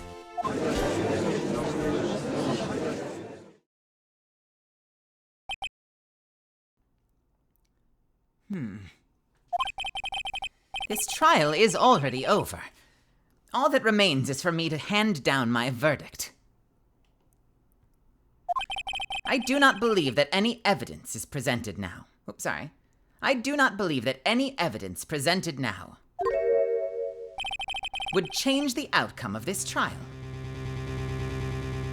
Thanks for the bits, Unknown. Hey, what? Objection! Your Honor, it is our duty to examine every piece of evidence, down to the last. I request that Ms. Von Karma be allowed to present these pieces of evidence.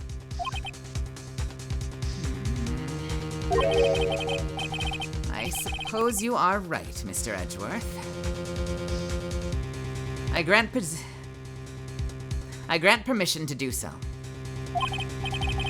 However, this one obvious rule applies here.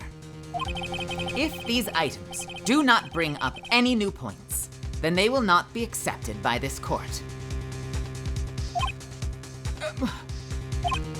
Now, Ms. Von Karma, if you please.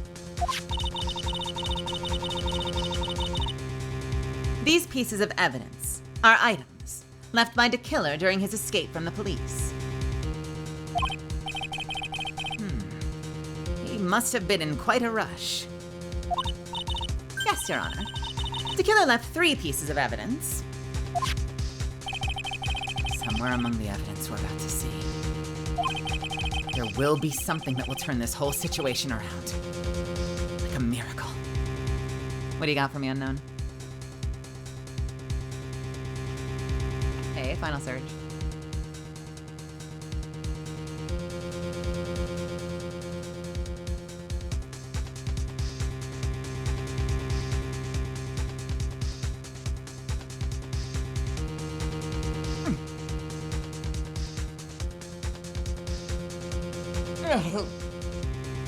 Meanwhile, somewhere at the Hottie Clinic.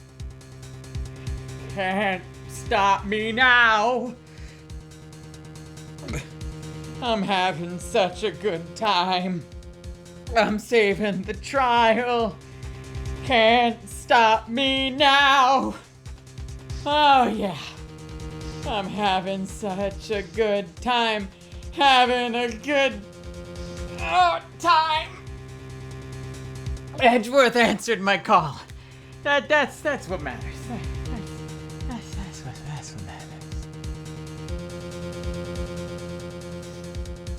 Jesus Christ, why?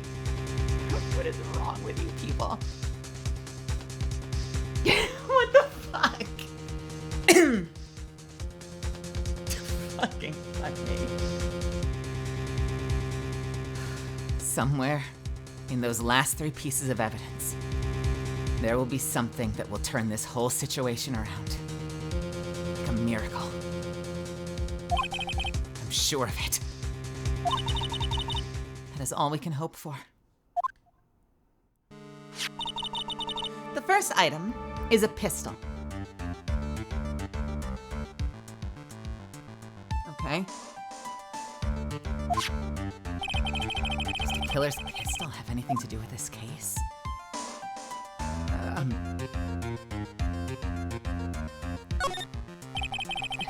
Does that pistol have any relation to this case? We have yet to perform. Hello, voice crack. Let's try that again. We have yet to perform a ballistics test, so I can't say anything for certain. However, I believe it has something to do with this case. At least with me. Huh? That's the pistol that he used to shoot you, isn't it?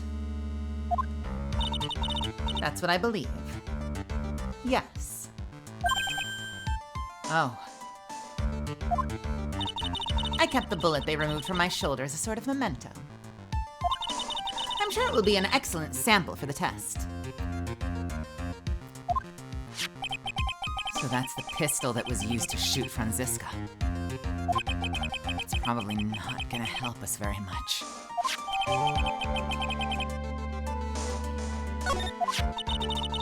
The second piece of evidence is this videotape. I bet the killer took that from Engard's mansion. Have you checked the contents of that tape? Unfortunately, there was no time to. Oh yeah. But I would speculate that this tape is very important. Why would you say that? Because he came back to his hideout for it. The killer went back for it? That's right. It looks like he was trying to recover it. He injured 3 of the officers at that site. But somehow it looks like they managed to protect it from the killer. Shelley the Killer is no ordinary man. One of the items received. The killer violently tried to recover it. Contents unknown! The last piece of evidence is this bellboy's uniform. Is that a uniform from the Gatewater Hotel? Was that used during the crime? I'm almost certain it was. There's evidence a pair of black leather gloves in one of the pockets. Excuse me. There's even a pair of black leather gloves in one of the pockets. There's no doubt about it. The killer was wearing this on the night of the murder. There's one thing I found interesting about this uniform. And what is that? There's a button missing on the uniform. A button? It's a very unique button. I'm sure if we were to recover it, it would provide us with an interesting clue.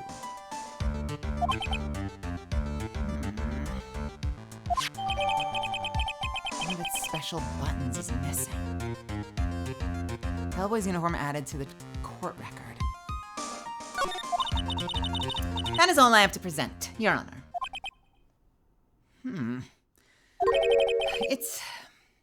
It's just as I thought. And what is that, Your Honor? I'm I'm sure, were we under normal circumstances, these items from Shelley the Killer's hideout would be very important clues. However, our question is not who did the killing. It is who's the client. Yes, that is correct. And these 3 items do not tell us anything about that. Thank you for your hard work, Ms. Von Karma. You may step down now. Wait, Your Honor! Please, allow me to examine this new evidence. Overruled. This court already has all the evidence it needs to hand down a verdict. Wonderful. Absolutely splendid. This judge is such a brilliant man, isn't he? Is this the end? Phoenix. I knew it. There's no such thing as a miracle in this world, is there? I think you're wrong. I think they do exist. But you have to make that miracle happen. You've come this far. You can't give up now. But no matter how you think about it, it's try. For my sake, just think about it. For a second. There are 2 ways out of this situation for us. 2. The first, make Engard wish from the bottom of his soul for a guilty verdict. Huh? The killer will always place his client's wishes first. If Engard himself wishes to be convicted, then he will let his hostage go. That may be true, but that's asking me to do the impossible. The second way. Force the killer to end his contract with Engard.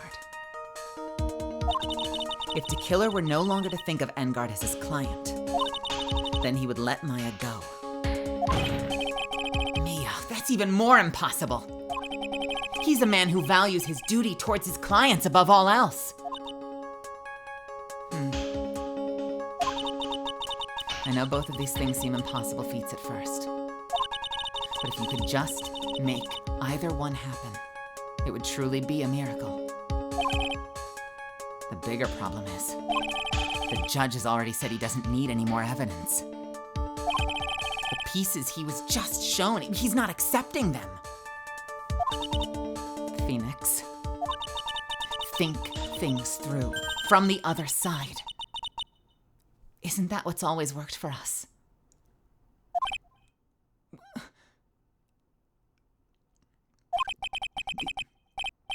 The other side? Wait. Does that mean... You mean... to turn things around? Phoenix, the judge says he doesn't need the evidence. If that's the case, then who does need it?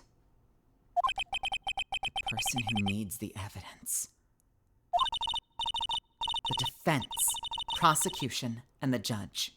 We have seen all the pieces of evidence. And that is how we have come to know the truth. But there is one person who has yet to see them all. And that person does not know the truth. That truth, it may be what will bring the miracle to an end.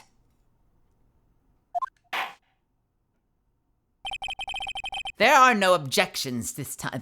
One more time. There are no objections this time, correct? Now then, I will pronounce my verdict. Why don't we all respectfully sit back and listen, kids? Objection! I have already told you, Mr. Wright. This court does not need any more evidence. I am not saying it is us that needs the evidence, Your Honor. Then you want to show the evidence to that person? Yes, Your Honor.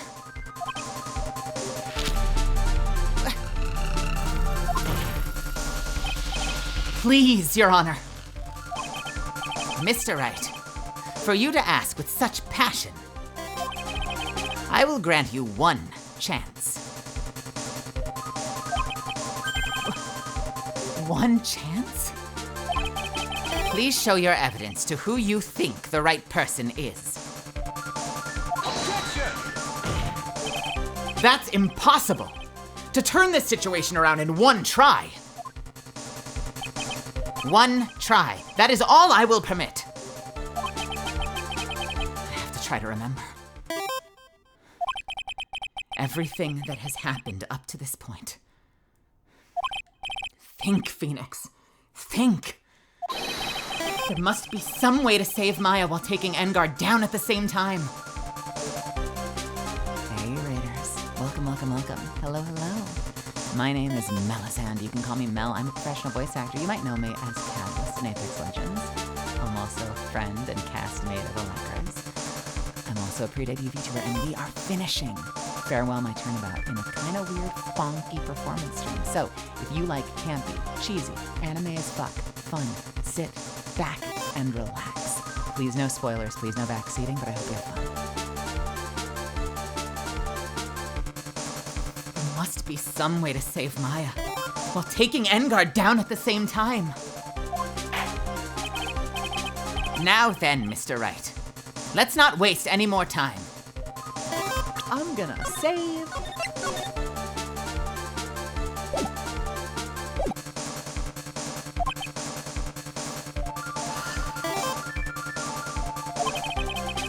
Who would you like to show this evidence to?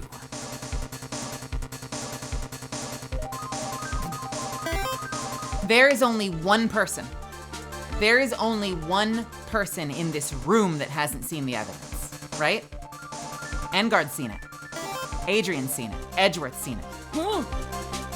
I've seen it. Mia's seen it. Pearl has probably seen it. The judge has seen it.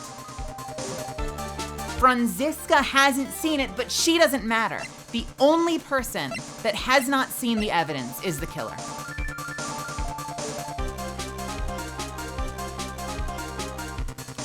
Oh, fuck me. All right. I see.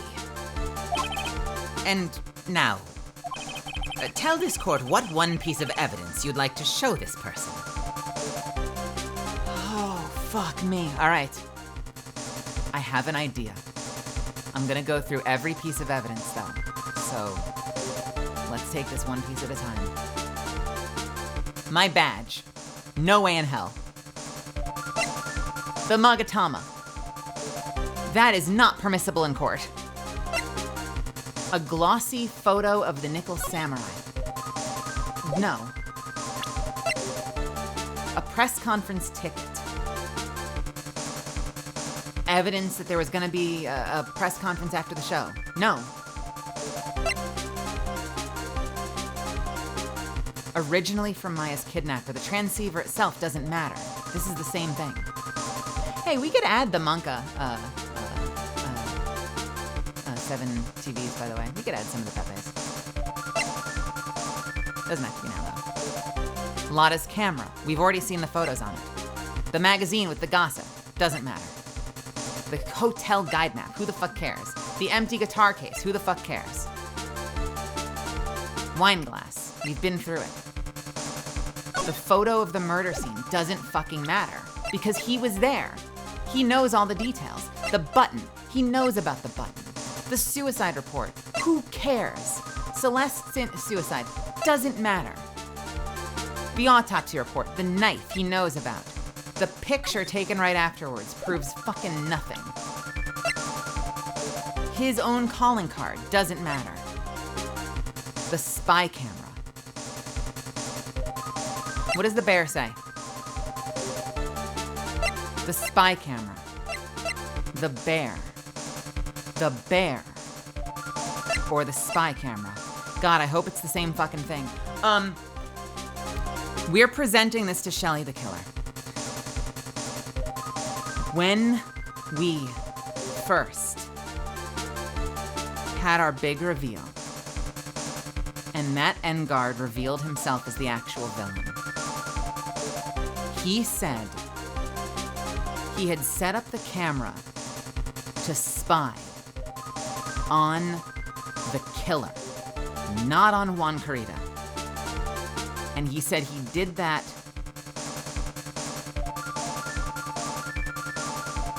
for leverage. He said he doesn't trust anybody. He only trusts himself. And he said that these killers have no honor. These killers have no code. All they'll do after you hire them is they'll use the evidence of you hiring them against you to extort you for more money and to make you their bitch, basically. He's like, so I don't trust anybody. I got myself blackmail material so that if he ever tries that shit with me, I can turn it around and Uno reverse him. But he said that the killer has no code of ethics.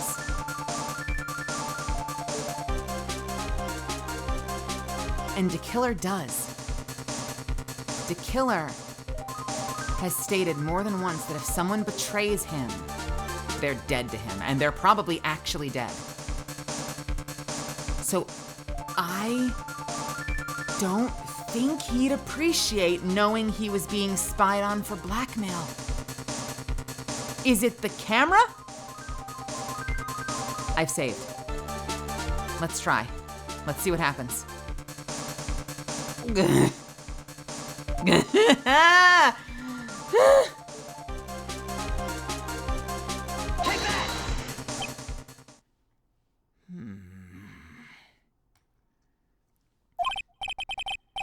Well, what do you think, Mr. Edgeworth?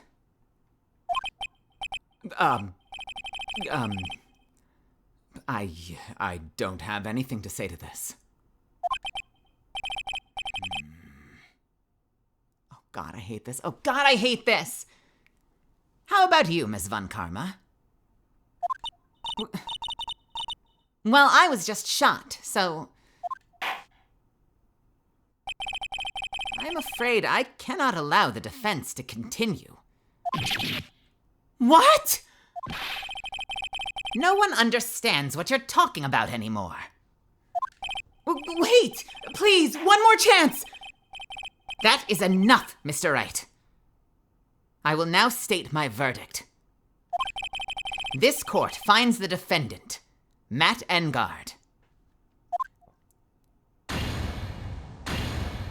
Ah! No!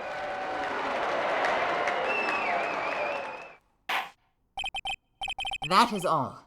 This court is adjourned.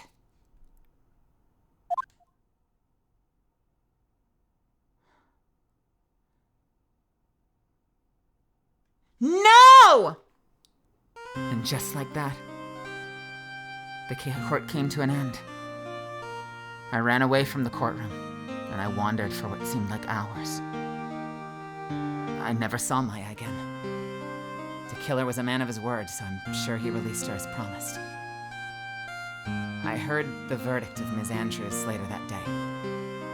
She was found guilty, of course.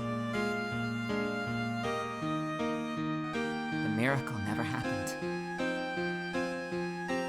It was never meant to. Because a miracle is something that just doesn't exist. No! Refuse! Fuck you! That made sense in my head! No! No! Get the bad ending achievement unlocked. Hang on a second. Hang on a second. No, I refuse! It has to be the bear then? Is this semantics? Like, is this just bullshit semantics? Let's try one more time. I swear to God, if it's the bear and not the camera that says it was set to... The camera that says it was set to record the time of the murder? The camera that literally says...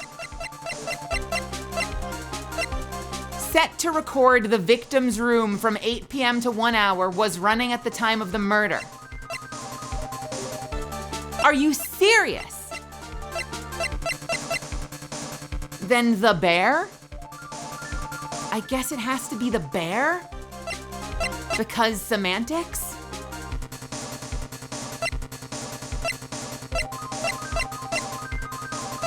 Let's try the bear. Now then, Mr. Wright, let's not waste any more time. Who would you like to show the evidence to? I think it still has to be him. Right?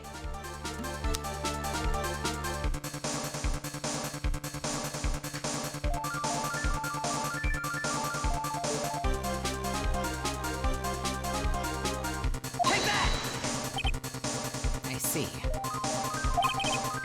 And now, tell this court what piece of evidence you'd like to show this person.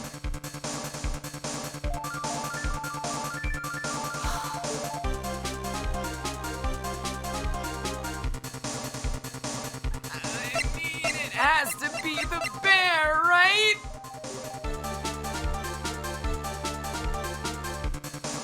I'm so fucking nervous.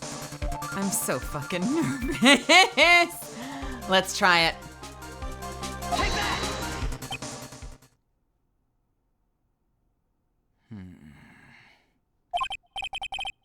Well, what do you think, Mr. Edgeworth? I don't have anything to say to this. How about you, Ms. Von Karma? You're not asking the person I'm showing it to, though! Well, I was just shot, so...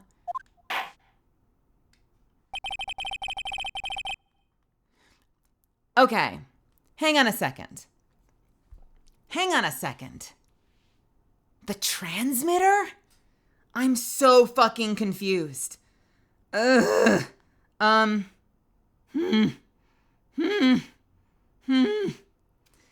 Duh.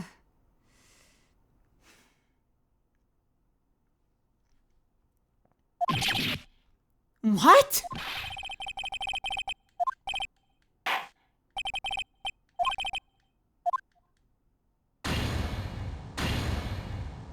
Okay, we're gonna have to go through again. We're gonna have to go through again. Fuck me! Fuck! This makes no sense! Please don't fumble the ending. Please don't fumble the ending. Like, I swear to God, this has been an incredible case. And if they fumble the landing at the last second, this makes no fucking sense. But we're gonna try again. I'm gonna hit the restroom real quick, Misfits, all right? I'm gonna hit the 3-minute button. Hey, if you're here from Allegra's community, thank you so much for joining me. I really, really appreciate you stopping by. Stick around. Ruben, I love you. Can we get a shout out for Ruben? Don't go anywhere. I am going to pee. We're gonna take one more hard look at the evidence. No spoilers. We're gonna go through it piece by fucking piece, and we'll figure it out, okay? I'll be right back. See you in a second. God damn it.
All right.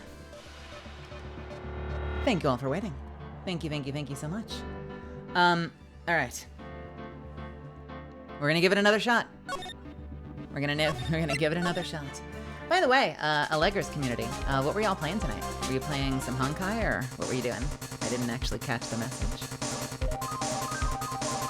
I can't watch because I'm about to partake in this game soon, but I hope you have fun. I'm cheering for you. I love you too, Ruben, if you're still listening. But you better do the voices. I hope you do the voices when you play. All right.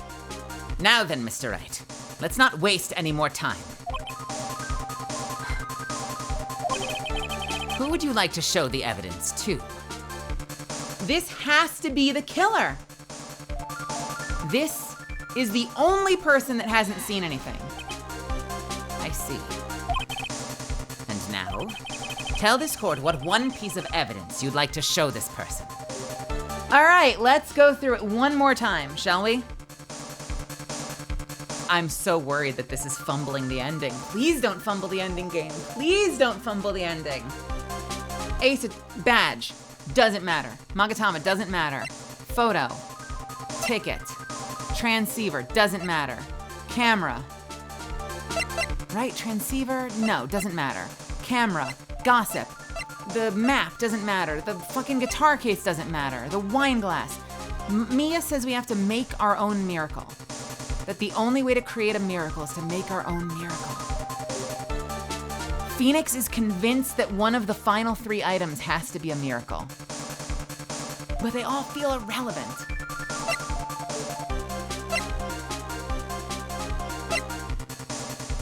Although the tape could be what was recorded by the camera, like, God, the camera was perfect evidence. The button doesn't matter. We don't care about the suicide reports or the autopsy report, the knife, the photo, the card. The camera is the most compelling piece of evidence here.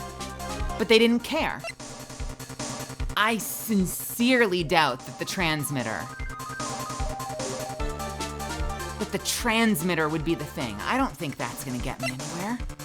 The bear wasn't it. Who cares about the credit card report? The photo doesn't matter. The puzzle doesn't matter. The suicide note doesn't matter. And that leaves 3 things. A uniform with a mysterious missing button. Basically the 3, okay, can I make a logic leap? Can I make a logic leap, Misfits? If you want to, so, I think I know what it's gonna be. But let me walk you through this. Okay. Oftentimes in this game, you know how we get too smart for the game?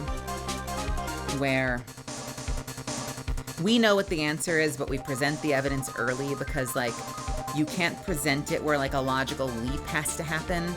You have to wait until they're literally saying, like, but there's nothing that would blah, blah, blah, blah, blah. And you're like, well, actually, this is the direct contradiction, right?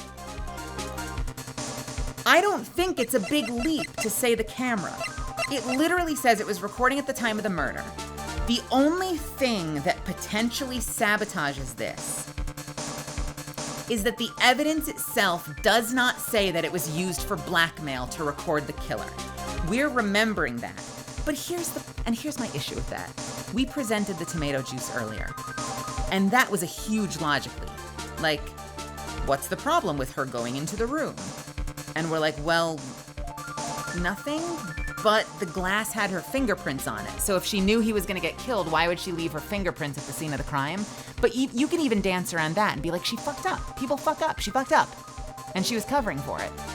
You know, so like we've had some logic leaps, but if I were to make a case against the spy camera, it's just the fact that it doesn't say that it was used for blackmail, right? The gun is irrelevant. It shot Franziska, who cares? The button is curious, but it doesn't say anything in particular. The video. One of the items retrieved, the killer violently tried to recover it, contents unknown. Now here's the problem with the tape. We know that the tape is probably the blackmail that Engard recorded of the killer.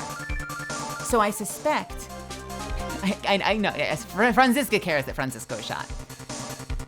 So, logically, Engard probably asked the killer to recover the tape at all costs, and the killer probably doesn't realize that he fought so hard to secure a piece of blackmail against himself. He probably doesn't know what's on the tape, and we don't know what's on the tape. So the biggest contradiction with the videotape is it also doesn't say contains the blackmail to be used against Shelley to kill her. Right? So neither of these items blatantly say used as blackmail against Shelley the killer. So you could make the same argument in favor and against both the spy camera and the tape. That is to say, we know logically from the events of the story that both of these were used for blackmail. But the issue with both of them is that neither of them say that they were used for blackmail. Here is the only case that I can think of, and it's kind of a reach. The only case I can think of for the tape. Tell me if this is a reach. The only case I've got in favor of the tape is this. The premise of this final piece of evidence is that we are trying to make a miracle happen. Mia says, miracles don't just happen, you have to make them happen. Phoenix previously, right before that, said, one of these 3 pieces of evidence has to be the miracle I need. So it's not even the logic of the story itself. It's the fourth wall break of the game saying, you need to tell us which piece of evidence is the miracle. And Phoenix has informed us that one of these 3 pieces has to be a miracle. Is that satisfying?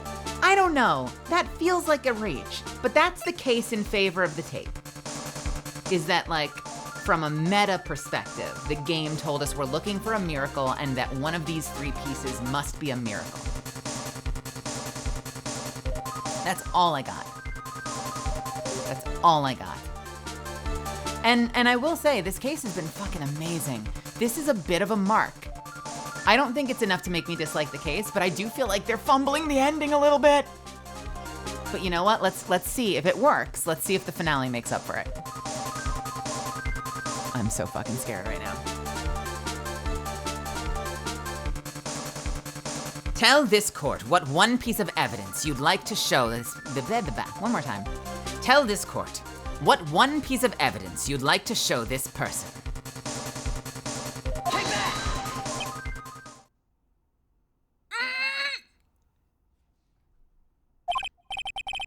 Well, what do you think, Mr. Edgeworth? I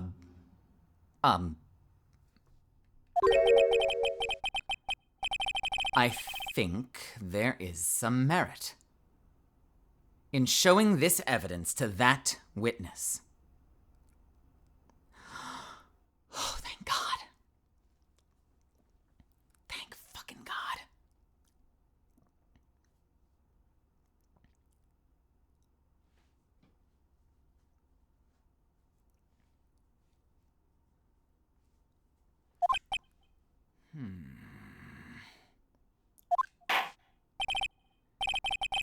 Bailiff, please bring in the transceiver from earlier.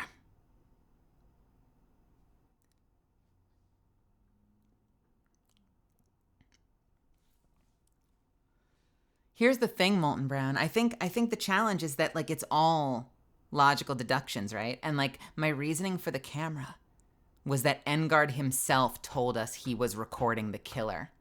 But here we are. Please bring in the transceiver from earlier. All right. It looks like I managed to convince him.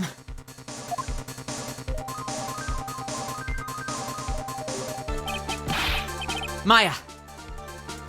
She's okay, right? Didn't I tell you to concern yourself with bringing about a speedy end to this trial? Now, if I understand correctly, You wish to show me one piece of evidence. Yes, one is all I need. I have here a videotape. It was found at your hideout.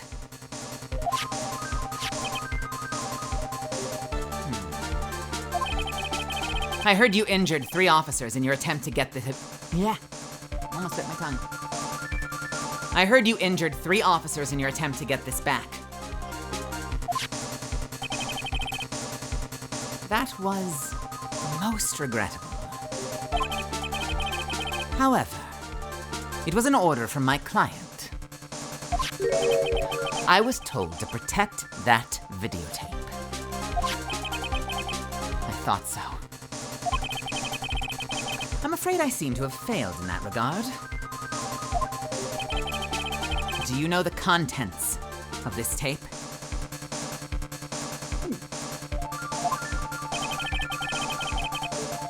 I was sternly told by my client to not watch it. So I have absolutely no idea.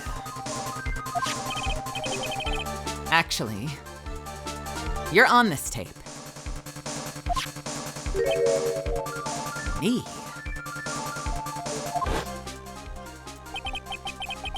There was a video camera hidden at the scene of the crime. Your actions were being recorded. What? Is that true? Mr. Wright? Who was it that planted a camera? Well, the only person who could have placed the camera at the scene of the crime would be your client, naturally. What?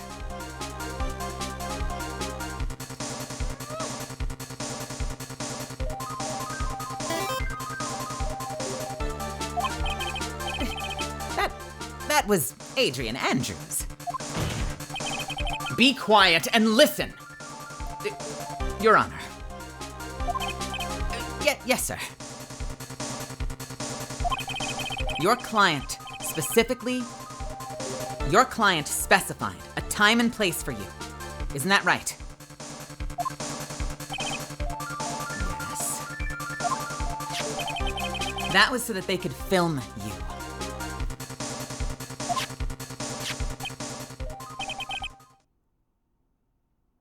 I had no idea.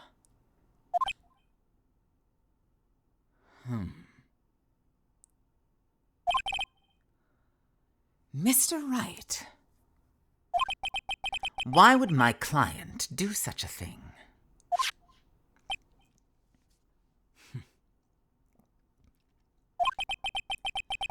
I would like to know why.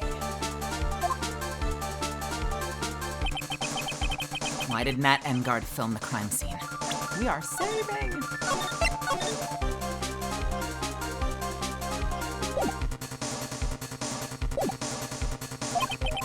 The reason why he did that is my ticket out of this whole mess.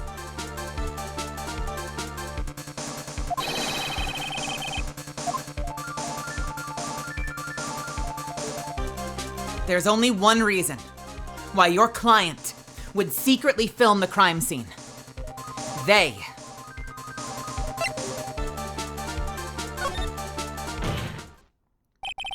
Your client once told me something very interesting. We were talking about you, and this is what they said.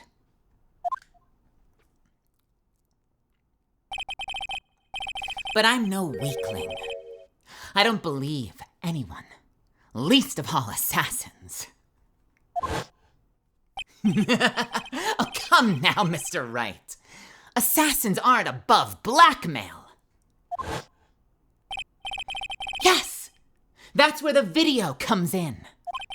With that, I can keep him at bay, and even blackmail himself. That's not the line. And even blackmail him himself. That's not the line either. I can keep him at bay, and even Fuck me! With that, I can keep him at bay. I'm too nervous. and even blackmail him if I want.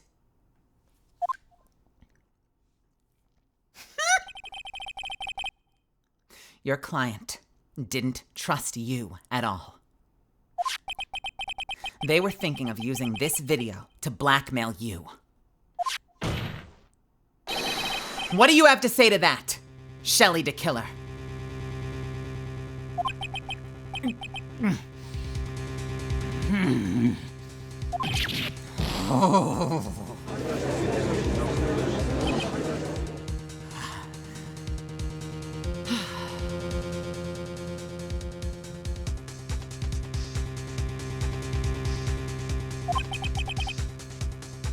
It looks like. It looks like I was being deceived from the very beginning. Yes, by a natural. Yeah, fuck actors, am I right? Fuck actors! That is the kind of person they are. Your client is a person who only thinks and plots of how to use the people around them to protect themselves from any and all dangers that may arise. That is the true nature of your client.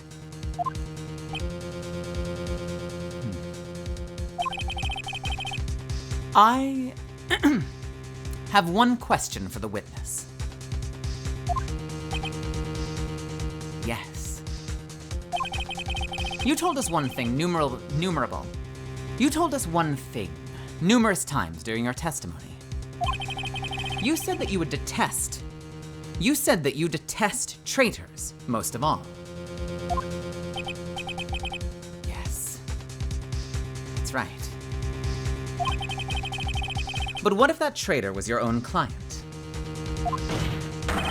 What would you do then?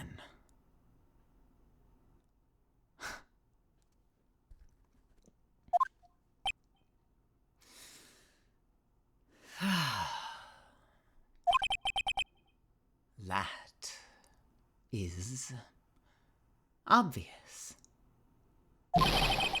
I would break our contract in that case. And then, that client would become my next target.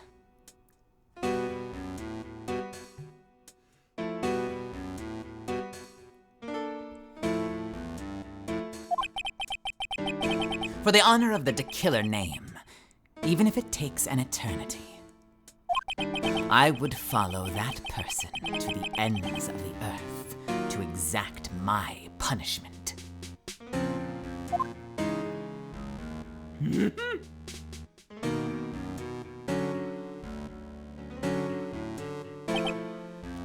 I see. That's all I wanted to know. So the traitor becomes the killer's next target. I get it. This is how we'll turn the case around. Mr. Wright. Yes? My contract with my client is over. As of now. I seem to have a new job on my hands. I will now return to you your precious item. What the? I am not an item!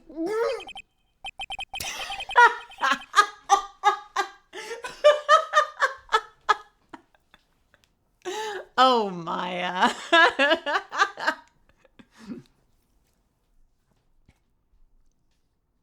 Quiet down, item.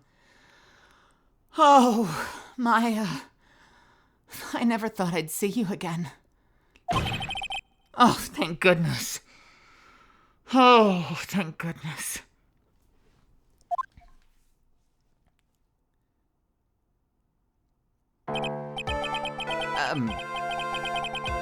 This trial appears to have come to a conclusion. However, I'm sort of... I don't quite know what happened there with the client and the witness, and... Ms. Von Karma, where did that... She always has you in her sights. Now, I do believe it's time we finally handed down a verdict. Ah! Look at him!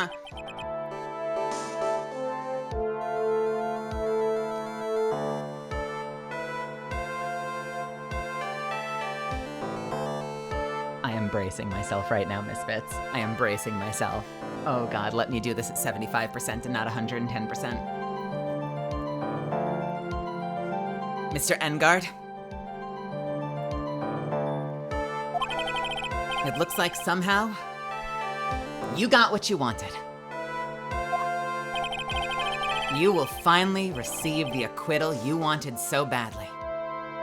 You should be happy. But before that, I would like to make one final statement. Sometime in the near future, one very betrayed assassin may appear before you. Needless to say, that man is very good at what he does. I'm sure you would understand what I mean if you watch this video.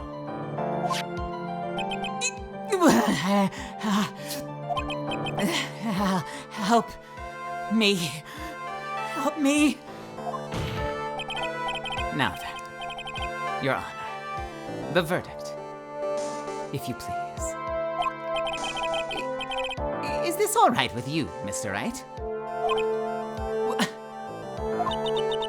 We have finally reached the end of a very long battle. Whether he's convicted or acquitted, there's no escape for him now. Go on, Phoenix. Plead whichever way your heart tells you. Right, Chief? Which do we do? Which do we do? But I'm the defense attorney. Does it matter? Do we think it matters? I don't know that it matters. But I'm curious. Guilty, not guilty. Guilty, not guilty. Get him.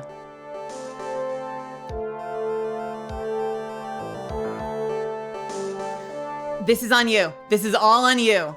I'm leaving this to you.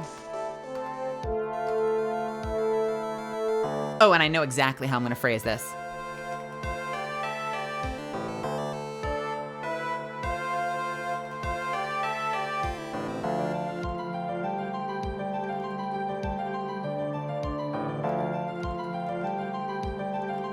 We're going to do this in 1 minute. And I hope you appreciate my reference. If you can hear the sound of my voice, I want your opinion on what we do next.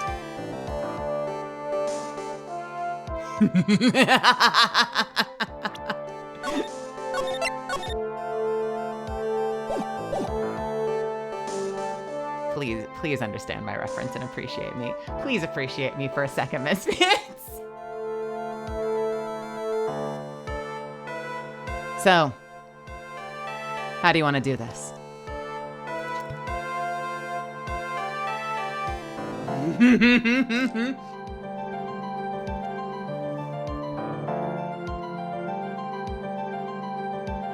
It is a Critical Role reference. Yeah.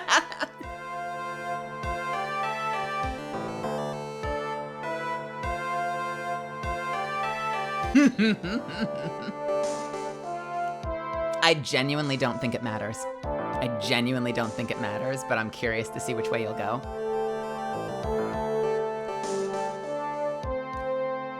Guilty? Guilty as charged.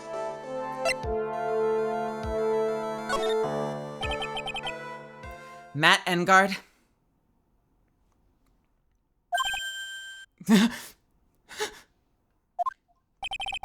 Even though I am a lawyer,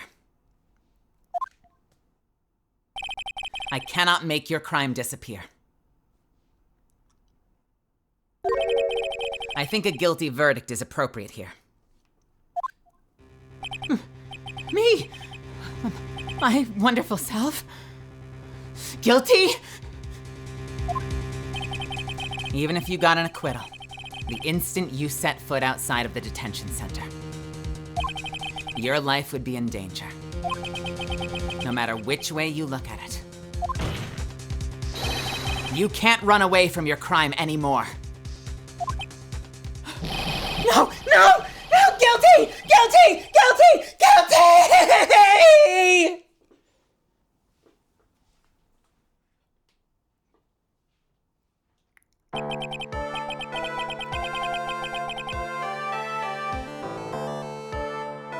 Holy shit, dude! Fatality!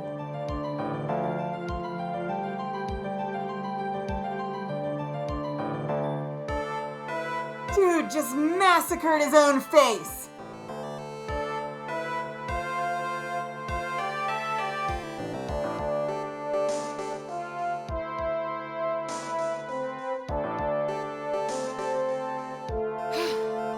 As always. It always, as always. It looks like we have uncovered the real truth. We? I don't remember you helping out much in this. Mr. Edgeworth, how is Matt Engard? I have left Ms. Von Karma in charge of his incarceration. I'm sure he's getting a full-course meal of whip leather right about now. Very good. That was a close one, wasn't it, witness? Yes. I plan to pay my debt to society for my own crime, Your Honor.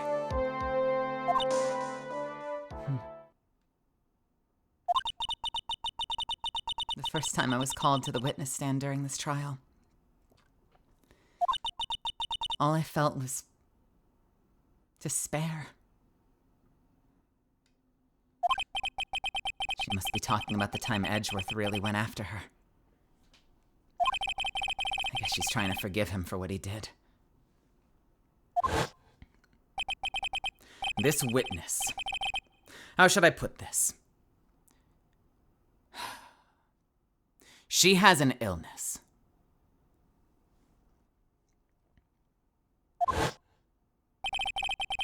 If you're going to say you would choose death, that is of no concern to me.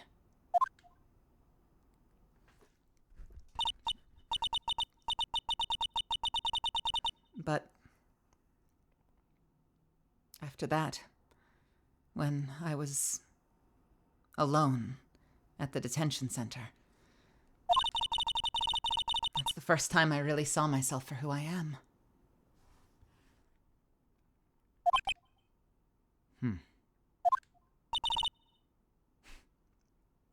And today,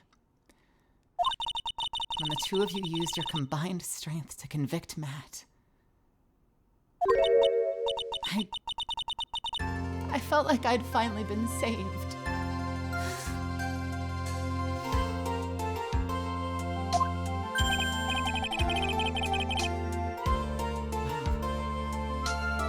This is the first time I've ever seen her smile. I'm really happy that you two are in charge of this case. I really don't know how to express how I feel at this moment. This is the first time I've felt comfortable with myself,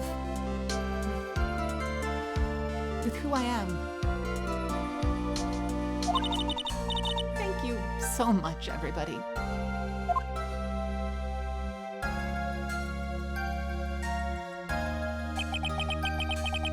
It looks like we have resolved everything at last.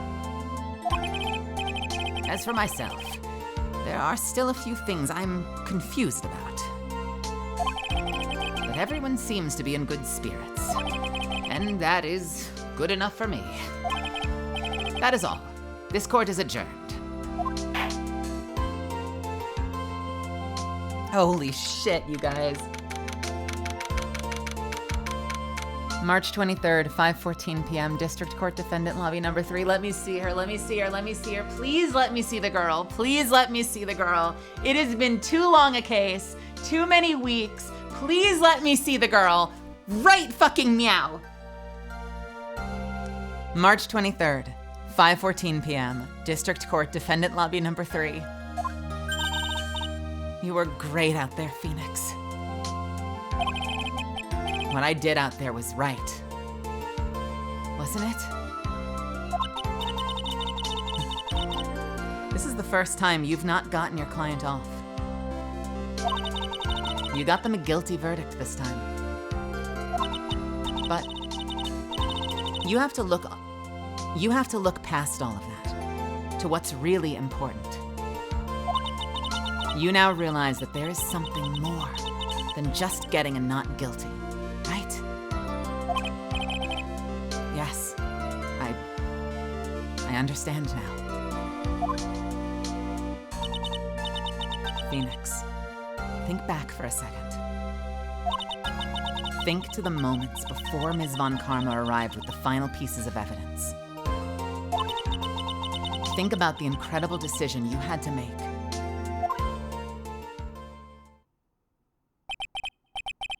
Now then, Mr. Wright, let's hear the defense's final statements on this matter.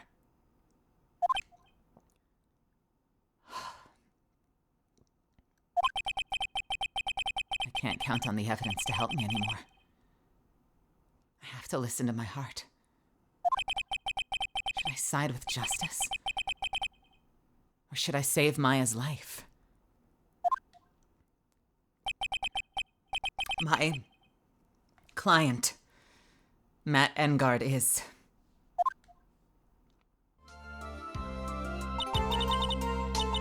Is he guilty? Or is he not guilty? Those were your choices then. And your answer spoke to what being a lawyer means to you. Right. Edgeworth! I have good news. Maya's now safe in police custody. Really? Pearls, You're telling us the truth, right, Mr. Edgeworth? yes. She's quite safe. She's on her way here to speak. Sorry. She's on her way here as we speak in a patrol car. Ah, Mystic Maya! Mystic Maya's safe! You did it! You really did it, Mr. Nick! Ow, ow, ow! She punches deceptively hard for a kid. I believed in you.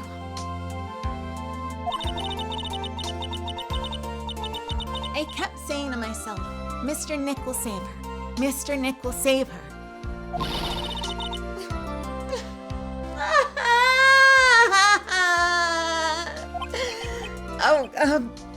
Thanks. Oh, What's wrong? Miss Von Karma.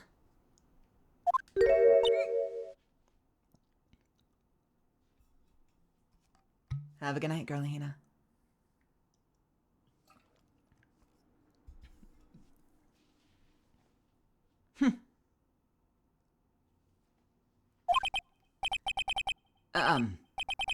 Hey, about earlier, thanks. Ow! Why are you still smiling? Mr. Phoenix, right? You lost! Your perfect win record has now been crushed. And yet you are still happy. I don't think you'll ever understand, Ms. Von Karma. How dare you! Don't worry. She may in time. After all, I was like that myself until a year ago. Edgeworth? For my own personal victories, and for guilty verdicts.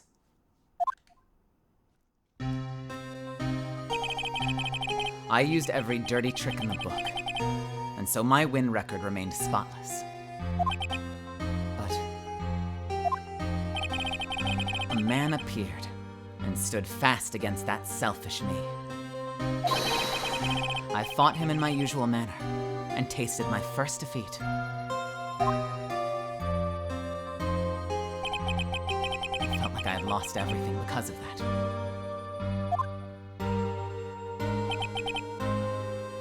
And then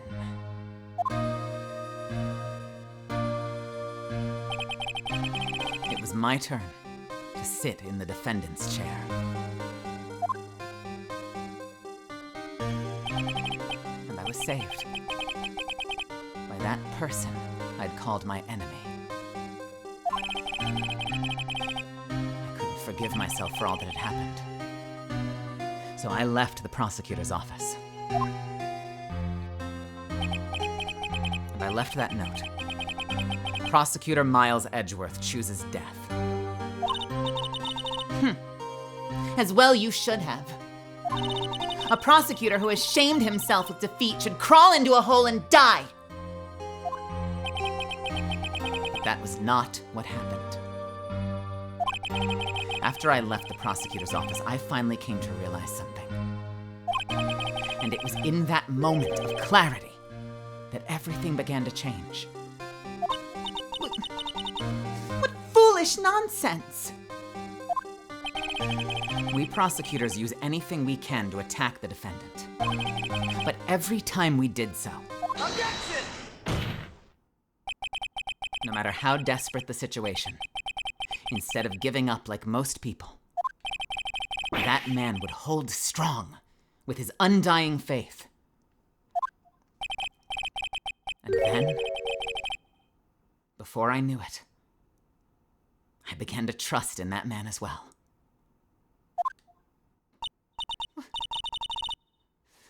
What? You trusted your enemy? It doesn't matter how many underhanded tricks a person uses. The truth will always find a way to make itself known. The only thing we can do is fight with the knowledge we hold and everything we have. Erasing the paradoxes one by one. It's never easy. We claw and scratch for every inch. But we will always eventually reach that one single truth. This I promise you. The truth? Yes. That's the reason why prosecutors and defense attorneys exist. And I'm sure you knew that already. Didn't you, right?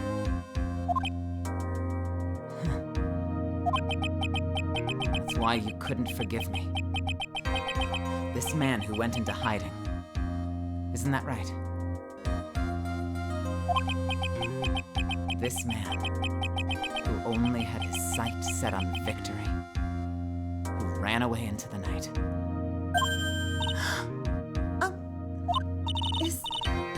Is Mr. Edgeworth right, Mr. Nick?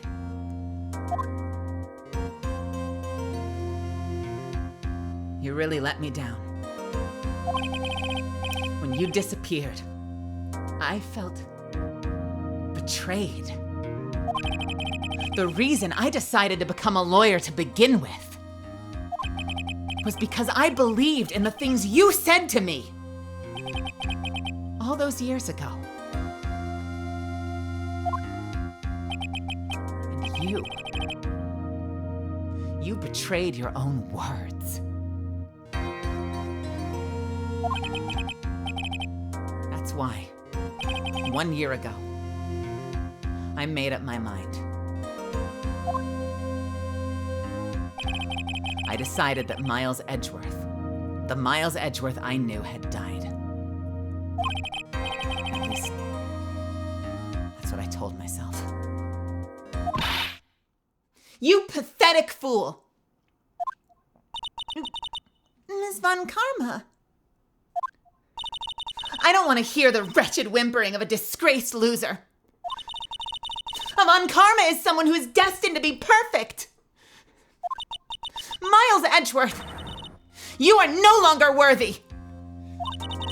You are no longer worthy of being a Von Karma. And neither am I. It's over. It's all over.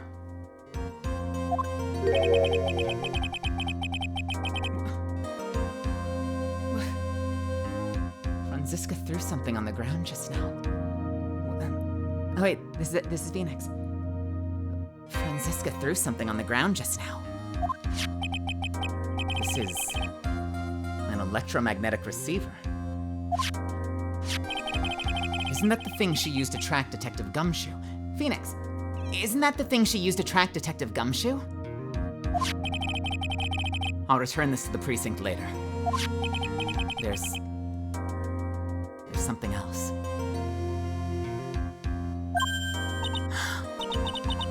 Isn't that Ms. Von Karma's whip?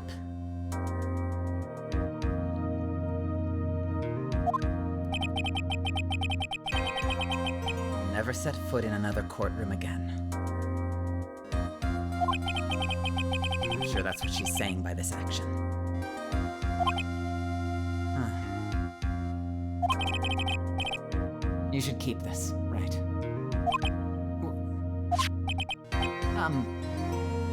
Okay. Nick!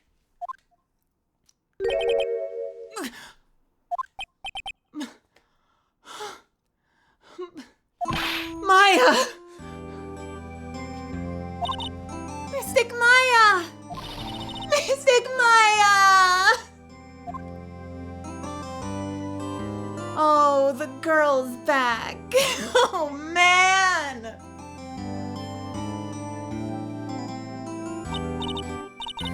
Oh, Nick. I knew you'd come through. You got Engard convicted, like I knew you would. And on top of all that, you even rescued me. Well, of course I did. You know I'd never desert you. But we sure pressed our luck this trial. You're really lucky to be standing here. Whatever. Look, it's over, okay? Besides, if I did croak, I would just come back and haunt you like a bad ghost through Pearly.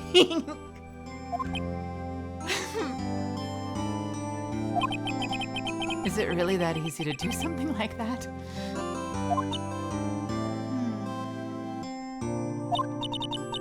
Thanks a lot, Nick. Hey, don't mention it. Maya. Oh, Mr. Edgeworth. I'm relieved you're all right. Hey, looks like you've made some real progress, Mr. Edgeworth. Well, I suppose I'm a little different from who I was a year ago.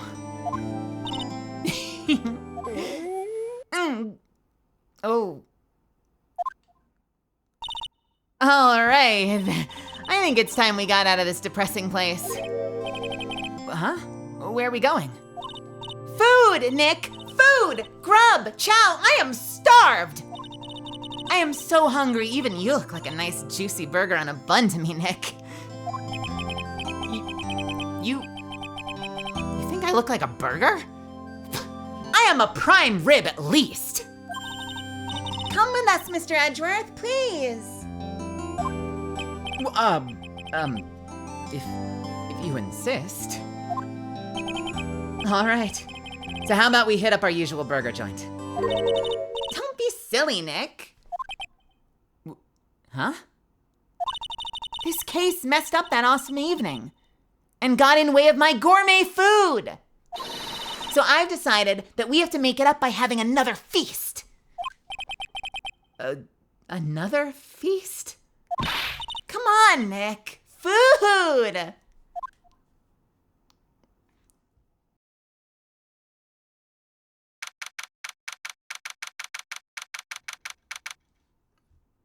I'm gonna snooze my ads real quick. Oh my God, 6.5 hours. We've had one trial day. This is a hell of a finale, Misfits. March 23rd, 7:38 p.m., Gatewater Hotel lobby. Hey, pal! Sorry to keep you guys waiting. Gumshoe! Oh, are you all right? Yeah, but I'm really embarrassed. I didn't think I'd hit a telephone pole of all things. A telephone pole? Then it wasn't a red light that got him. You did it again, city boy.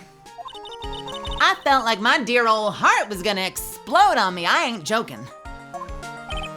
Yeah, it was more exciting than the very last episode of The Steel Samurai. Thanks? Now looky here, Mr. Snooty Prosecutor. Don't you reckon you bullied Mr. Wright too hard? If you don't start being a lot nicer to him, he might just kick it. Tonight, even. I'll keep that in mind. Well, come on now. Everyone gather around. Y'all gonna get your picture taken by a genuine professional photographer. Looks like Lotta bought herself a new camera. Well, pal, at least we can... Let me try that again. Well, pal, at least we can put this messy case behind us now. Come on, tonight's all about eating, so let's go chow down, pal. Amen to that, pal. Amen. You know, when you think about it, you were the one who saved the day, detective. Huh? Me? You really think so? He's right. If it wasn't for the 3 items you took, I think this trial would have had a very different ending. Ah, well, you know, it's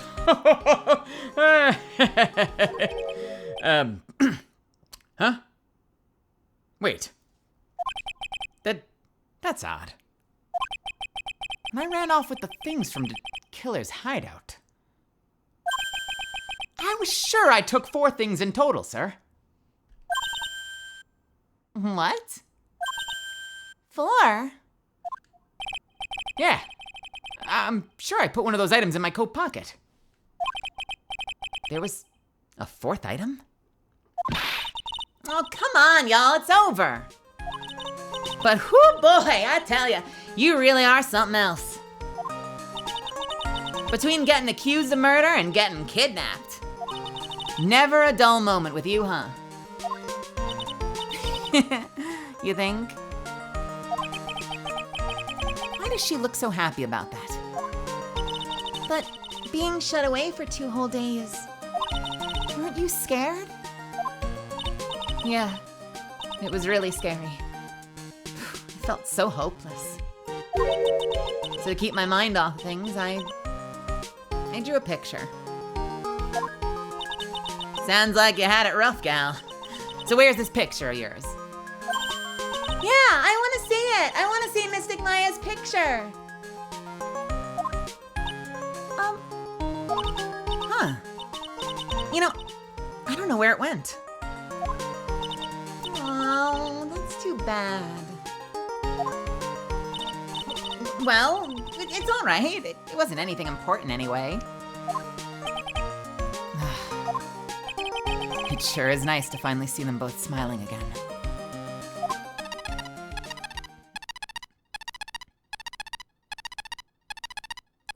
What?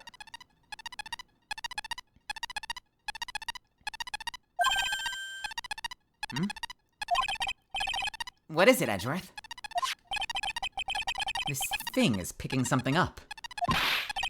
Oh, that's Ms. Von Karma's receiver. Oh, thanks to her, I had the most awful experience of my life, sir. I can't believe she stuck a tracking device on me. That's odd. Even though you're standing right here, the tracking device seems to be in a different location. Oh, it's probably busted or something, sir.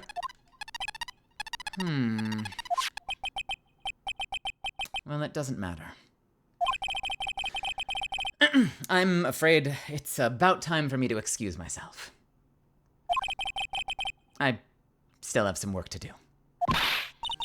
Huh? But, Mr. Edgeworth, you haven't even eaten anything yet. You've eaten way too much, you glutton. I had fun tonight. Now, if you'll excuse me. Wait! What?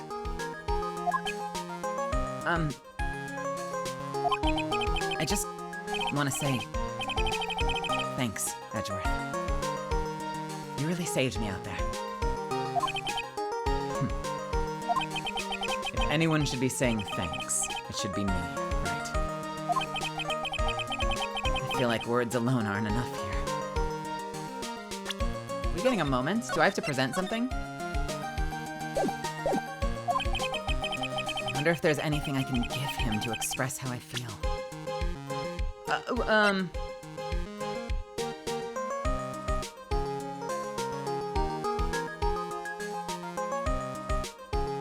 Present your lips? Can we present us? No, there's no profile for us!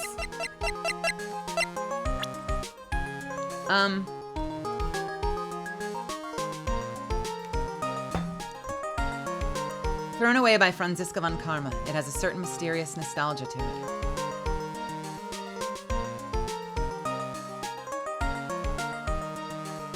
I want to give him the whip. I don't know. Like, why do I have this? I wonder if there's anything I can give him to express how I feel.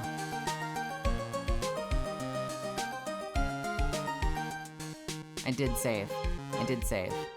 Let's try it. What's this? Thank you. It's all thanks to you two. You. And her.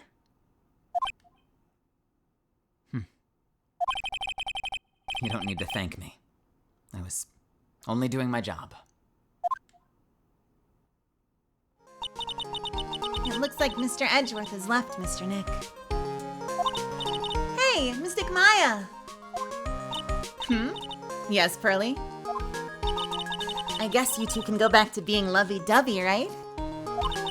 You and Mr. Nick, I mean? Pearly! You cut that out already! You're embarrassing me. Anyway, so who's paying for this lovely dinner party? As if you need to ask.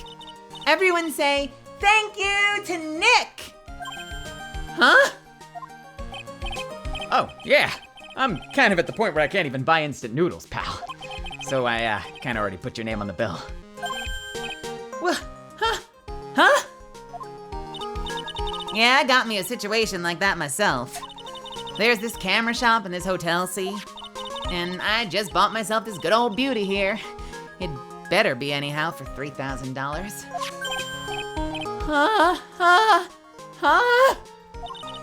Actually, I reckon you bought it for me since it's on your tab and all. Isn't this great, Mr. Nick? Yeah, Nick.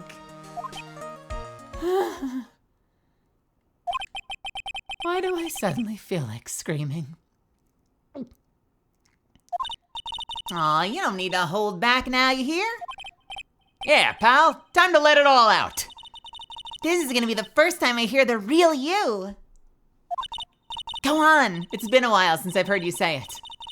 You know, I've been busy being a hostage and all. All right then, if you say so. Objection! Ah! We're gonna get the gauntlet. Okay, we can't stop yet. We're gonna get the gauntlet. You guys ready? Wish me luck. You really came through for me, Nick. I had to hide that letter, but I knew you'd find it. I really feel like you've been living on the edge lately. I mean, I've escaped death 3 times now. Pretty cool, huh? I feel like a pro. This is it. This is the best part. This is the best part, is the gauntlet at the end. Can I voice act like a pro? I'm so happy that you could save Mystic Maya, Mr. Nick. And I'm so happy for the 2 of you. Speaking of which, I think this hotel is a popular place for honeymooners. So I sort of made reservations for the 2 of you, just in case. It goes on its own, so you gotta fucking read. Ultimate cold reading challenge. Well, pal, looks like I'm back on the force again. Mr. Edgeworth had a long talk with the chief, and he got me reinstated for my sake. I heard he said things like, letting that one go is bad for all of society. I knew it! Crashing headlong into everything is the only way to live, pal! Who are we gonna get? Who are we gonna get?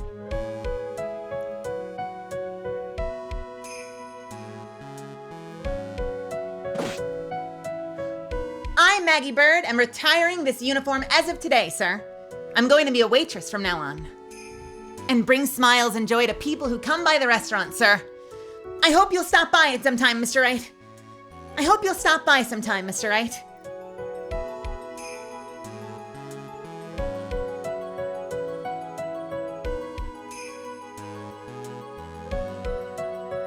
Yes. Are you here to visit a patient? I'm Director Hadi. Recently. Yes. That girl, you know. I haven't seen her around. Yes. But if I remember, if I even laid so much as an eye on her, she would go crack. It didn't matter if I got whipped, though. Yes. Oh. Holy shit, dude.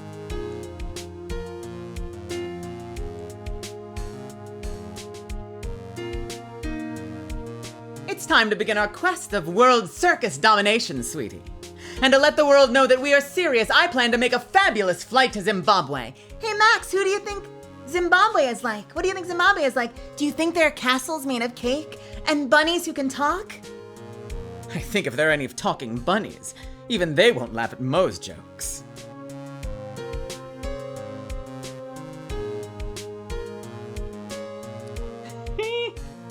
Jesus Christ. I'm ready. There's no way these jokes are gonna fall on deaf ears. I'm gonna be more contemporary with my humor. Mo Curls represent! We've got a new act all worked out. Prepare for the Hallelujah chorus. Say something, will ya? You're supposed to start this off. Get on with it.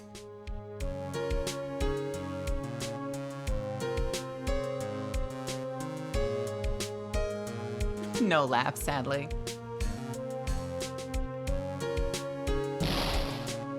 What is this? Drat, it's just an ordinary electric razor. I can't believe this, really. How long do they plan on making me do this? Oh, but it's old Edgy Poo's idea, and that means it must have a deep hidden meaning. But why do I get the feeling they wouldn't forget about me, would they? Oh, it was never like this in the old days. Everyone thought of the world of me. They used to call me Queen Wendy and treat me like royalty, and then they all used to floss and record their TikToks, and they always hashtag me. I mean, they always got me all the engagement I needed, and...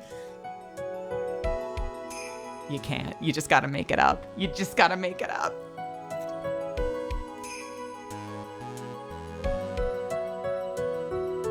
I knew that was coming. I appreciate everything you and Mr. Edgeworth did for me from the bottom of my heart. Oh, that's right.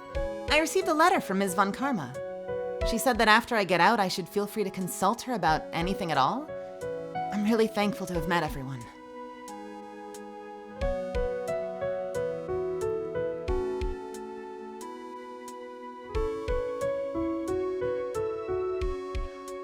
It has become difficult for me in this country as of late. As such, I will take a short leave of absence. If you would like to request my services, please be sure to visit my homepage. May we both be blessed with longevity.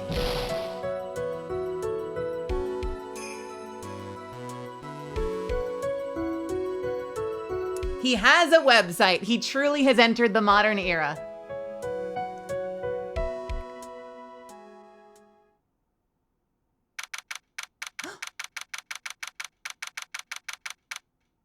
March 23rd, 9:42 p.m. International departures Gateway 12. Are we getting an after-credit scene?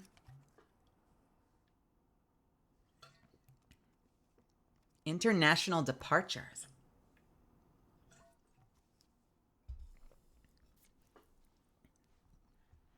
God, I hope it...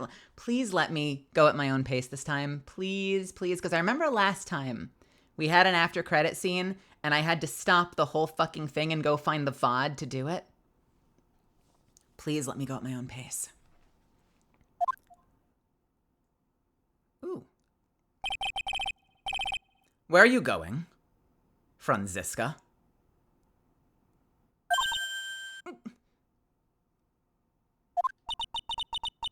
How did you know I was here? With this. That's... I heard you were planting things on a certain person.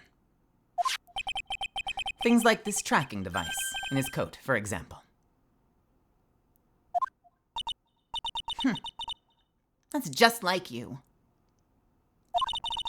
I only planted it there because he was always wearing it. This filthy, drab coat of his. I don't know how it ended up in my luggage. But it's going in the trash, I promise you that. Oh, that's right. Speaking of that man, he told me something very interesting. When I ran off with the things from the killer's hideout, I was sure I took 4 things in total, sir. 4 things. It seems he put the last one in his coat pocket. He put it in here?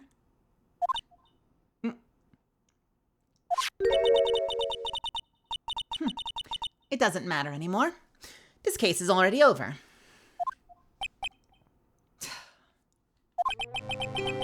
What are you going to do now? Let me try that again. What are you going to do now?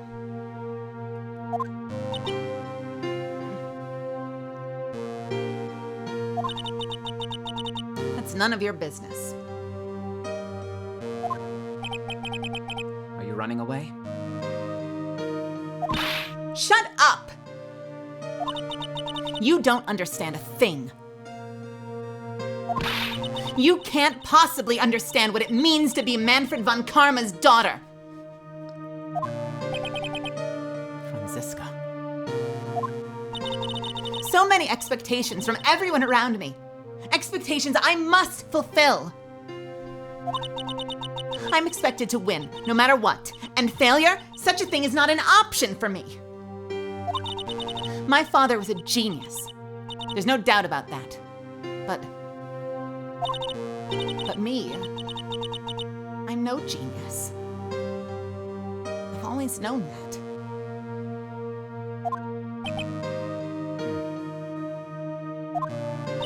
But I had to be the one. I had to.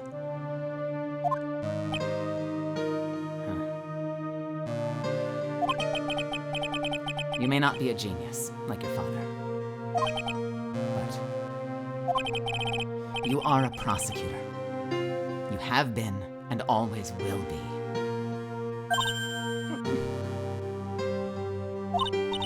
No. I'm not. Not anymore. I've even thrown my whip away.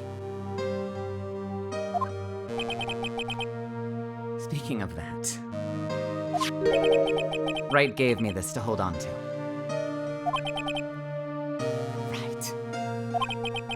You knew something like this would happen, didn't you?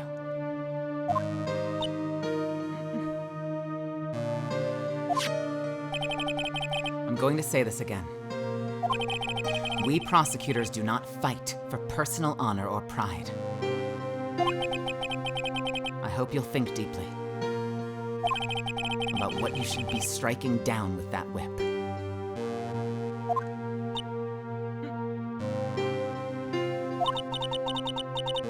You haven't changed a bit.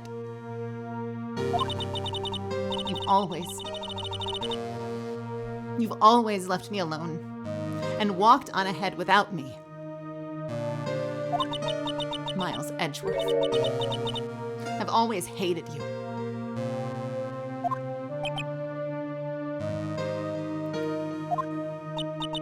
And then, finally, my chance to take revenge on you arrived. If I could win against that man, if I could make Phoenix Wright bow down in defeat, then this girl you left behind would have risen higher than you. That was supposed to be my revenge.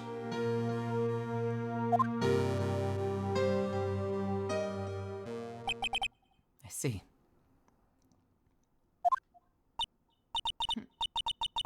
You know, I can't do it. I can't change who I am. I can't throw away everything I've been until today. I believe you can. Just like how Adrian Andrews did. Adrian Andrews? You were going to use her during the trial, right?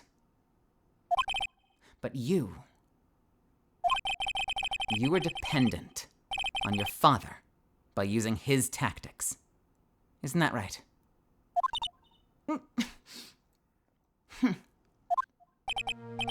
Today you chased after me, after I left you behind all these years. And that's why we're standing here now, side by side.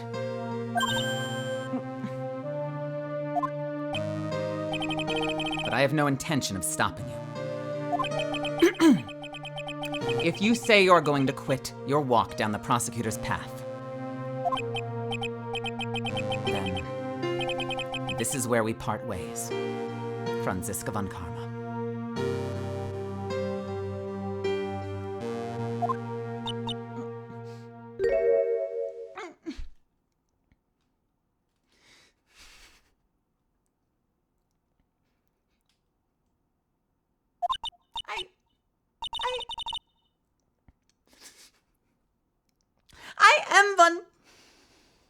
I am Franziska von Karma.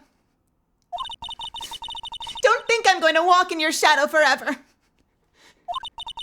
Our battle begins now. So you had better prepare yourself, Miles Edgeworth.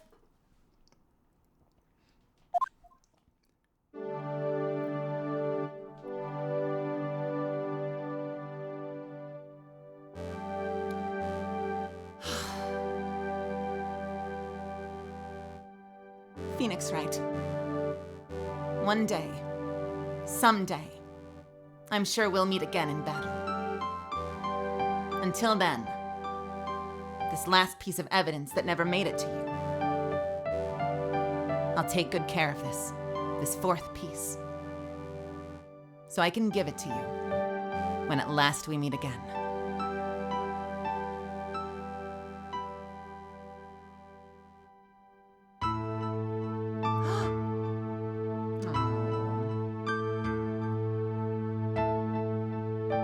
Maya's picture.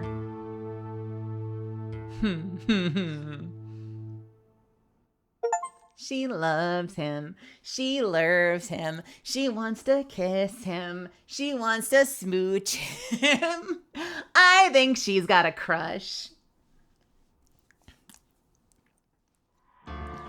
Oh my God! What a case. What a fucking case. Oh my God, I am exhausted.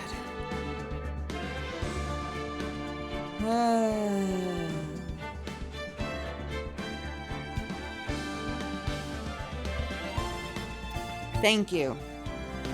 Thank you, thank you, thank you so much for coming to my stream. Thank you for coming to my performance. Thank you for being here for all of the previous cases, and especially for being here tonight.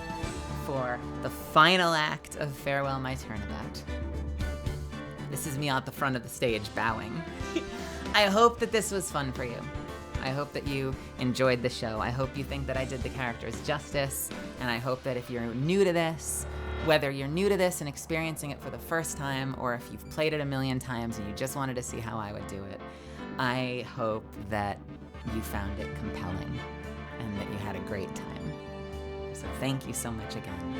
I am not going to belabor the end of this stream because I am tired and hungry myself. So, next week, let me double check. Next week isn't the Destiny raid, right? No. Next week, we will be starting the third title. We will be starting Ace Attorney. What the fuck is it called? We are starting Trials and Tribulations, the third title of this series, and we will see what awaits us therein. In the meantime, as always, you misfits know that I'm exhausted after Friday, so if I end up streaming tomorrow, you will know. If I don't end up streaming tomorrow, you will know. But for right now, we'll tentatively hope that we can do something tomorrow night. Maybe play some Baldur's Gate, maybe play some more Destiny, and I hope that I'll get to see you there. If you're here for the first time, if you're here from Allegra's community or anybody else that decided to come in and raid, if you discovered me in the directory for the first time, I hope you had a whole lot of fun, and I would love to have you back here. So please, if you don't already follow me here. You can follow me on Twitter as well. That's where I post cast announcements or little memes and how I feel about things. Feel free to join the Discord community. We have an awesome freaking Discord that is very active and full of super fucking cool people. And I think that you'll have fun there. But most importantly, if this was our very first meeting, whether it was our first meeting or you've been here from the start, thank you. And I hope you have a wonderful night. Let's go ahead and say hi to Siren, shall we? Let's go say hi to Siren. Siren is playing Life is Strange, which is another very powerful story-driven game. I've never actually played it. Maybe I should go through it at some point. I own it. I've never actually launched it. But we're gonna go ahead and say hi to Siren. When you get there, if you can do me one big favor, just throw her a lot of love in chat. She is super nice. She's been one of the people that's been really unexpectedly accepting and eager to spend time with me, even though we don't collab that much. Every once in a while, she'll send me a message on Discord and see how I'm doing, and that means a whole lot to me. So, if you're one of my followers, the heart and the raid, just pick an emote that makes you happy and spam the hell out of it in our chat. Let's just fill the chat up with Mel emotes. If you're one of my subbies, I'm a big fan of the animated ones, but honestly, just pick whatever makes your heart sing. Again, if you're here for the first time, consider throwing me a follow. If you really had fun and you want to support me doing this so I can keep doing this, consider throwing me a sub, because every little bit helps, and I'm eternally grateful to the people that support me in this space. Once again, have a wonderful night. Stay hydrated. Sleep well. I love you lots. Mwah. I will see you either tomorrow or Monday. I'll see you when I see you. All right, get the hell out of here. Night, night. Good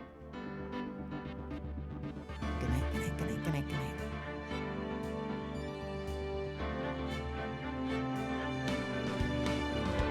Hiya, so stupid. Thanks. Thank you for that. Thank you. And good night.